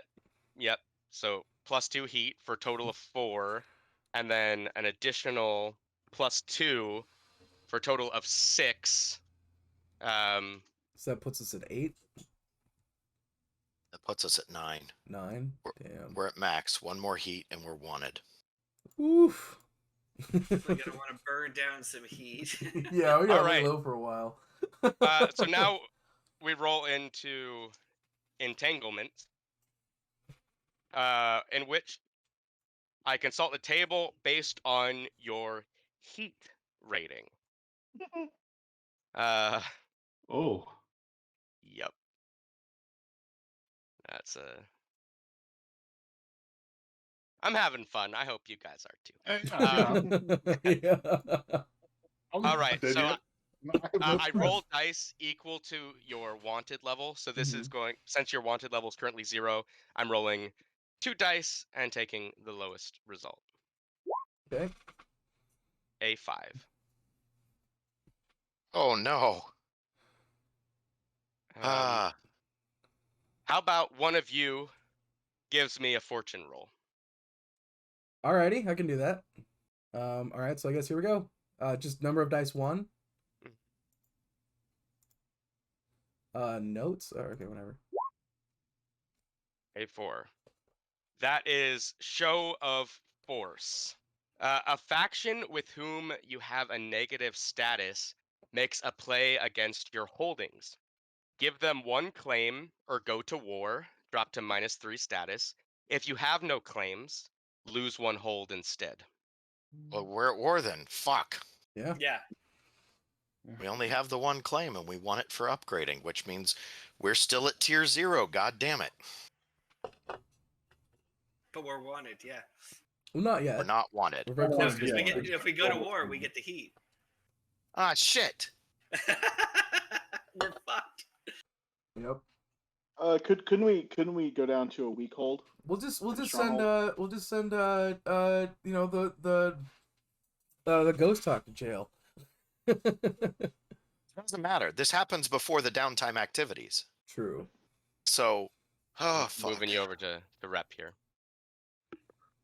Okay. For hold, can we not lower our hold from strong to weak and still be at 0 weak? So Instead if of you going to war? had no claims, so I'll leave this distinction up to you whether we want to consider turf a claim. It is. Or It's on the y- claim sheet with the checkbox. Yeah, that's kind of where I would be thinking as well. Yeah. Yeah, it's literally map of claims. Yeah. So I think the issue that needs to be cited, I moved you guys over to the reputation pages, is so long as thinking with all we went through, we want to keep that claim. Who do we want to be at war with? The vultures. The Fuck 'em. vulture seems like the most obvious choice. Don't we gain rep with the vultures at the same time as losing it in this case? Yeah, but it doesn't We fall matter. to -3. It doesn't matter. They've decided to make a show of force against us. Yep. But Regardless of any benefits they would have gotten from the so this is like a win-win for them, right? The Fog Hats and the Nighthawks go down, right? Mhm. So yeah, I think it makes total sense that they go to war with us. I mean, we could go with silver nails. I mean, actually, so That's I'm gonna worse. take that back. No, what if we go to war with the Fog Hounds? Like quite literally the betrayal of your terms, Right. right? Clearly Cole went too hard, and they like Bear when he recovers is like, no, fuck them, we're burning them Right. down. I like that as well, and because I Makes haven't sense. marked the Fog Hounds now, but they'll be at a -2 for Right. the claim. And we stolen. could just go down to at war with them And anyway. the vultures will gain +1 theoretically with the vultures anyway. So like they maybe are not gonna fuck with us for a minute. Yeah. Mhm. I think it makes more sense that we'd be at war with the Fog Hounds. Yeah. We just fucked up their day, broke terms, like Yeah. Yep. The whole situation. Could we instead of show of force, so we can keep the tier that we're about to buy and the claim we're about to buy? Because we rolled a 5, not a 6, right? Oh yeah, no, it's on this thing. Could we get It's a demonic 4. notice instead? So what I did, so it was gonna be on a 1, 2, 3. It was, what was it? Demonic notice. All Yeah. right. And then on a 4, 5, 6, it was gonna be show of force. I left it up to fate to decide. So that was the fortune roll? Yep. Okay. Makes sense. But I think from a narrative perspective, I think Charles isn't wrong. That I like that narrative that Bear definitely has a grudge against you. Like you Mhm. killed We killed the leader. essentially of his crew, right? Yeah. Yeah. Yeah. 2 of the 3 named leaders of his gang. Yeah, I Yeah. have a lot of editing to the website to do, which was my was my garone. But perfectly cool, perfectly cool. Cool. And So I also like the idea that they try to take it back, right? Because their whole show of force, they try to seize back the steamship, and we fight them off, and it triggers a war. yeah, it's probably like the next day, and it's like, are you guys serious? Like Yeah. coming Mhm. coming after me like that? Um, But then we get the Okay, additional so heat, which puts us into wanted. yep. So we get our first wanted level. Well, do we gain heat? Because we already gained heat, and so we're not gaining heat again, right? We There are was from the going to war. Yeah. well, no, you gain the way I read it, and maybe I'm wrong, is that war adds a heat during the heat phase, essentially. Oh yeah. Yes, you are right. +1 heat from each score, and you weren't at war at the start. Yeah. So you Correct. guys. Okay. So So we're not actually not wanted yet. wanted. Yeah, we're We're not still- wanted yet. Next time. Okay. We do, however, lose a hold temporarily. So we go down to tier 0 weak right now, and we also only get 1 downtime activity instead of 2. Yep. And the Bummer. other thing about claims doesn't matter just yet. Do we mark something in turf? Yep, you did take Okay. turf. Are we doing Okay. left, right? Yeah, like Do- is Do we want So to we go have- towards side business and informant or vice den's cover operation? Well, one of them has 2 uses, and the other one of them has 2 really useful ones. Because like it's side business and informant. Do we do a lot of gather information? Man, cover operation -2 heat per score sounds great, and vice den is as good as side business. I think we should go that direction. the vice I agree. den? Well, we're Yeah. not taking the vice den; we're taking the turf on the Yeah, right yeah, but side. we're heading in the direction of the vice Yep. den, right? So to the right Yes. of lair. Okay. Cool. So we're either looking to get a cover operation or a vice den or both. Or more turf? Or more turf, yeah. Cool. Do we mark the other vehicle or no? Is that still not something we own? No, Depends not on how yet. we spend Not our yet, okay. upgrade. True. So and then we go from strong to weak. Mm-hmm. Where do we mark that? Oh, I see it. Boo. Yeah, hold weak versus strong and then tier 0, right? And we're still maxed out on reputation? No, we spent our reputation. We get the benefits of upgrading our reputation as the benefits happen, which is all the money and everything. Okay, cool. It doesn't count. Bummer. So we lost all that rep and we didn't get anything? No, we did not. It doesn't count while we're at war. Oh, but okay, but once we finish We are the war is upgraded. over. We are a tier 1 gang, except for the fact that we have a debuff called being at war. Okay, makes The sense. coin to. Do we have the we 8 need coin? We need 8 coin. We got 2 from Jeremiah. We had 2 in the bank. Okay, so we got need 2 4 coin. more. Where's coin. I spent my coin to get information on. Emeline has 1 she Emeline. can give. Yeah, Cole has 1, so that's 6. So we're at 6 coin right now. So we have 2 in the vaults. No, we're using 2. We Oh, I gained see. 2. This isn't about Emeline and- accounting. This is about trying to scrape together. Oh, Yeah, I see. Cole and Emeline are donating their only coin they have to it, and we need 2 more. Do I have any? I don't think I do.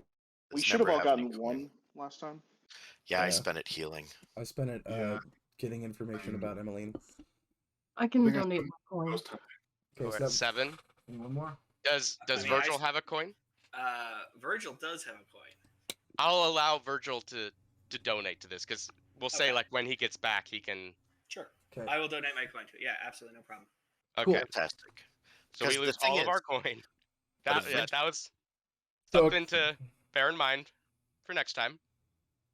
Well, we lose all of- immediately get coin back from the From what? tier increase. Because when you increase tier, No. yeah. Where is this in the book? Where does it talk about actually how to increase tier?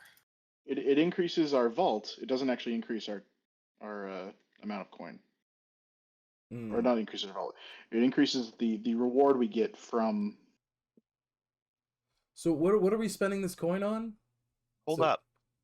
Well, we're spending it on upgrading to tier 1, Oh, okay. which is what we've been trying to do with the reputation. Okay, that's all I wanted to know. Thank you. No, I don't want crew upgrades. Where is the part where it talks about increasing tier? Tier is a too common word to search for? All right, so then so we had 2, we gained 2. Nothing, Peter. Sorry, what? What are you counting? So we had 2 already. We gained 2 To from what? To what? Coin. So our crew had 2 coin. Cool. We gained... solved that. We got the 8 together so Okay. that we could pay the thing. All right, I'll just shut up then. No. I'm sorry, Peter. We're trying to answer a different question now, and I'm sure there's, and I can't find the place in the book that talks about upgrading tier, but I know it's in here. Does anyone know where that is in the book? Maybe 92 under the crew. That's where I'm heading. That's I looked there. That's that talks about upgrading, not reputation upgrading. I should be looking for reputation, of course. Initial reputation. Page 44, development. Development. I'm not seeing anything about generating coin. You're absolutely right. I have no idea what I was thinking. Thank you, everyone, for your patience. I apologize. If I can find what I'm talking about, I'll bring it up later. And then, because I'm updating my character sheet here as well, does that mean we're at 0 rep currently? We spent a rep to. Yeah, move we're up? at 0 rep. We're at 0 rep, but we also only need 1 less. You mark 1 off on turf. Right. Though I don't know how. There we go. Yeah. Yeah, the If you little click flag. the top, Yep. yeah, if you click the little top of it, it fills it in. Cool. So that's fine. At least we were able to increase our tier, get our turf, and we're just, no one has any money right now, so things to look at in the future. Cool.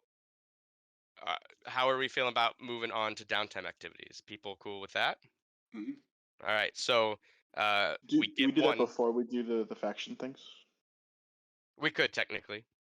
Yeah, I'll say you can take your 2 here, and we'll consider ourselves at war for the next game. Okay.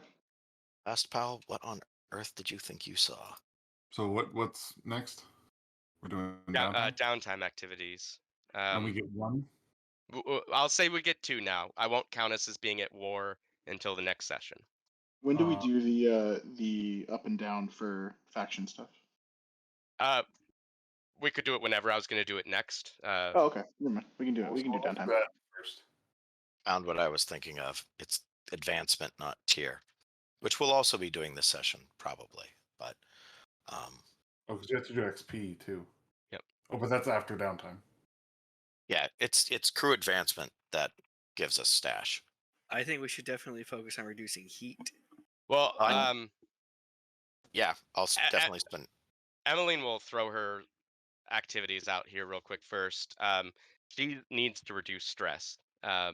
So that's going to be her first downtime activity.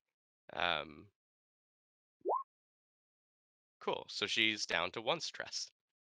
And she goes, and after the whole thing with the Dimmer sisters, I think smokes herself into a stupor with Dream Smoke in the Veil, and just being like, I am so ready for this night to be over.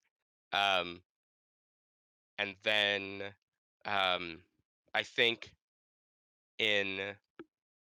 for a next time activity, once she kind of comes to and realize the gravity of the situation, I think she's going to try to reduce heat through an attune roll, where she's going to try to manipulate the ghosts that may have been formed from what we did, and be like, hey, maybe you should go into other districts or into other gangland territories, so that when the spirit wardens start investigating it, it's maybe pointing them away from what happened in the canals. Okay, so not great. We reduce 1 heat from that. Apparently the spirit wardens already got some information, but every little bit helps. Indeed.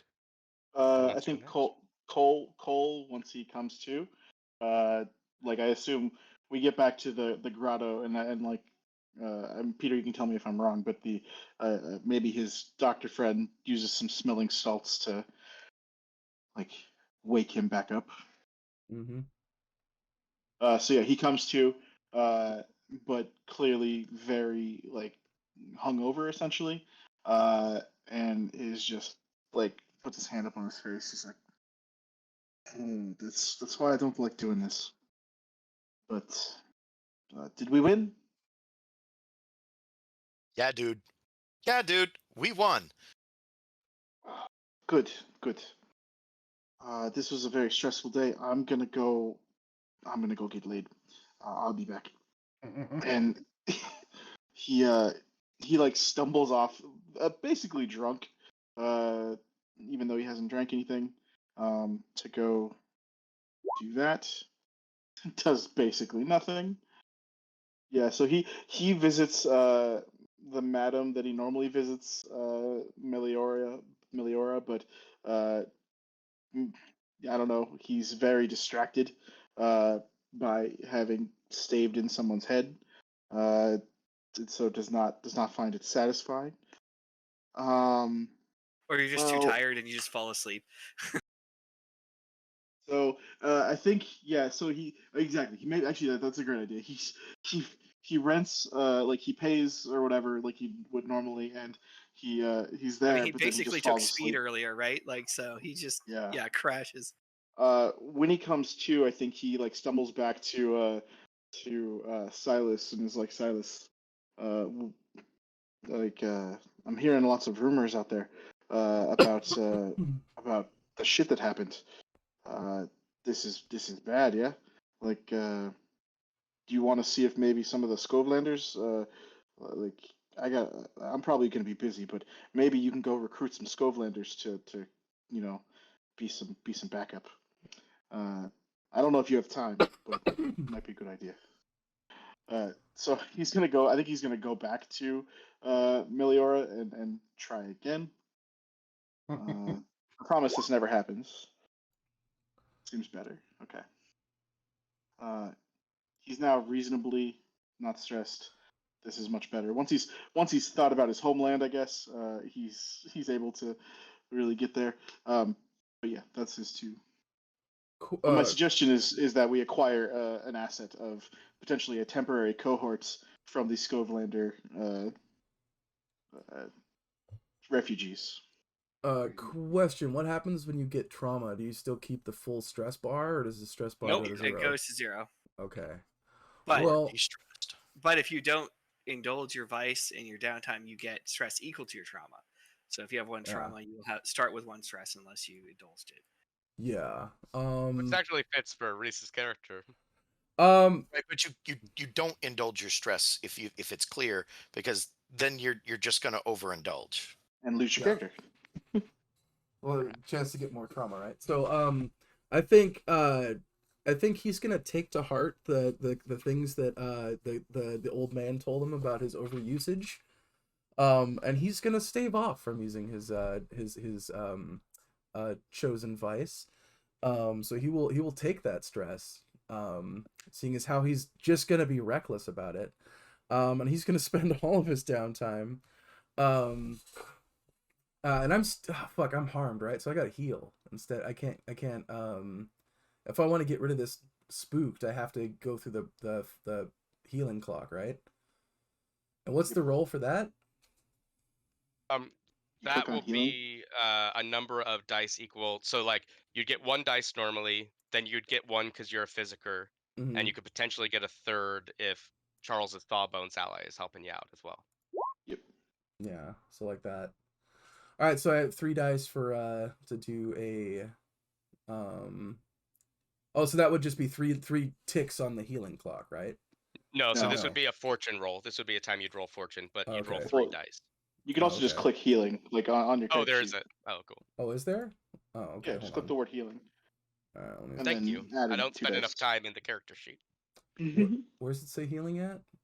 Oh, Of just the Uh, progress clock. oh, I see. Okay, so you click the healing, and then it tells you. Okay, so then I would do 3 dice, right? Okay, so on your first healing attempt, you heal 2 segments of that 4-segment clock. Okay, cool. Let me mark that real quick, and I guess I got to get rid of this before the next game, otherwise I'm completely gimped. So I guess I'm gonna do it again. It's fine. I did it once. Well, so he's at -1 die, not.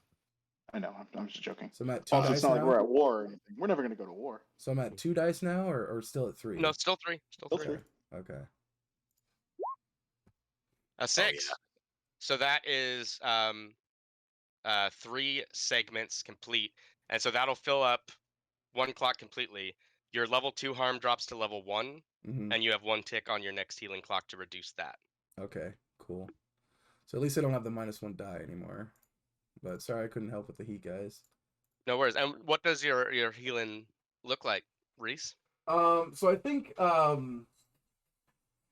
seeing that his he wasn't physically damaged and more mentally damaged, I like to think that he's playing with tinctures and other medicines to essentially quell his anxieties, to so that he can actually sleep at night, because he's still seeing the ghostly visages of those crones when he closes his eyes.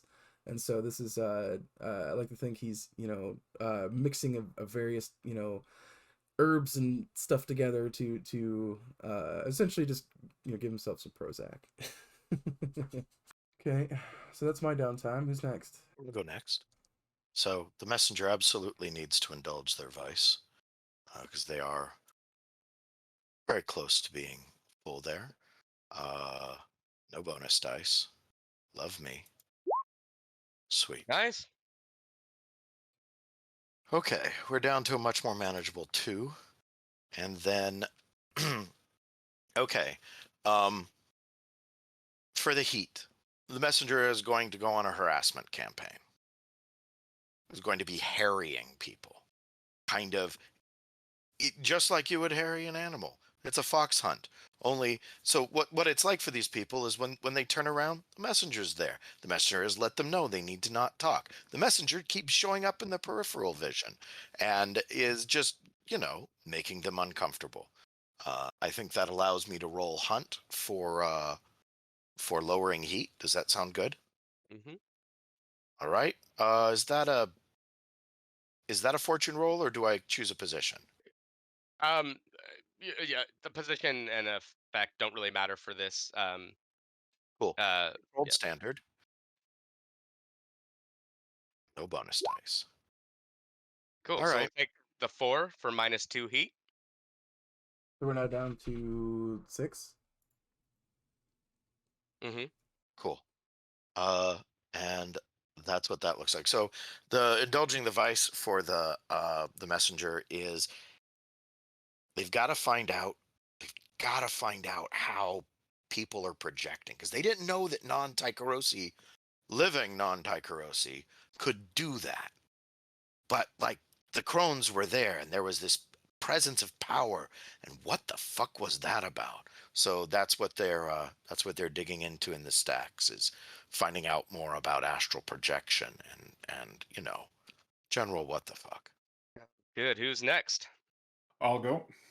So I think I'm definitely gonna indulge my vice. Like, we went through some shit today, and I think I deserve to treat myself. And At the so, Golden Plum. oh yes, and I think like she was probably right in that you need weeks in advance. But he went at first to the Saturnalia Club, like talked to someone and was like, "Get me in like yesterday," and they're like, "Sure, sure, sure." So he goes to like just have the most fine of dining. Now I'm at 5 stress, so I technically overindulge here, but I have a functioning vice, so I can use the die roll if that happens. Nice. But it did not. But you can still adjust it, right? So you could take Oh that yeah, so I 3 can to a adjust 4. it plus or minus. So I'm gonna adjust that 2 up. So yeah, that's perfectly de-stresses me. You get the perfect meal. Oh yeah, it's just I like love everyone's freaking out about being at war, and there's Silas eating roasted duck at the Golden Plum. like, ooh, because I also only had 5 stress by the end of it, and and so I think I will actually do the getting a cohort thing, and so after I'm nice and just feeling stress free, I'm like, you know what, I am going to go talk to some Skulllanders and get us a cohort. And so I'd like to Word. point out that if you acquire the same asset again, you get a +1 dice to do it. Oh, so and I'll roll. Um, consort. Mhm. I'm not commanding people. They're my bro Skullvenders. I wouldn't do anything to hurt them ever, or have never. And so this is the thing where I'd get +1 on it because I've tried this before for the same cohort. Yep. Okay. And is it controlled or? Yeah, controlled standard effect. Sweet. We'll take the 6. So you have a Skovlander cohort at your beck and call for next game. And it looks like their tier is +1 then. Uh, Guys, sure. All right. Who is next? Oh, okay. I guess I'll go then. Definitely need to reduce stress. So I just hit the indulge vice button. Is that Mm-hmm. okay? What you doing? Oh, so Deborah mentioned earlier about that coffee shop in Charter Halls, so she's just going to take her mom to that because they specialize in like beverages from the other regions. So they have some Arubian beverages that she wants her to try. Very thoughtful. Yeah. Okay. So no bonus die. Nice. Nice. Very nice. Yep. Very I've happy had a, about that. Um, had a very fulfilling conversation with family. yes, it was great. So I guess question. So our rep with the Circle of Flame currently, that hasn't really changed, right? Regardless of what we did last time. Is that what happened? Right. I believe, as described last time, it had an opportunity to increase, but based on the way things ended up, it stayed the same. Okay. You also Mm, have, and I can move us over there real quick, a long-term project in the works. I do, yes. Um, Can you work in some heat lowering? Yeah, I was what gonna was say, that? how much heat do we get? We currently have 6, which, based on the way we handle things, is scary for going into a new score. Yeah, Oh, well, especially because next time we're gonna get a +1 for being at war. Okay, I guess we can reduce heat then. What But we still have the do Nighthawk's activities too, and that's, if you want to work on the long-term project, treat yourself. The Nighthawk also will not be lowering their stress since they've Oh, picked up a trauma. that's right. Mhm. Okay. No, that's the Ghost Hawk. Yeah. Yeah, sorry. We were both talking about the Ghost Hawk. Okay. I mean, if you don't mind, Nighthawk, I'll work on my long-term project unless you feel like I need to work on the heat. You do what you want to do. I Okay. mean, Good. yeah, because like here's the thing, like I don't know if the Ghost Hawk or the Nighthawk should be doing downtime activities, with Ghost Hawk. regards to Nope, playing Ghost Ghost Hawk. Hawk. Yeah, uh, with regards to the character I'm playing. Well, as I understand it, and maybe I'm wrong, but I would interpret it that the Nighthawk will get one downtime activity at the next game. Nighthawk gets no downtime activities now. I Okay. agree. That's why I said next game. Yeah. Okay. In that case, I'll work on my long-term project. Um, I'm wondering, could I possibly meet up with Elstera? Because as Nebra understands, she's a diplomat, so she would be working in the consulate, and she probably knows a thing or two, but maybe Yeah, not. Who knows? So I feel like that would maybe help. absolutely. Um, add +1D for the friend in contact, and because you're talking to her for reasons that I'm not going to disclose until this clock fills up, your effect is going to be 1 higher. So Oh, if you roll a 6, it'll be a critical. If you roll a 5, it'll be a 6, right? wow. Okay. Hmm. Um, sorry, just going back to my character sheet. So I'm just going to treat this as like a consort because again, kind of just socializing. Um, so yeah, let's just do that. So it's you said controlled position, sorry. Yeah, yeah, Controlled, and great effect. great effect. Okay. Okay, so we'll take the 5, upgrade that to a 6 because of Oh. the increased effect. Cool. Which means on this long-term project, you get 3 segments added. Yeah, so you guys have a great conversation. She seems very intrigued that you're interested in your family's past and is very interested in leading you through that journey. But you also get that she's a bit guarded. Like there's a lot of things that she's kind of held back, and there's been times where she's like, "Oh, you know what? Maybe not right now. Maybe come back next week and we can discuss Right. those type of things." Right? But But definitely making some good progress. all right. Does it also seem like she's still a little upset with Nebra based off of what happened last time during the last score? She's I wouldn't say upset, she's disappointed. Right. Um, Okay. Yeah. but realizes like there's a hierarchy in the gang that's not necessarily your call, and I think has high hopes for what you can achieve, and maybe that means that leadership in your gang needs to change at some point. Sh- Okay. Uh. Okay. I wasn't sure if that needed to be like a separate project where it's like I mend my reputation with Elster or something like that. I don't know, but okay. Yeah, I guess that's it for me.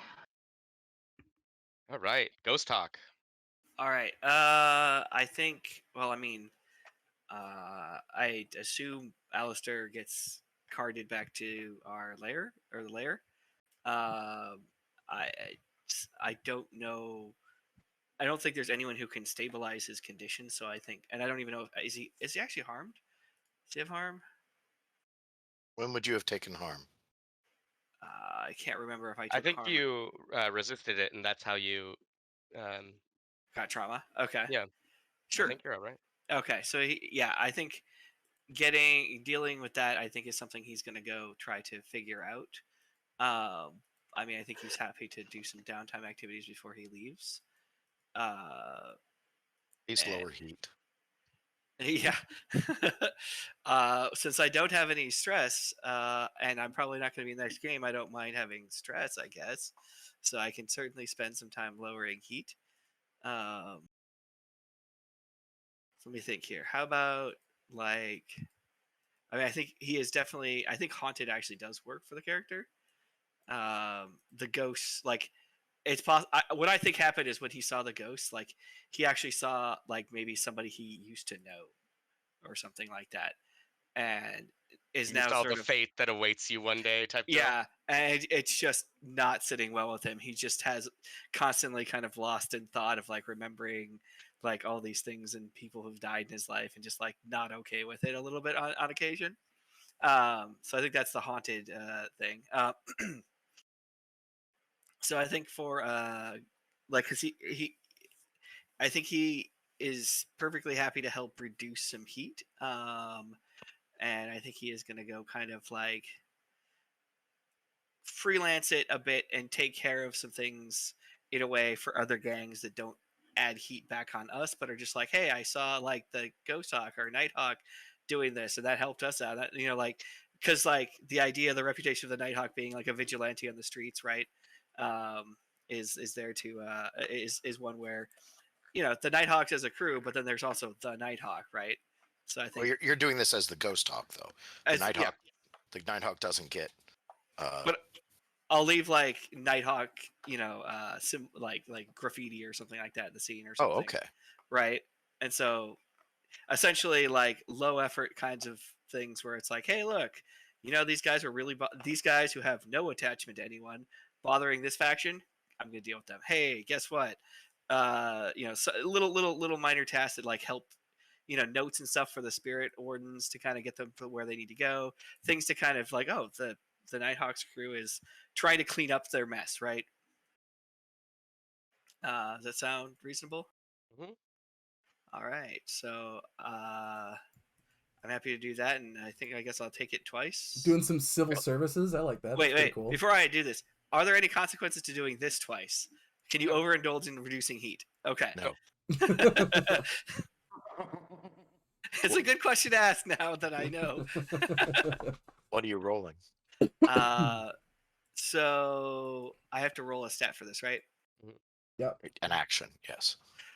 So I was thinking of rolling like either prowl or finesse. Basically, either I'm doing this by Well, the either one makes sense to me based on your description. So like I was thinking more like with the blade kind of thing, but prowl I would also accept. So prowl can be with the blade.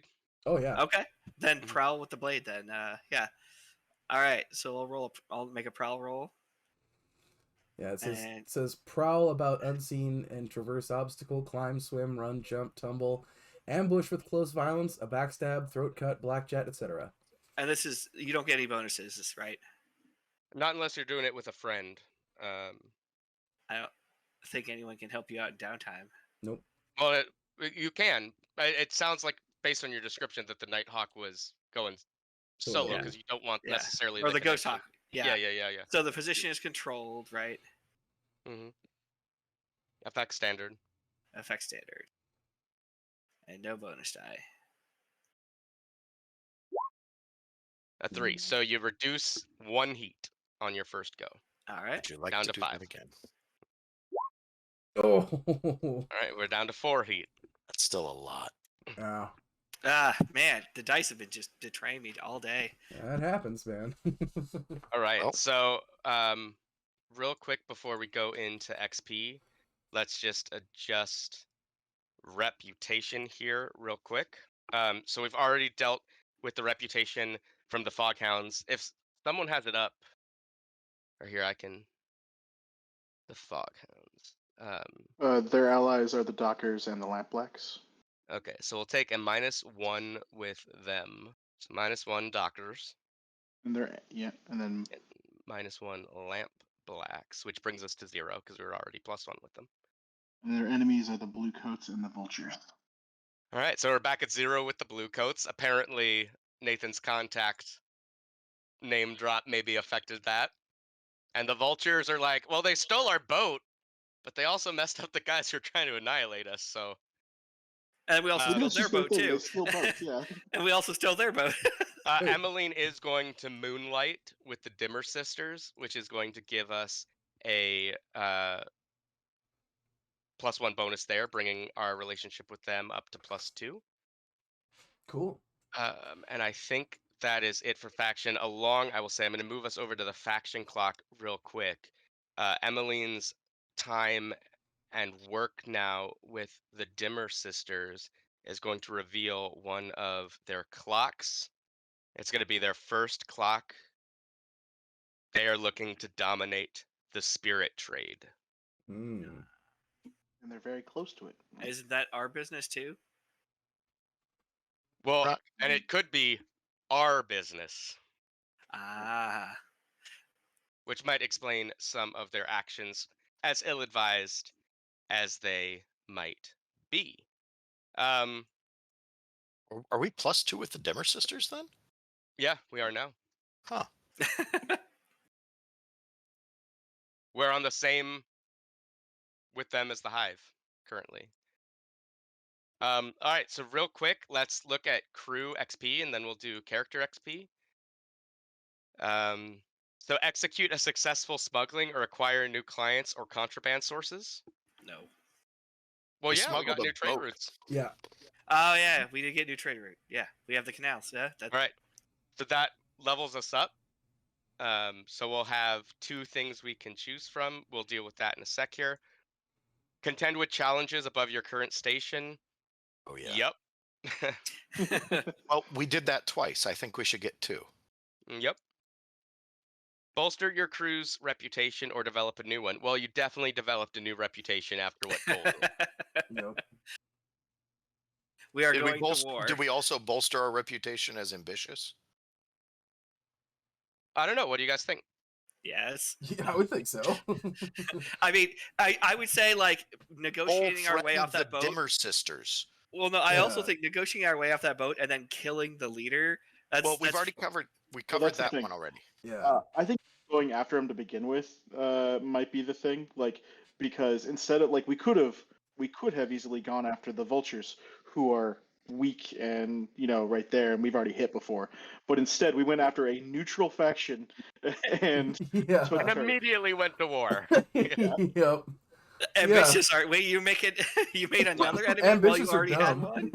Yeah, fair enough. I'll give you an extra for that. Express the goals, drives, inner conflict, or essential nature of the crew. I'll give you at least one because the Definitely fact intimate that conflict. what you had to deal with Cole and trying to stop that. So that's 5 experience. Oh, there's more. Oh, is there? Oh yeah, I think we hit vengeful this time because they kidnapped and troubled one of ours, and we kidnapped and scared the shit out of one of theirs. I'll allow So I it. think- So that's another one. That's 6. hmm All right, so we were at almost all the way to the top, right? We're at 6. We're at 7. We got 7 experience this time. Okay. One of them rolled us over, so we have 6 up now. Okay. Mhm. All right, and then we get to spend that experience, right? Or spend that. Yeah, we have advancement? 2 experience points to spend when we Well, Woo. level up. It's either 1 special ability or 2 upgrades. Right. Okay. And I think we should spend the 2 upgrades on a cohort. Emeline agrees. Yeah, I'm down for that. Should our cohorts have a name like the Nightmen or the Hawkmen or something? We should figure out what that cohort is about. But is everyone else on board with the cohort? Yeah. Yeah, Yeah. I'm fine with that. I think we're looking at rovers, right? I would like rover. I advocate for rovers. Yeah. A second. We can type rovers there and pick edges and flaws. And edges and flaws we can circle back to round 2 so everyone has a chance to read them. That's something we could talk about in the Facebook chat and stuff. Okay. But I do cool. have- And that's go ahead. I do have one thing I'd like to cover in character on that, if everyone feels we have time, on terms of the cohort, where they come from.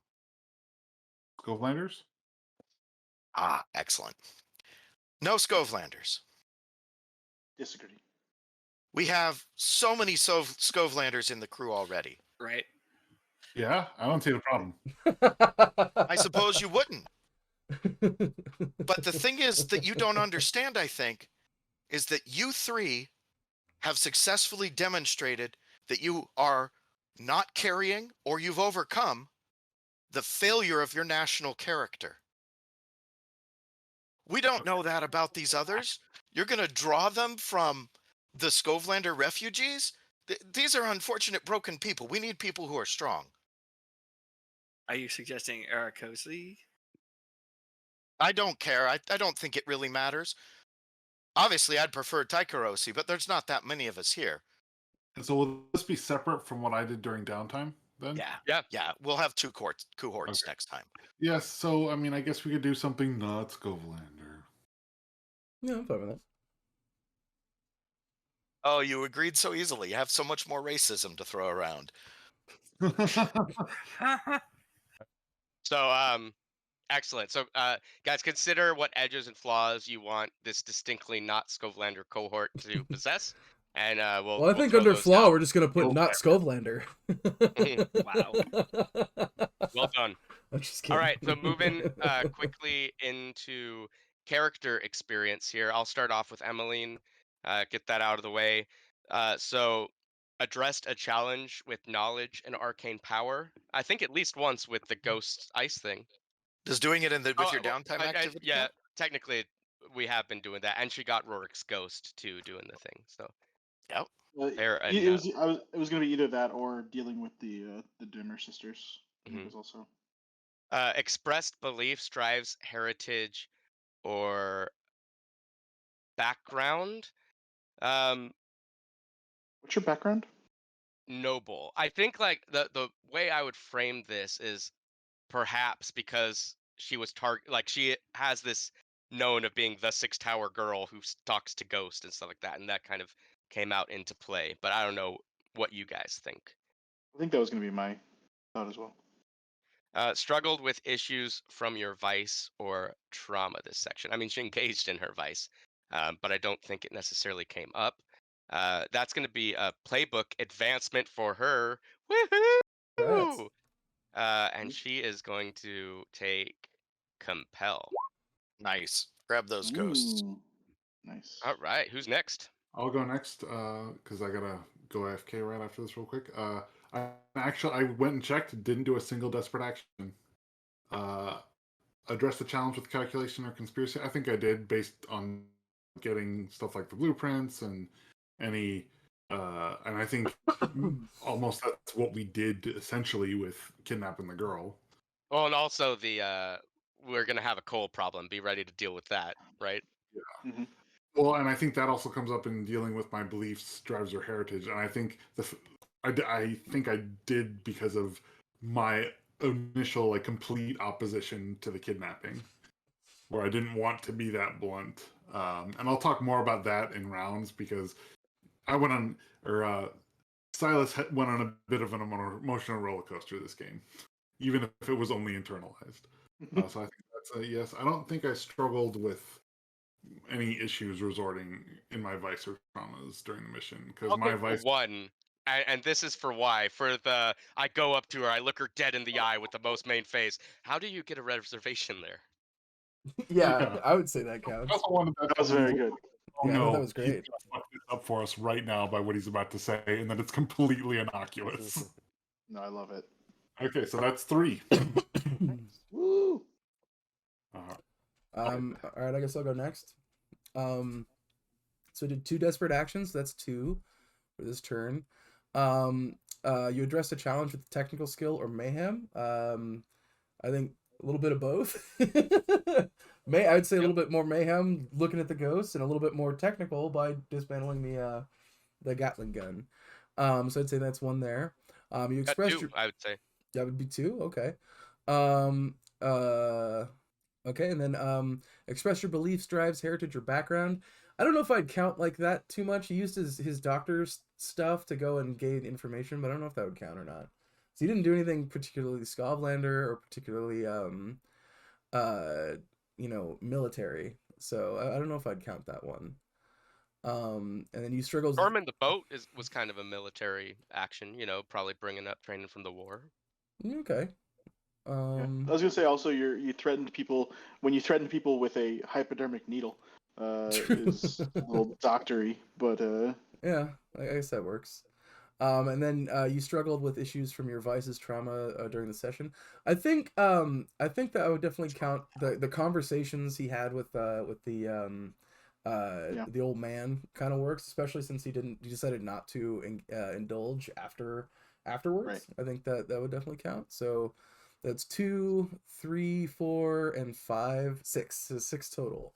So that's enough for me to actually level up one of my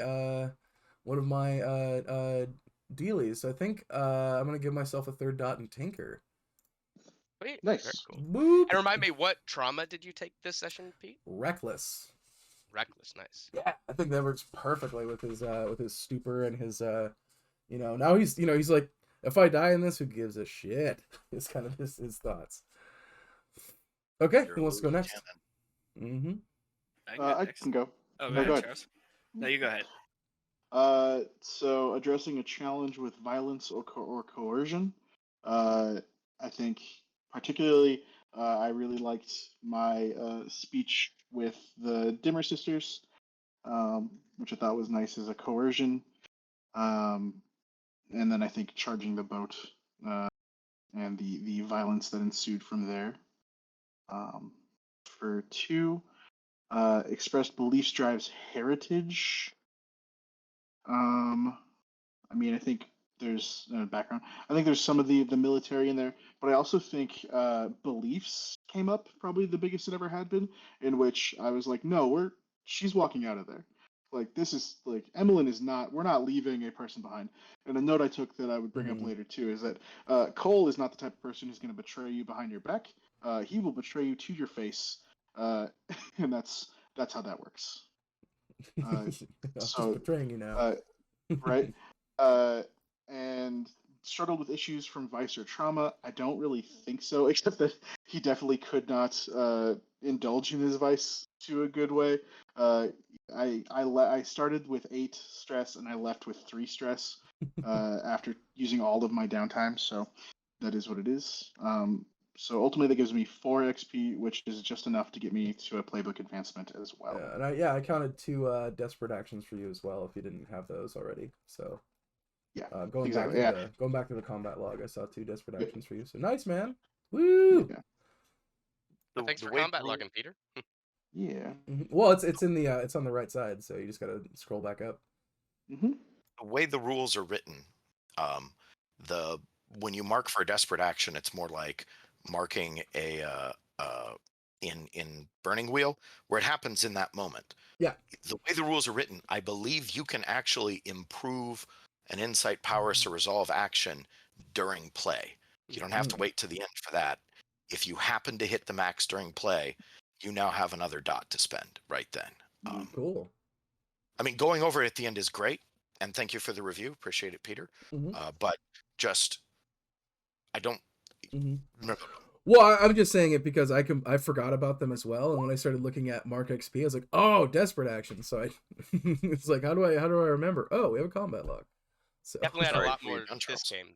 yeah, this was a wild game. This was a lot of fun.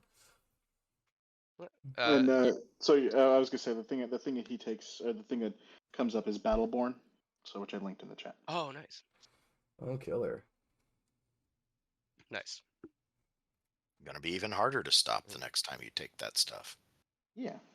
So that's one of your special abilities for being what is it, a cutter?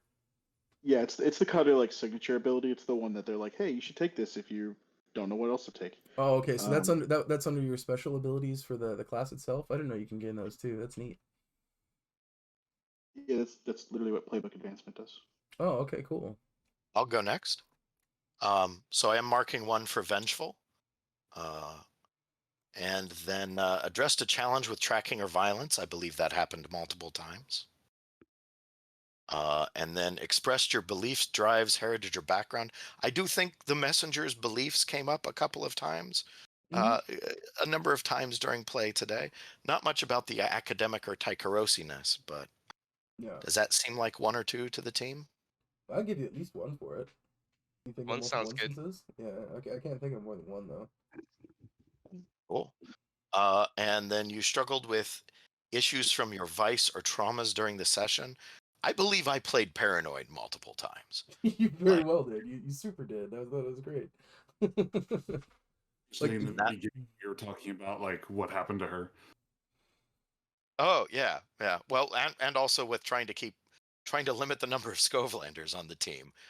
That is also paranoia. Who's We racist? can get into the depths of where that goes another time when it comes up.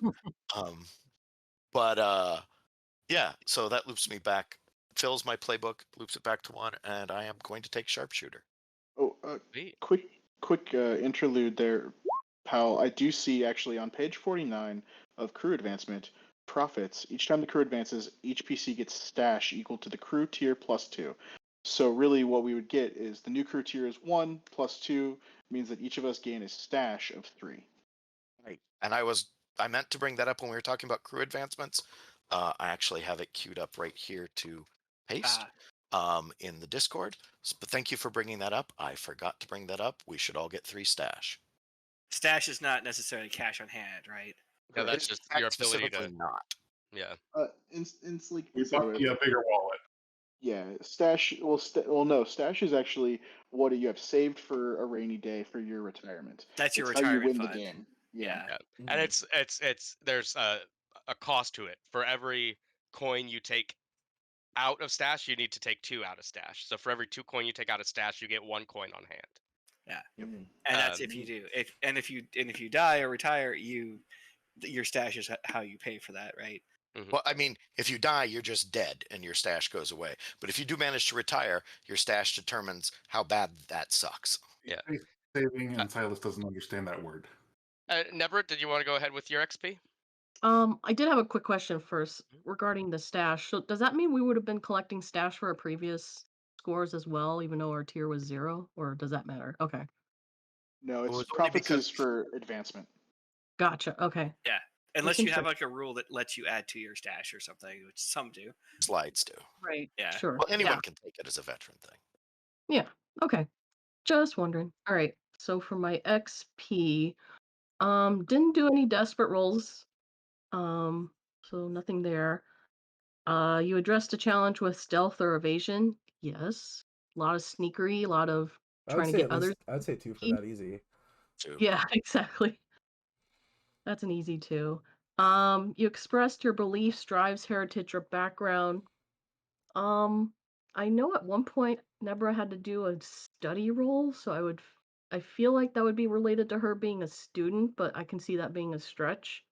Oh, Um, I'll give you one because we are including downtime activities in this, and Mm. the fact that instead of like reducing heat, which arguably would have been beneficial, you focused in on I want to learn more about my Aruvian heritage. Like sure. that's something I think for sure is at least one.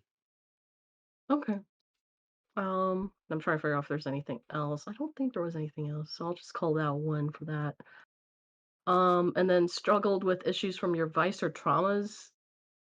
Not really. My family was not involved in this, so I'm assuming no, unless everyone has a suggestion. But Mm, yeah, Get your family into this more. yeah. what was that? You could get your family into it more. I'd Drag like to them do in. this, but it'll disappoint my father. So I'm gonna do something that's very inconvenient for everyone. And there you are. You're struggling with your vice. There you go. Should There have you thought. go. All right. It's all right, man. It's good Yeah. times. Oh, Yeah. okay. 3 XP. That's not too shabby. So yeah. Nice. All right, I'm gonna take you guys back to the reputation page. Just looking through my Uh, notes while you guys go- were am I talking. am I gonna do XP or? Oh, sorry. Yeah, go ahead, Cameron. I was just curious. It's fine. I mean, I don't know if this character is gonna be back next session, so it doesn't. It's not Oh, that you big Well, a can I deal. still mean, do XP regardless. yeah, His do it character. anyways, because next I'll time, talk about my thoughts on it during rounds, but well, yeah, next time the Nighthawk goes absconding, he's there to come back, so All right. it's just your backup character when the Nighthawk disappears. I don't know if I'm gonna do something like that again though, but anyway, that's fine. Every time you roll this and mark XP, I think I did 1 desperate roll. I think so. And as Pal was saying for everyone, please, as we're playing the game, mark those off in the moment because they only Mhm. affect the ability you're rolling. So just click a flag if you Got it. rolled a resolve roll at a desperate. Mhm. You address a challenge with stealth or evasion. No, I did not do that. Yeah, you Well, did. Yeah, you did. You You You ran ran stealthed through in a and ghost field. yeah, became invisible. Oh, all right. That counts as evasion. yeah, Well, it's certainly absolutely. You did it so that you wouldn't get shot or seen. Yeah. Okay, fair enough. You were Not just you invisible. could dance with ghosts. Okay. You expressed your beliefs, drives, heritage, or background. I don't know. Probably not. No, 'cause Yes, you were ragging on everybody using their yeah, vice, that's true. That's true. and your background Oh, is an yeah. obligation, or your vice is obligation. So Right. Yeah. you were being a jack. Well, I'd say you did it more than once. So take 2 for that, because you definitely. Thanks, Ghost Dad. Talk was being a jackass. I mean, the old man actually convinced Reese not to indulge this time around. All right. So That's fair. I'll take that. Yeah. yeah, All right. take 2 Yeah. for that. Okay. Let's see here. And then you struggle with issues from your vice or trauma. No. Not yet, maybe. No, not yet. All right. All right. Cool. So real quick, back at the faction page, I did forget one thing. So if you'll all on your character sheets go ahead and mark -2, with the citizens of Barrowclef. Citizens of Barrowclef. Citizenry. Okay. And those among you who have read through the journals might find one Hester Vale, the matriarch of the biggest farming family in all of Duskfall, and the mother of the woman you just killed. There are other Vales in the city who I'm sure will hear about what you did. And in fact, let's go ahead and mark a -1, bring us back to -1 with the Bluecoats, where her brother is the quartermaster. Well, shit. So leaving That you didn't last One long. step forward, one step back. Yeah. So leaving you guys with that real quick. So let's go Mhm. ahead, take just a quick break, do what you guys need to do, and when we come back, we'll end the game talking about rounds. Thanks for your patience. Yeah, are we all back? All right. Sweet guys. Well, thank you for coming and playing today. Who wants to kick us off with some rounds? I'll start. So the messenger.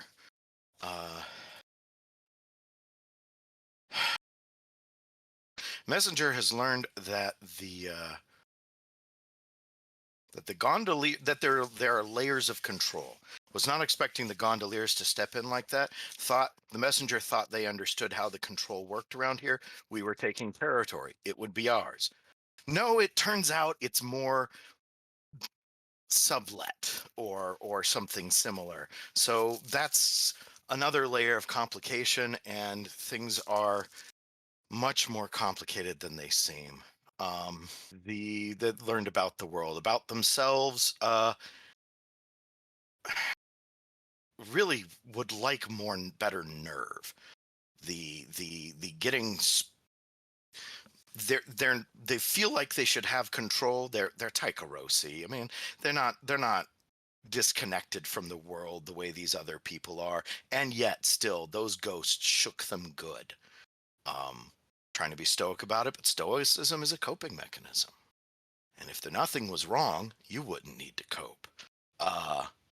Learned about coal. Coal's a problem. Holy shit, coal's a problem. That could have gone a lot better than it did. Coal's also very good at what coal does, though. So, like, I don't know. I have to think about that. Nedra can lead. Nedra has led several times. Nah, not all that surprising. Driven students, they're going to be... Of course, the messenger expects Nedra to be good at what she puts her mind to. But still, like, there is more capacity there. Nedra is... It's Nebra. Sorry. Nebra.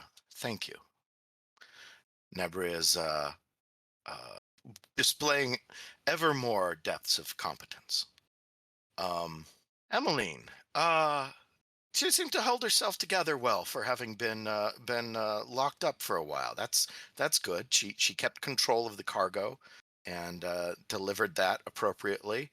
The messenger now holds a grudge against the Demmer sisters. So, like, more vengeance coming down the line is what I'm saying there, because that still was inappropriate, and like we're still figuring out. The messenger is still figuring out if there's a limit to payback. So we'll see how that goes. Also, the Emeline said it wasn't the first time that it had happened, and the messenger would like to find out more about that, because like this is, people don't settle their accounts the way they really should. And the messenger is here to help. Silas. Silas worries the messenger now because he's really good at making things happen even when you don't know that's what he's doing. Trying to predict the way Silas is going to move is very difficult.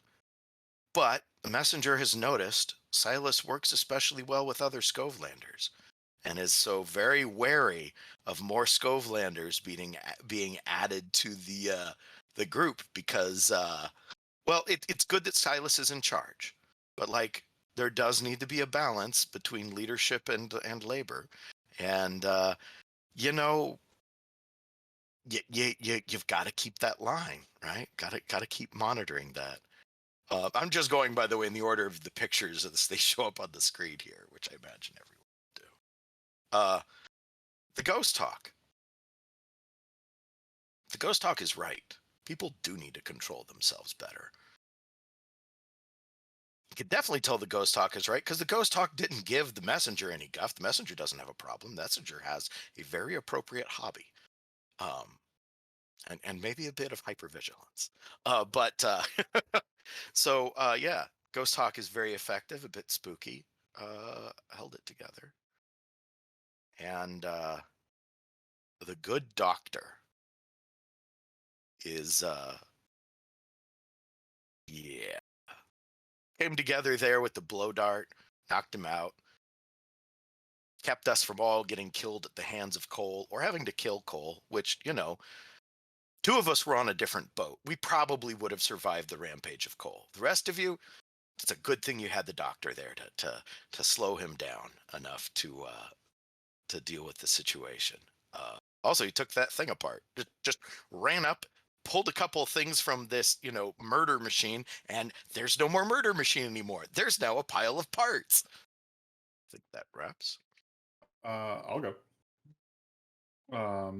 So as far as the world's concerned, I think I'm glad Powell did his first, because it reminded me, particularly with the sisters and the subletting of our turf just being a sublet, is that I think in his backstory and all this stuff, Silas really didn't have to deal with the politics of stuff as much, and he's being faced with that more now. And so he's seeing stuff like dealing with the Dimmer sisters. I also like that there's a good dichotomy of moral objectivism, moral subjectivism here, in that we all have this belief that we think is objective, that no, you don't just kidnap someone and have that be a good thing that'll make everybody, when they're clearly like, oh no, obviously that's how you do it. How would you do it any other way? But yeah, sort of dealing with these politics, even though he himself is, I think he's better at the bribing thing, because he probably did a lot of that back in his human trafficking days, rather than having to deal with, which faction is angriest, because every faction was angry at his family, so it didn't matter. As far as himself, so he went quite the emotional roller coaster, even if it wasn't readily visible. Because when we found out that she had been missing, he went through his Pirates Code reaction first, in the they who fall behind are left behind mentality of well, I like her, I care about her. And so that's the struggle here, is that, and it was helpful that everyone was no, and I think what won out in that sense was that he does her and is no, we do need to get her. And then once it found out she was genuinely kidnapped, that made him more upset about that and wanting to punish the Dims. But that's also the quiet. He kept the quiet part quiet, especially when Cole got in his face about what we were going to do. So he was nope, not going to say that, not going to say that. Otherwise, my skull's going to be the one with a hammer in it. But yeah. So that was, and even in going through all of this, he was just it's a wonder he made it out with as little stress relative to everyone else, because there was just a lot of this is gonna get fucked up. Oh no, we're doing fine. Oh no, it's gonna get fucked up again. Oh no, it's fine. Oh, we're gonna get fucked again. Oh, and now we don't even get the turf isn't even really ours. Fuck. So as far as in particular, again, yeah, that was a bit of a liability what happened in the end, and it really, Nathan thinks the scenario was cool. Silas freaked a lot over that. But on the one hand, it still reminds him why he still trusts Cole, because if Cole ever found out about him, there wouldn't be a discussion, there would not be a trial separation, there would just be a hammer in the back of my skull, and I can count on that. And so whatever happened there, we'll deal with that issue and in the future, and just, yeah, Cole business. Nebra, again, proves herself very, very worthy of being in this criminal cohort with her leadership abilities, her, thought of no, we got to clean the deck up to make it not look like shit's going down, and just her ability to get us all on the boat together. She knows her stuff, and even understanding what her vice is, he sees that as being part of what Silas strives, this legitimate citizen, appearance of a legitimate citizen while having this dual life. So I have the family obligations, as far as they know, I'm a good family person. He's starting to respect that aspect a lot more. Emeline, again, sorry for they who fall behind are left behind. What he also realizes is what his mind should have gone, rather than that, is, especially when we got her, no, she can handle herself. we shouldn't have been necessarily as worried as we were, because she can, especially since she, after all that, willingly went back. So he's like, nah, I shouldn't think that way. We have a crew, it's together, and there are people in this crew that mean more to me than others, and Emeline is still that one. The messenger is that, like, I think he's the most direct, like, he's the one that, like, not in a bad way, is the one that will challenge Silas the most, I think, with decisions he might want to make, because they do have morals and ideas about how the world works that are opposed in certain ways, and so there is that. It's becoming more of a check and balance, I think, than rather than straight out, like, antagonistic conflict. And I think Silas is appreciating that a bit more, because it was the getting in my face, but also the, they fucked with our crew, like, we can't let them fuck with our crew, that sort of made him begrudgingly, like, be like, yeah, we're gonna kidnap her. The ghost talk, like, he likes the ghost talk. I think he has met him before, and there is this theory of, like, no, sometimes Nighthawk does this crazy shit, and we see the ghost talk, and has it in his mind, maybe they're the same person, because I didn't think the Nighthawk was that old, but maybe he is just that good at disguises, and this is just some weird alternate personality of his. But hopes to work with him again in the future, but knows, based on previous history, that we'll see the Nighthawk again. And the good doctor is the good doctor, is the reliable good doctor. Has good connections that I don't think Silas really internalized before, that has helped us get information, get what we need, and isn't all that bad when we need to try and put down our raging beast. And yeah, that's me. I can go. About the world, yeah, I think Cole has a very in some ways narrow mindset about how the world works, because kind of, as Pal mentioned, or as really the messenger mentioned, these Skovlanders are all kind of lumped into one box of, they are a subservient group underneath the Akarosi. And so no matter what you're doing, like the Skovlanders that we see, really doing stuff, it always ends up being that they're either, like, eschewing their heritage to get ahead and be more like the Akarosi, or they are embracing their heritage to try to gain power within the Skovlanders, but that doesn't necessarily give them power, like, outside of the Skovlander groups. So it's very interesting.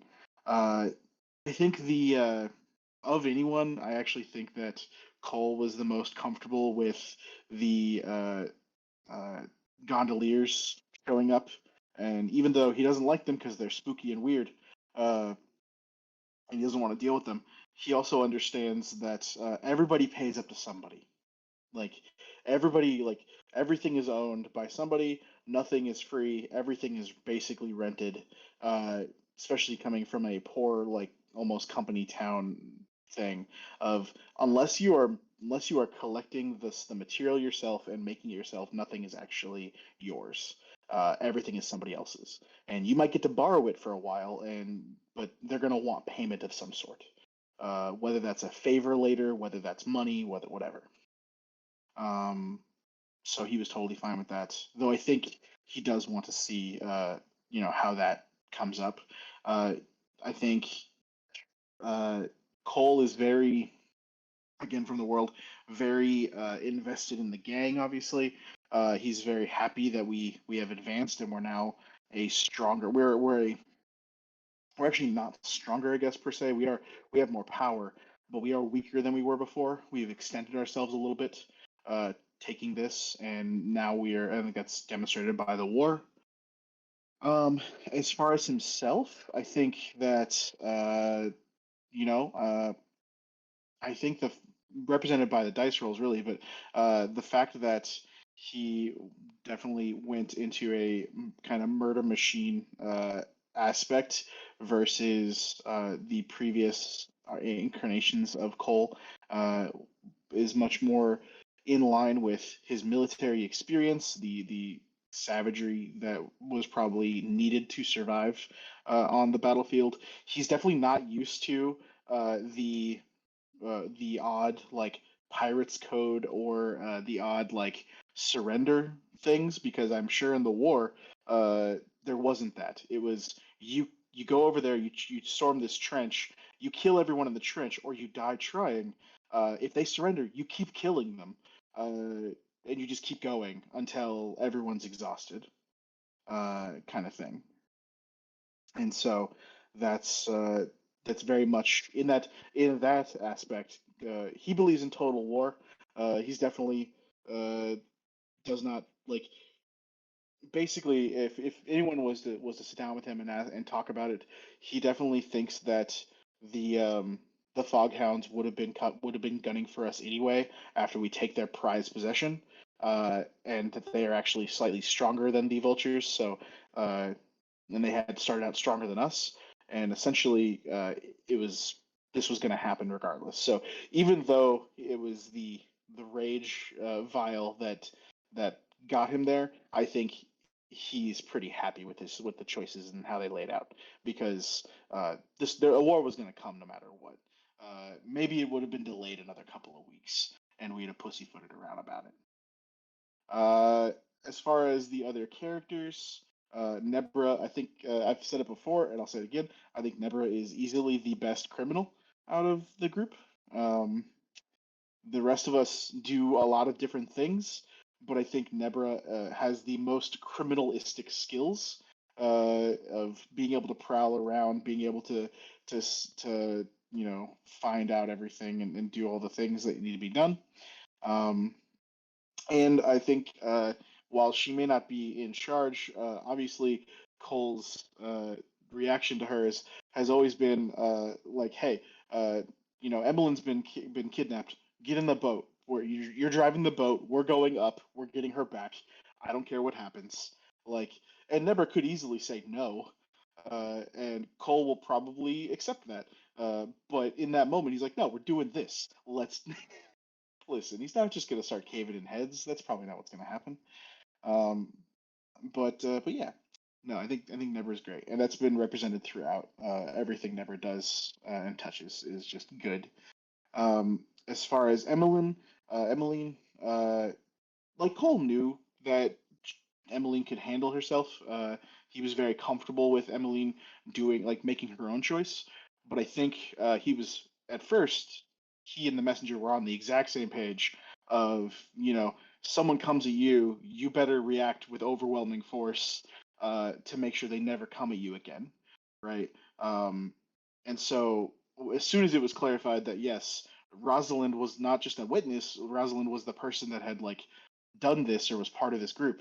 It was like, no, we kidnap her, and if we need to, we torture her and maybe kill her, because that's how this works, and we get our person back. If Emeline wants to go work for them and moonlight for them, that's totally fine. Like no one in the group is going to be upset about that really, unless it becomes an issue, right? But that was totally fine. It was just the Dimmer sisters not being too bright. Nice pun. Not being too bright in how they handle everything. As far as Silas, I think Cole has a lot of respect for Silas because he doesn't know who he is, but I think ultimately he does.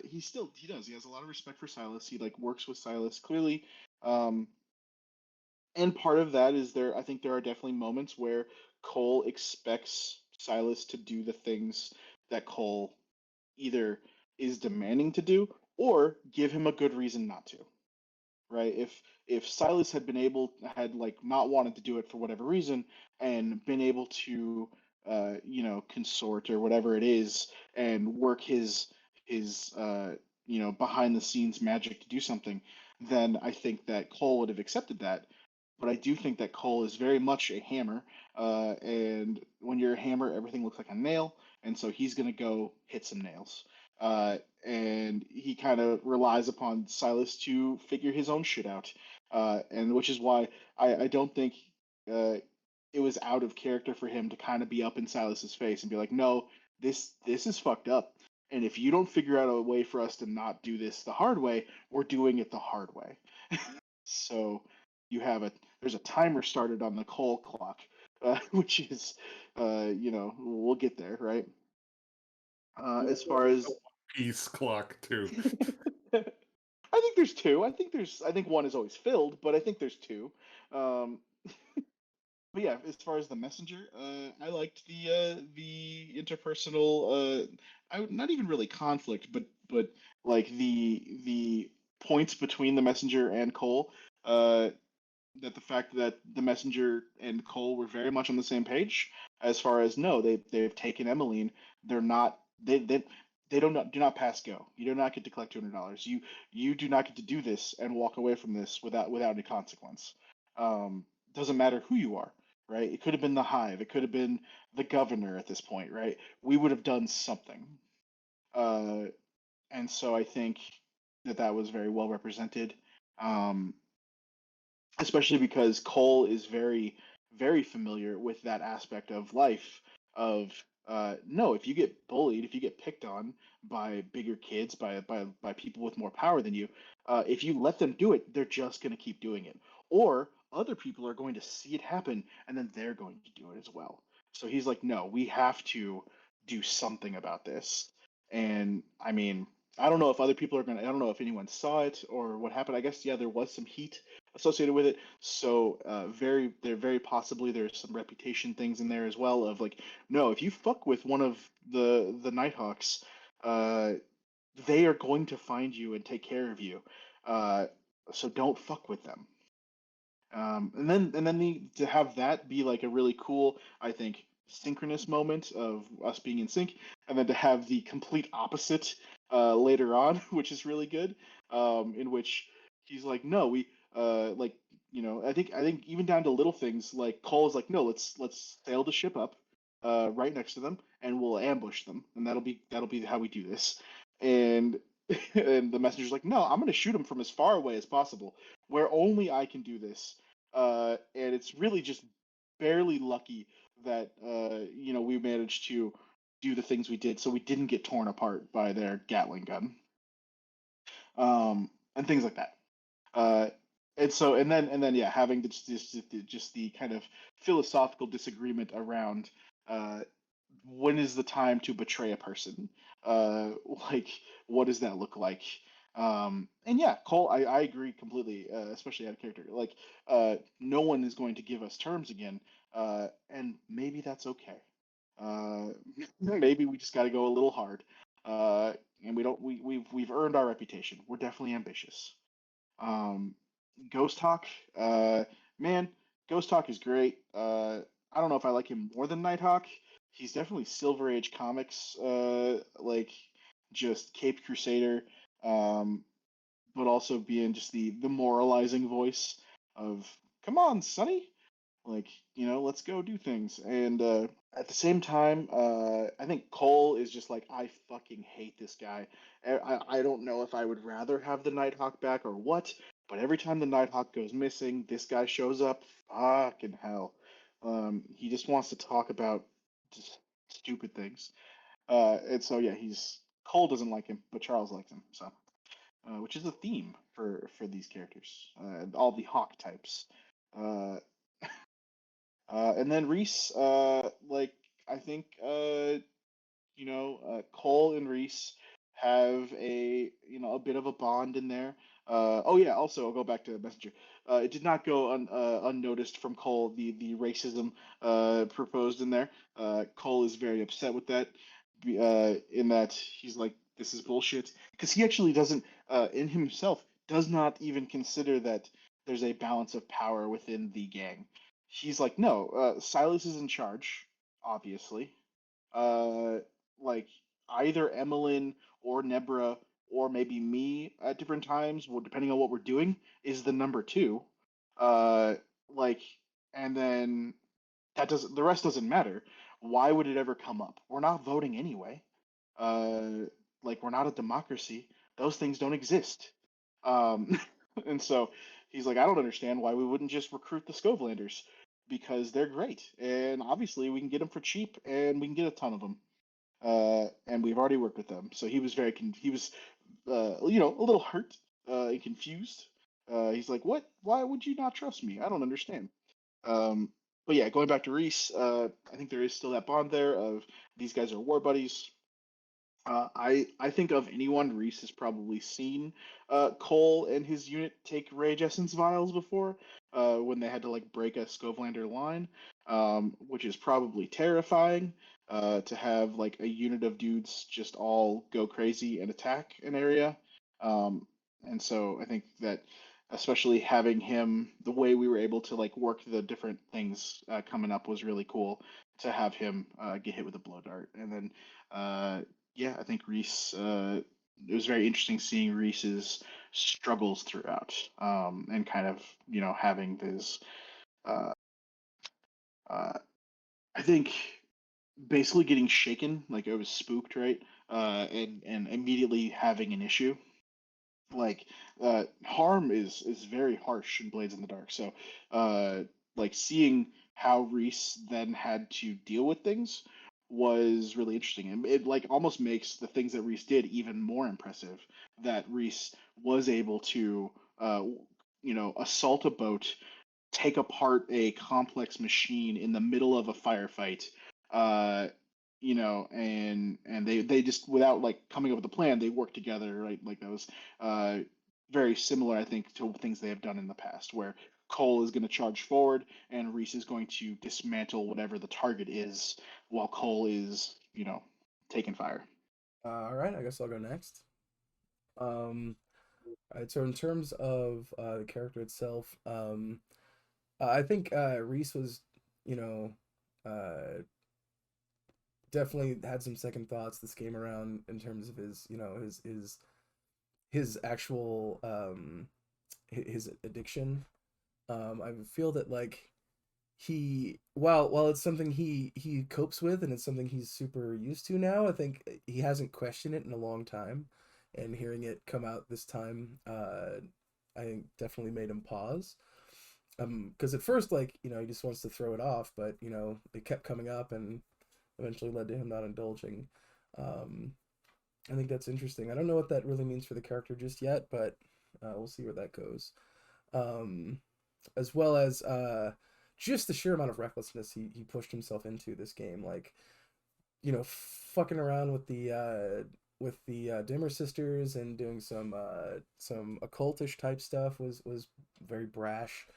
um as well as just running full on into Gatling gunfire with Cole.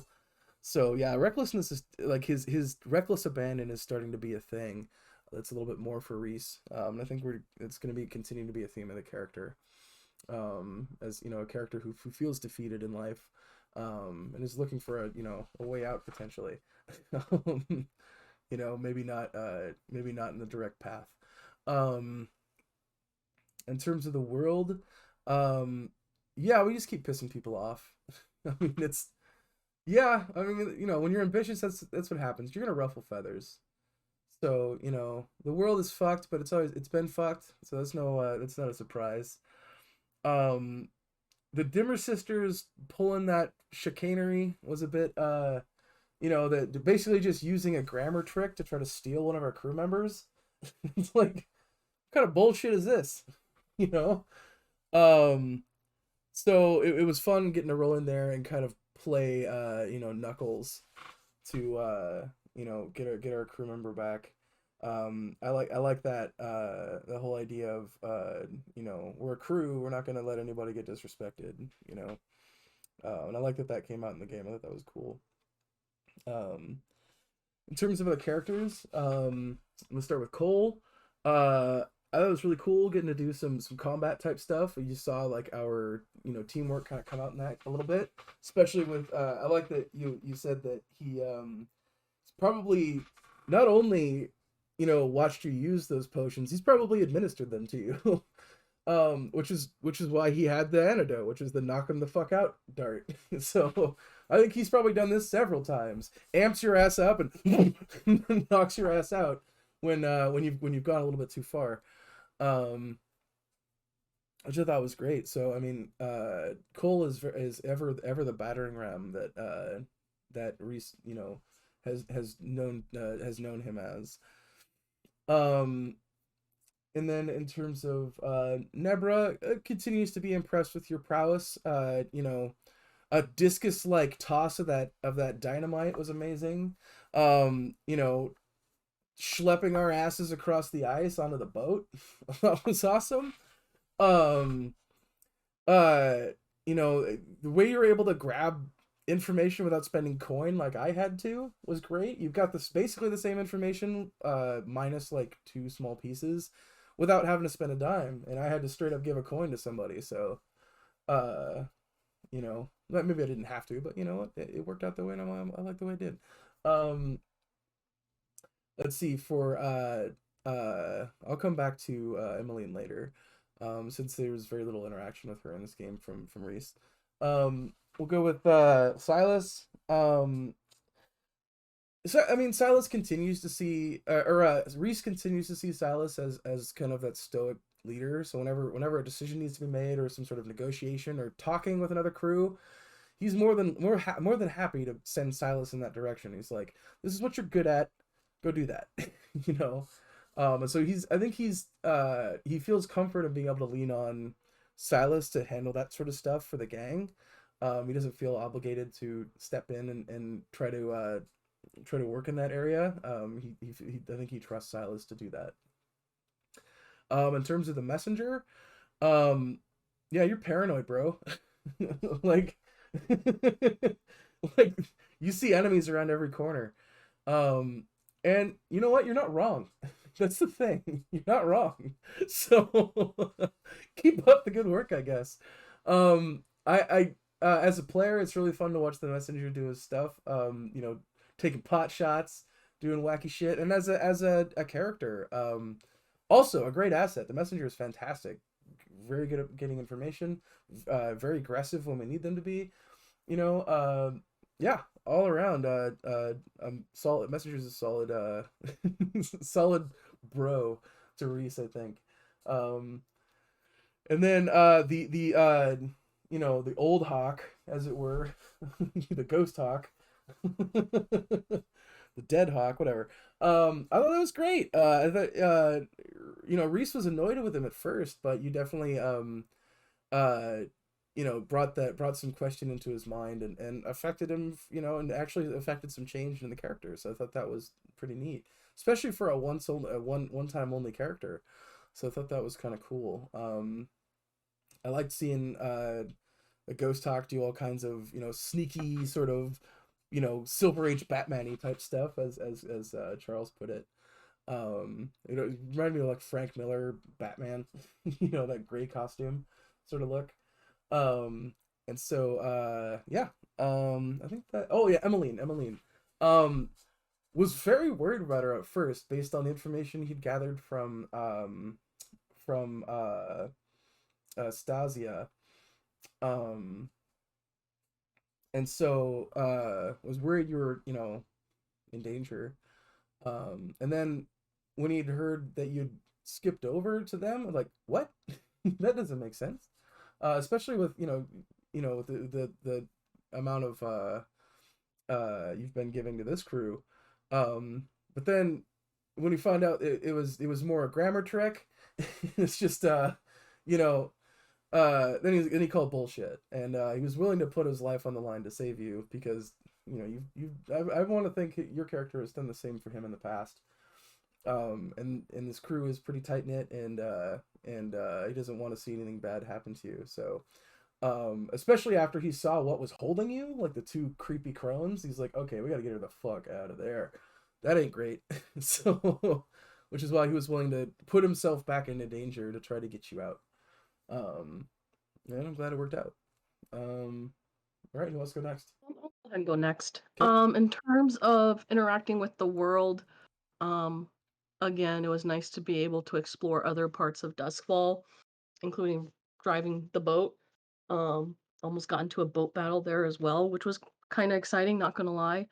Um, Paul mentioned before, just knowing the world itself, there's a lot of layers to it.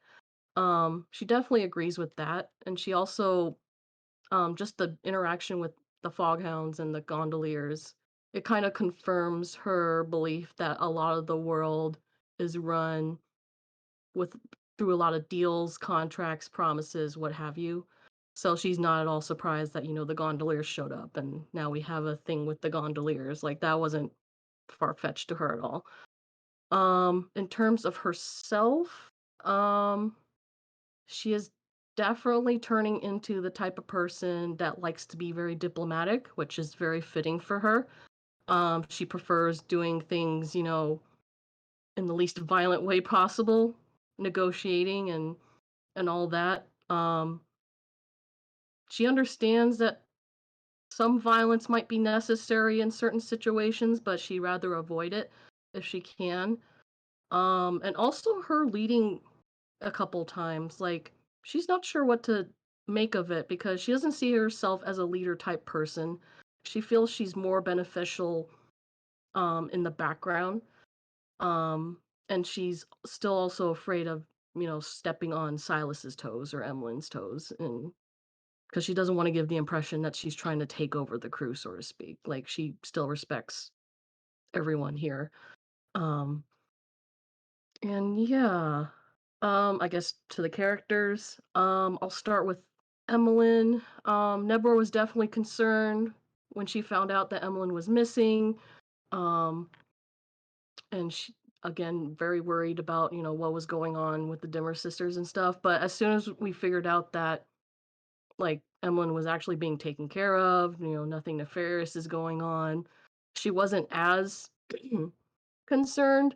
And she was a little worried about everyone else being like, all right, we need to go into the Dimmer sisters HQ and like rescue her and stuff. I'm like, no, don't need to do that. But luckily it worked itself out. And she doesn't mind that Emmeline's going to be moonlighting with the Dimmer sisters. She trusts Emeline to, make the best judgment about things, and she feels that Emmeline's not going to like betray us later, hopefully. Um for Silas, we didn't really interact too much technically, but I mean, again, still has that that default respect for, her superior basically. Um and again, doesn't want to tread on Silas's ability as like the leader and the mouthpiece and stuff. Um so there's that. For the messenger, um she definitely doesn't is not afraid of him anymore, like just being, interacting with him more and with Redress specifically. Like initially he was or they were the person that she was least trustful of, but now that's totally out the window. Like she definitely respects the person. Um Also does not necessarily um think that the messenger is wrong about, how there's danger lurking every corner. Like that's not too far fetched. Like she understands about being paranoid about that. Like like if she wasn't worried about, 10,000 other things, she would probably be paranoid about that too. So she totally understands that. Um Ghost Hawk, Nighthawk 2 Electric Boogaloo. I don't she doesn't have the best opinion about the Nighthawk. Like she slightly likes the Ghost Hawk better because he wasn't as broody. Um, so, but otherwise, like she honestly did not miss Nighthawk not being here, not being part of the score. Um, I think the only um thing is she still wants to help with Nighthawk and getting revenge on the death of his parents. Like she still wants to help out with that, but otherwise she's just going to keep herself at a safe distance from the Nighthawk. That makes sense. Um, with Reese, got to interact a little bit, during the investigation, which was pretty cool. We had our different methods of trying to, gather information. And it was also cool to see Reese not be just simply the medic, like just being almost like a battle medic in a way, where you were able to dole out some damage, but at the same time still be around to like maybe heal people or help people at the same time. So it was nice to see that duality. Um, and then Cole, she's very, she's a little scared. Um, again, going back to the whole violence thing, like she understands that sometimes there is a need to be violent, and Cole is very useful for that, which is why he's on the crew in the first place. But at the same time, she saw firsthand like how that can easily blow up in their faces. So she's going to be a little worried about that, and probably more worry about any sort of ideas that involves violence in the future. So, yeah, that's it for me. All right. So yeah, like for the Ghost Hawk, I mean, objectively, I definitely want to play a game where I don't get knocked out for half the game or the entire game.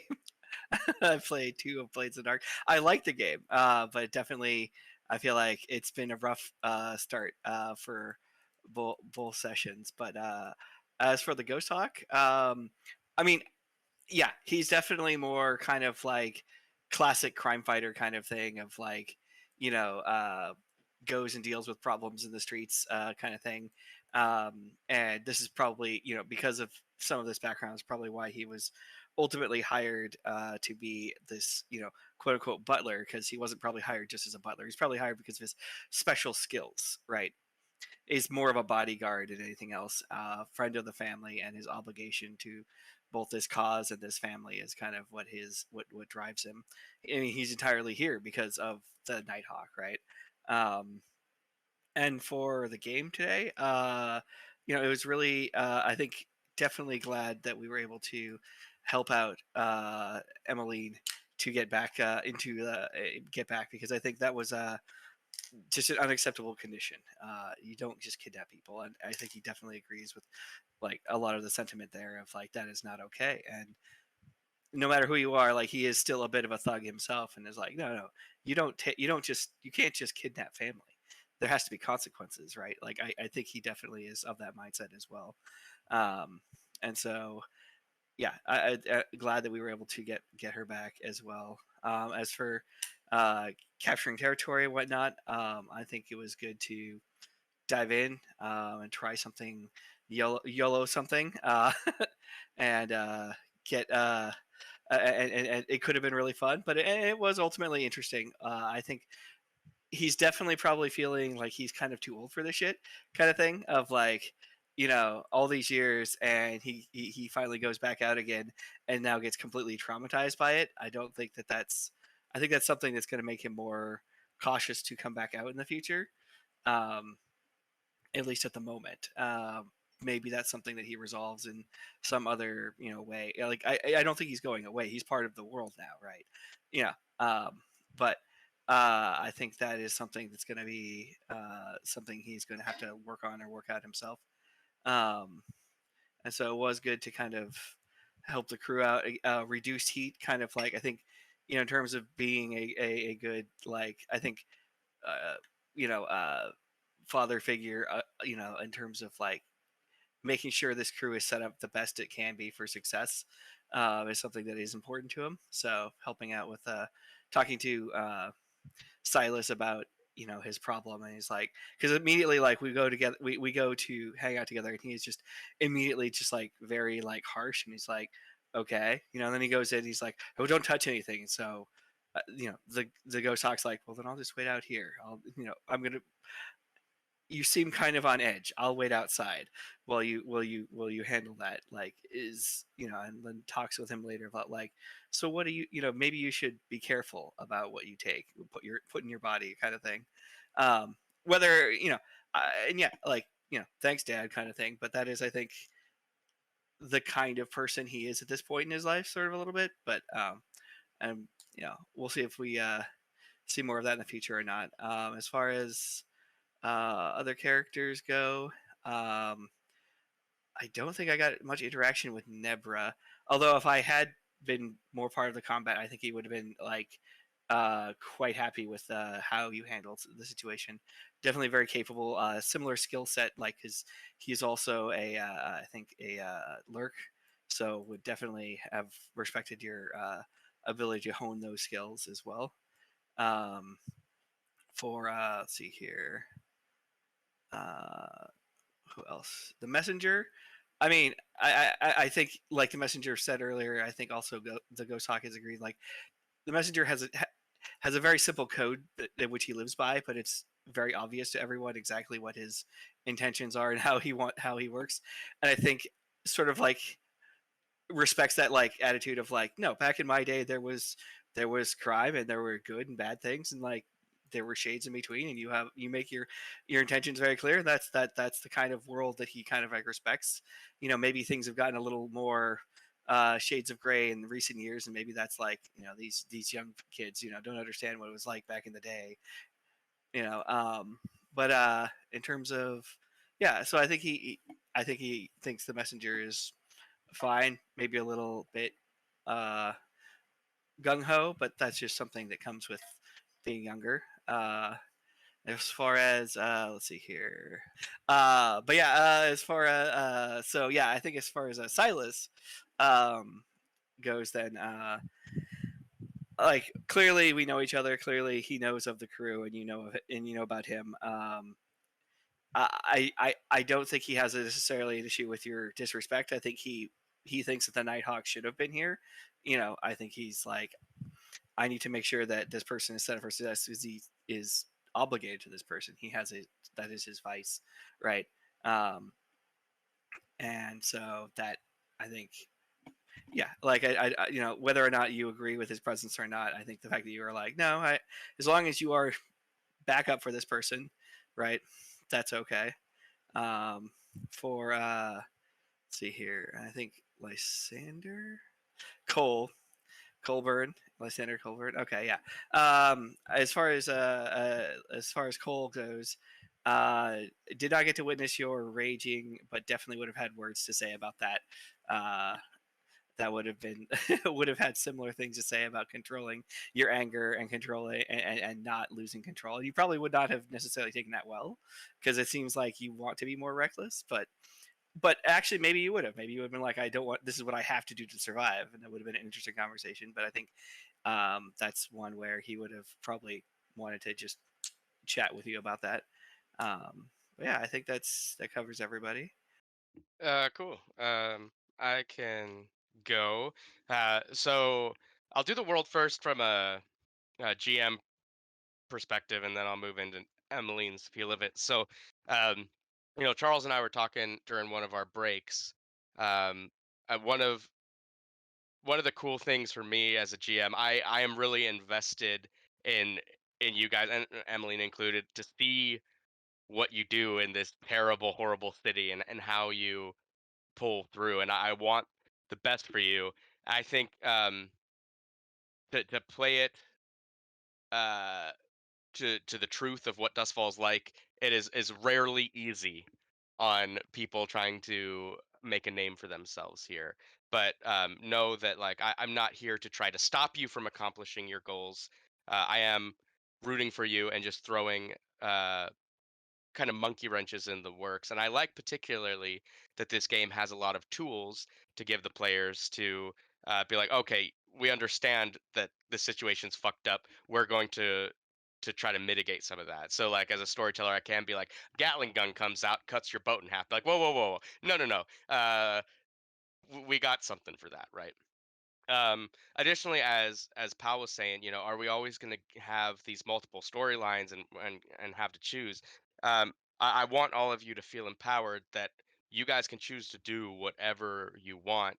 But as Dusk Falls this living city, and there's gears turning and other factions and people wanting their own thing, the world is in this constant flux. So at any given time, you might be like, we want to do a thing, and there might be other things that are equally pressing. And like tonight was a good example of, oh no, we can maneuver this around and we can do both. And sometimes maybe that won't be the case, and you have to choose, we're going to go for it, or we're going to go through this new thing that pops up. I can understand that can be frustrating at times, but um, and I mean, continue to let me know how you guys feel about it, because I want this to be a fun experience for you.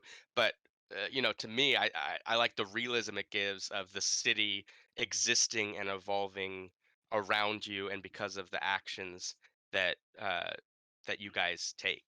Um, as far as Emeline goes and her view of the world, as we discussed in game one, Emeline is very business minded, and I think like in doing the bookkeeping for the crew is very concerned that we have been resting on the fact that the hive will protect us for a long time, but that's just one faction, and as we've been pulling these scores, we've been making enemies of a lot of other people, and there might come to a time where the hive's like, you know what, it's not worth the trouble protecting you anymore. You're on your own, in which case we're screwed. So while she didn't like how the Dimmer sisters handled it and probably went back when she's moonlighting and be like, okay, I'm setting some ground rules for how this relationship looks, is kind of like, I get where you're coming from. And yes, I can help you. You just went about it in a piss poor way. Um, and hopefully that will open up some cool options for growth with us and the Dimmer sisters. It can get us some gold if ever, I'm like, I don't want Emeline involved on here. Um, and yeah, opens up some cool things. Additionally, as far as the world goes, so I will say, we got the Fog Hound, a medium steamship, which I like Pal's idea that until we upgrade to get the new vehicle, it is probably battle damage and sitting on blocks and stuff in the grotto. This also comes with a Gatling gun and mount, so when we do get that operational, we got a lot. We can use that, right? Anything that comes up in the story, mechanically, right? Like the gun's not just going to stop working because it changed hands. Um, and yeah, I think I knew going in that this game was going to be a tough one and brutal. Um, but at the end of the day, you guys got what you wanted, which is great, and we were able to level up our tier, which is super awesome. And you nearly annihilated a level 1 faction. I mean, granted, bears there, but they're going to be a weak tier 0 faction with everything is in disarray for what you did. I have a lot of editing to do to the Roll20 website tonight, but I think that's great, and it shows how your actions affect the world, and we'll continue to see where things go from there. But in Emeline's mind, yes, let's stop making some enemies for a minute. Let's make some friends, and then we can go back to making enemies. Um, as far as characters go, I'm gonna start with the Ghost Hawk. So in my mind, if I were to cast the Ghost Hawk, I'd cast Sam Elliott, because I definitely got the dude, do you need to swear so much Yeah. type of vibe from him. And I think like in Emmeline's mind, like it's just protocol. I think as we established, this has happened before. The Nighthawk goes off, we get a replacement, and it just unlike Silas, who's like, are they the same person? What's that? I think Emeline doesn't give a shit. It's all right. This is just what happens when it goes on. Um, I think though, much like Nebra, I think Emeline actually kind of likes the Ghost Hawk a bit better than the Nighthawk because the Ghost talks all broody and like, oh, I'm on vengeance, and it's very like selfish. Where the Nighthawk is kind of this old grandfatherly figure. It's like, yes, I've done crime since the beginning. Let me mentor all of you and stuff. And it's like you're kind of a calming presence at the end of the day. Then the fact that you can move through the ghost field is something like Emmeline's ability to be able to detect all ghosts in her vicinity is rare and something that other factions, as we've seen, want and are willing to go to great lengths to have. She's never seen someone with your ability, can only assume it is just as rare, and that's something you should watch out for because hey, heads up, kidnapping is a thing apparently.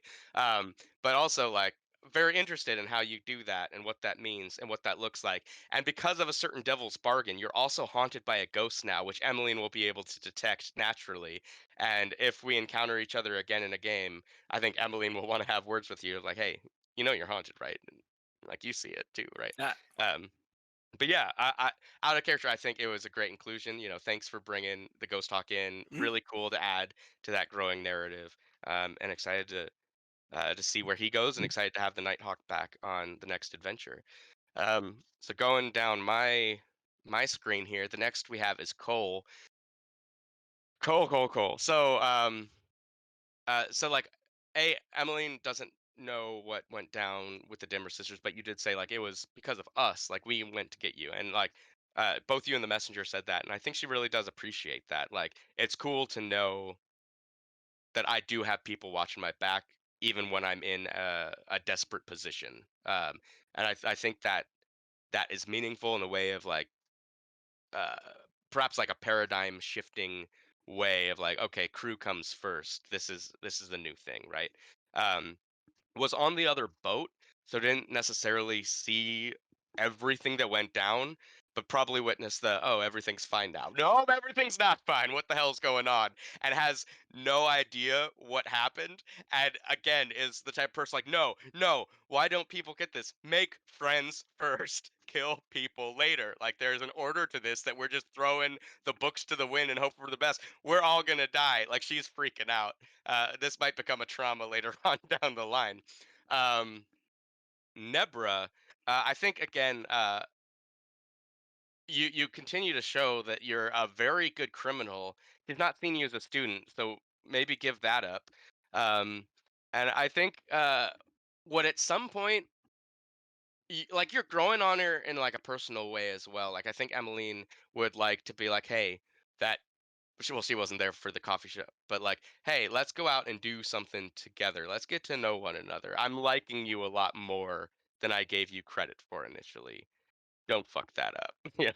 Um, Silas uh, doesn't know that you had that whole pirate code dilemma. Probably wouldn't hold it against you because she's probably the same way. Of yeah, I'm not sure I'd come for you guys if and until the revelation of no crew first. Um, and yeah, I think like you continue to be a good leader. I think like she might have words with you later about her concerns about the trajectory of the crew and all the enemies we're making. Of like, hey, at some point you need to put on your leader pants and knock some heads around and be like, here's how we're going to handle other factions going forward. We're actively going to try to make some friends and we're actively going to make enemies, so that we don't have like a World War I situation where we find out we stand alone. uh, with the messenger, we guarded the boat together. I think much like Cole appreciates that you came after her and that was meaningful to her. um, and much like I've discussed previously, like you're the other one who is spooky like her, and so I think appreciates that I can summon ghosts around you, and you're not, you know, clutching the spirit bane charm at least as she sees and stuff like that. And I think the she's fascinated by your vengeance towards Dimmer sisters. Of like, no, they did something to someone who's associated with me. This does not stand. Where she's like, no, fuck, I'll do it. Just ask next time.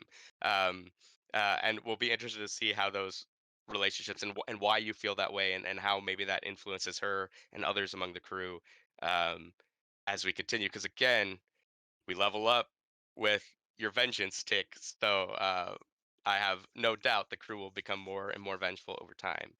And then finally with Reese, I think this was the first time I saw Reese in action, and I get this impression of like, you have these people in real life, right, from war torn countries, or who were soldiers in a past life, who are now like barbers or cab drivers, and you think like this guy seems so unassuming, whatever. You don't realize that this was like a cold-blooded killer at one point, right? And I think this is what Emeline got to see with Reese. Like this man ran at a firing Gatling gun to disarm it, while it was being manned by a literal bear man, right? And like I think that was really impressive to her, and was like, not only are you a doctor and proven good one at that, there is a whole story behind you, um,